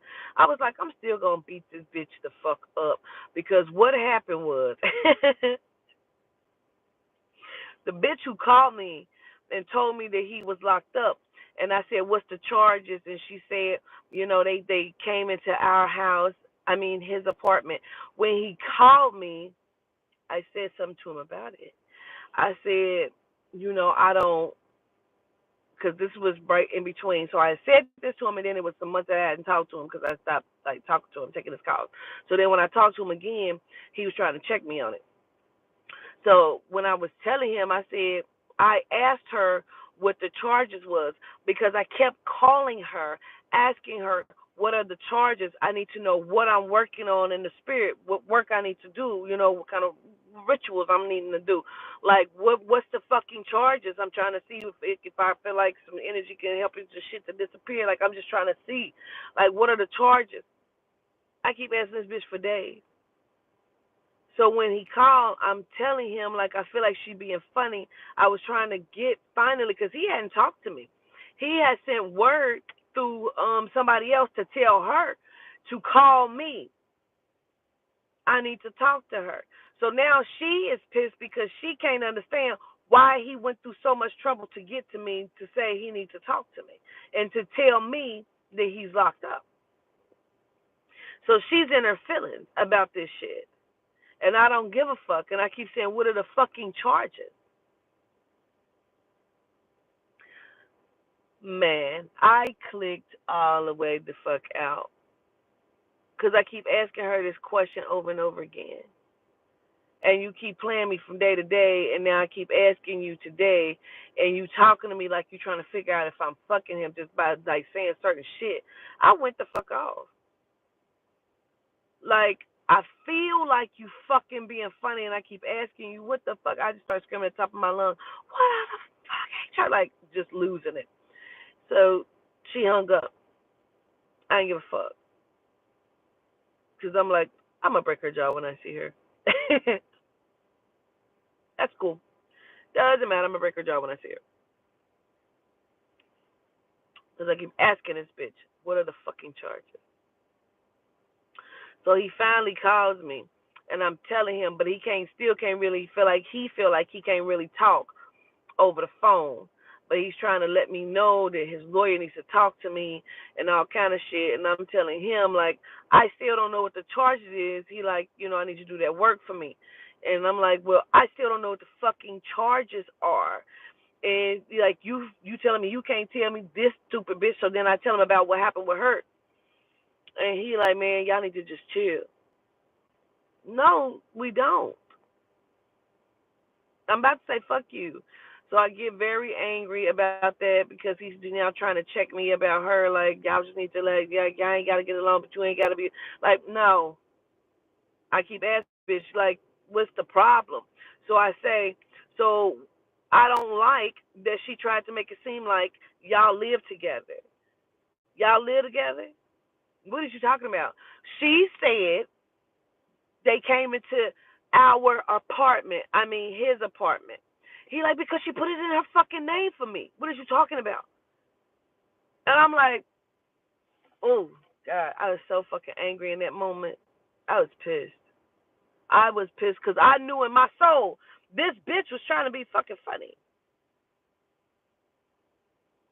You know, this bitch was trying to be funny. Our apartment. I knew it. I knew it. Like, she don't fucking live there. She put it in her name for me. I knew it.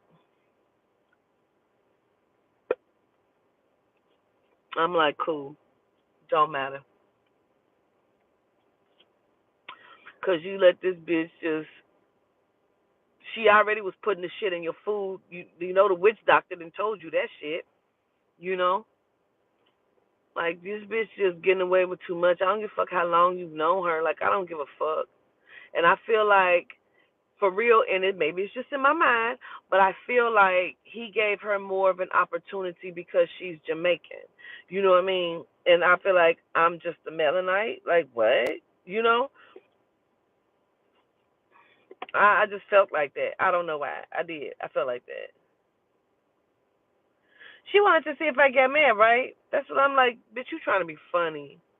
But don't do it. Don't do that. Yeah, if you want to take it there, we take it there every fucking time. And period. I was like, fuck that bitch. I said what I said, and when I see her, I'm gonna break her fucking jaw. He was like, no, you're not. Like, yeah, I am. Because at this point, it's about how the fuck she was talking to me and trying to be funny to me. You know what I'm saying? And then hung up on me. No, I don't give a fuck about that bitch blocking me. The first time she ever got a reading is because he was bragging on me. And she wanted to see who I am and see, all this other shit. She was really like dry and shitty to me on the phone the first time I scheduled and did a reading for her.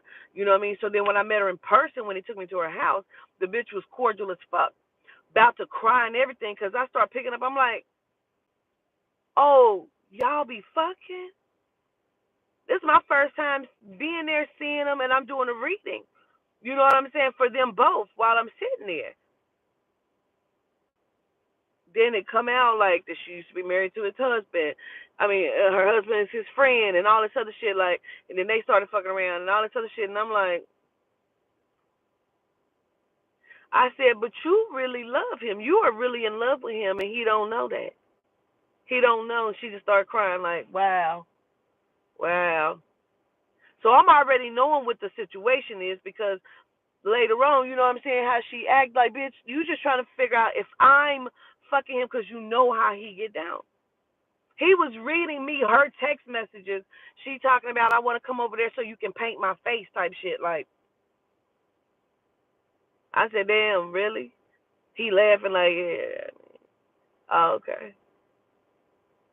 So when the tables had turned and a bitch, a female, had told me, like, I want you to paint my face, I made sure I read him back there and sent him the text message. I said, you ain't the only one, my nigga.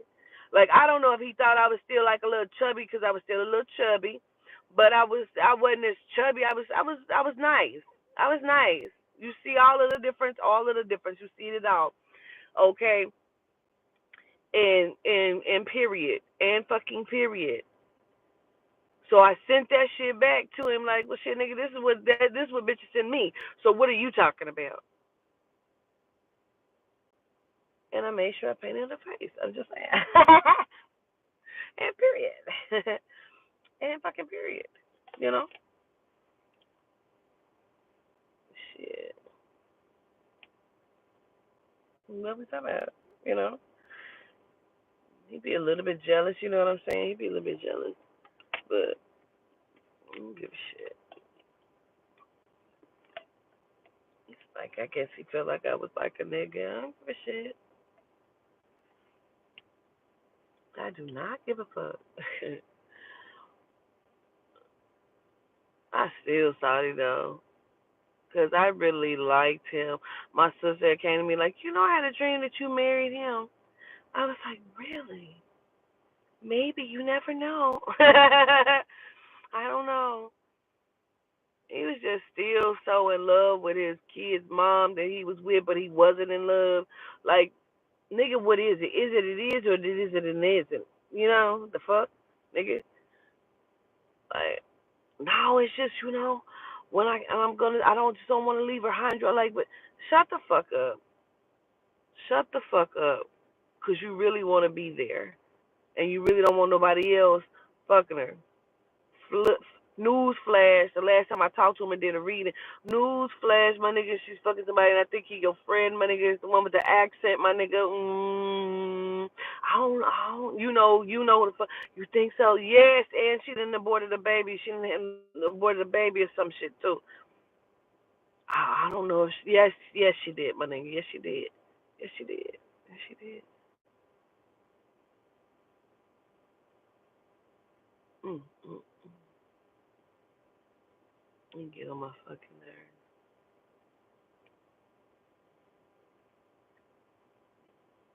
But she had been wanting to do that kind of shit because I used to read him all the time. She used to want to do that shit because she was sick of his shit. You know, and I had to tell him, I said, if you think that she don't know you fucking with other bitches, you think she don't, I said, you think she don't know that? No, she don't know what I do. What? Are you stupid? Are you stupid?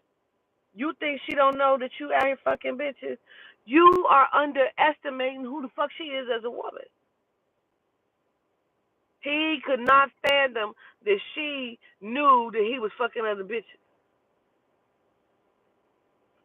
That's how narcissistic he was. I said, yes, she is. Yes, she is. Honey, she was getting it in good, honey, with his one little partner. He do not want to believe that. He kept trying to act like it couldn't be. And I mean, it might be this person over here, but nigga, okay. People be watching and people be jealous. When I say he was getting it, listen, that man get that. He get that. You hear me? He get that.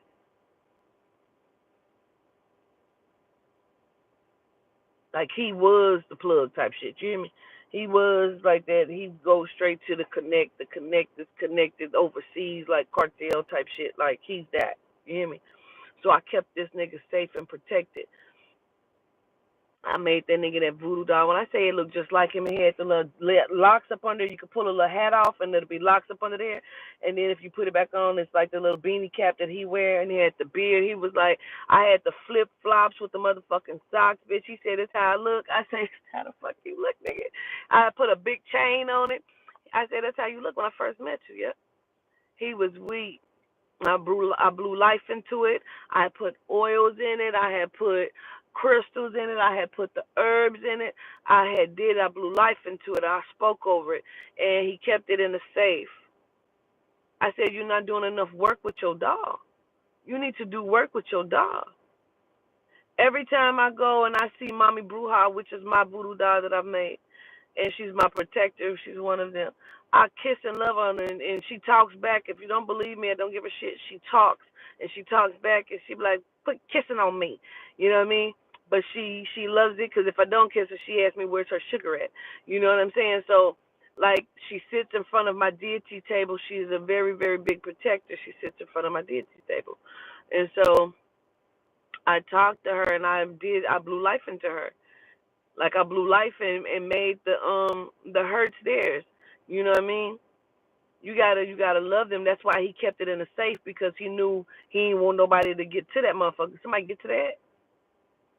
Somebody get to that? No. You can't let nobody get to your shit. Now, Mommy Bruja, she is not my likeness. She's an older lady that I made. You know what I mean? She's Mommy Bruja. You know, she's the mother of witch. You know, so and she's the protector, right? So that's not of my likeness. However, the likeness that I kind of wanted her to be like was off of Tales from the Hood. The old lady that sat in a rocking chair, because she sits in front of the chair, and I was gonna make her babies that go around her like that lady on a movie, like she was supposed to be representation of that. And so instead, she sit in front of the deity's table. Now they have reminded me a couple times, like, why you ain't did the babies yet? And it's like I can do them, but I have to do them plainly and not in so much detail. You know what I mean? But I do. I want to make her the babies that go around her as well. Let's go in.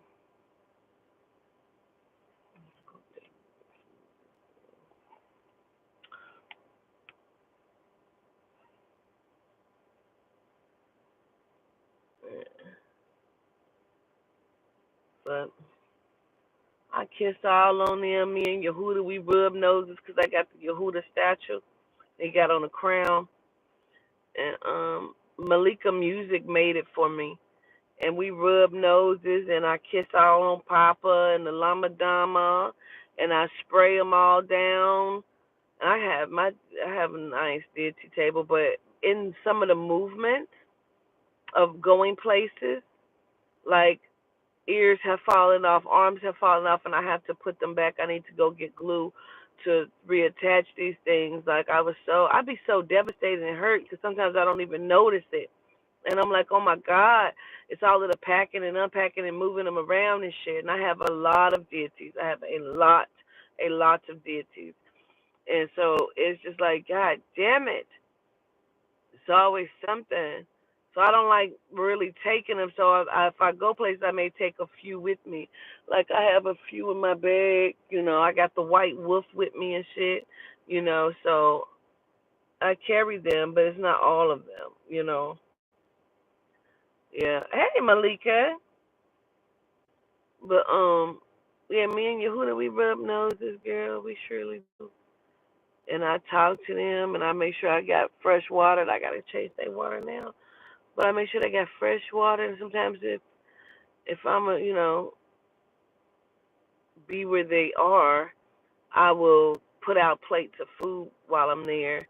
You know what I mean? I keep trying to bring these plants back to life. Some of them are holding good. A couple of them they not looking well. They not looking well. They probably need some resuscitation, and I keep trying it. But yeah, I'm about to let y'all the fuck go. Yeah, it's 3 o'clock, 4 o'clock.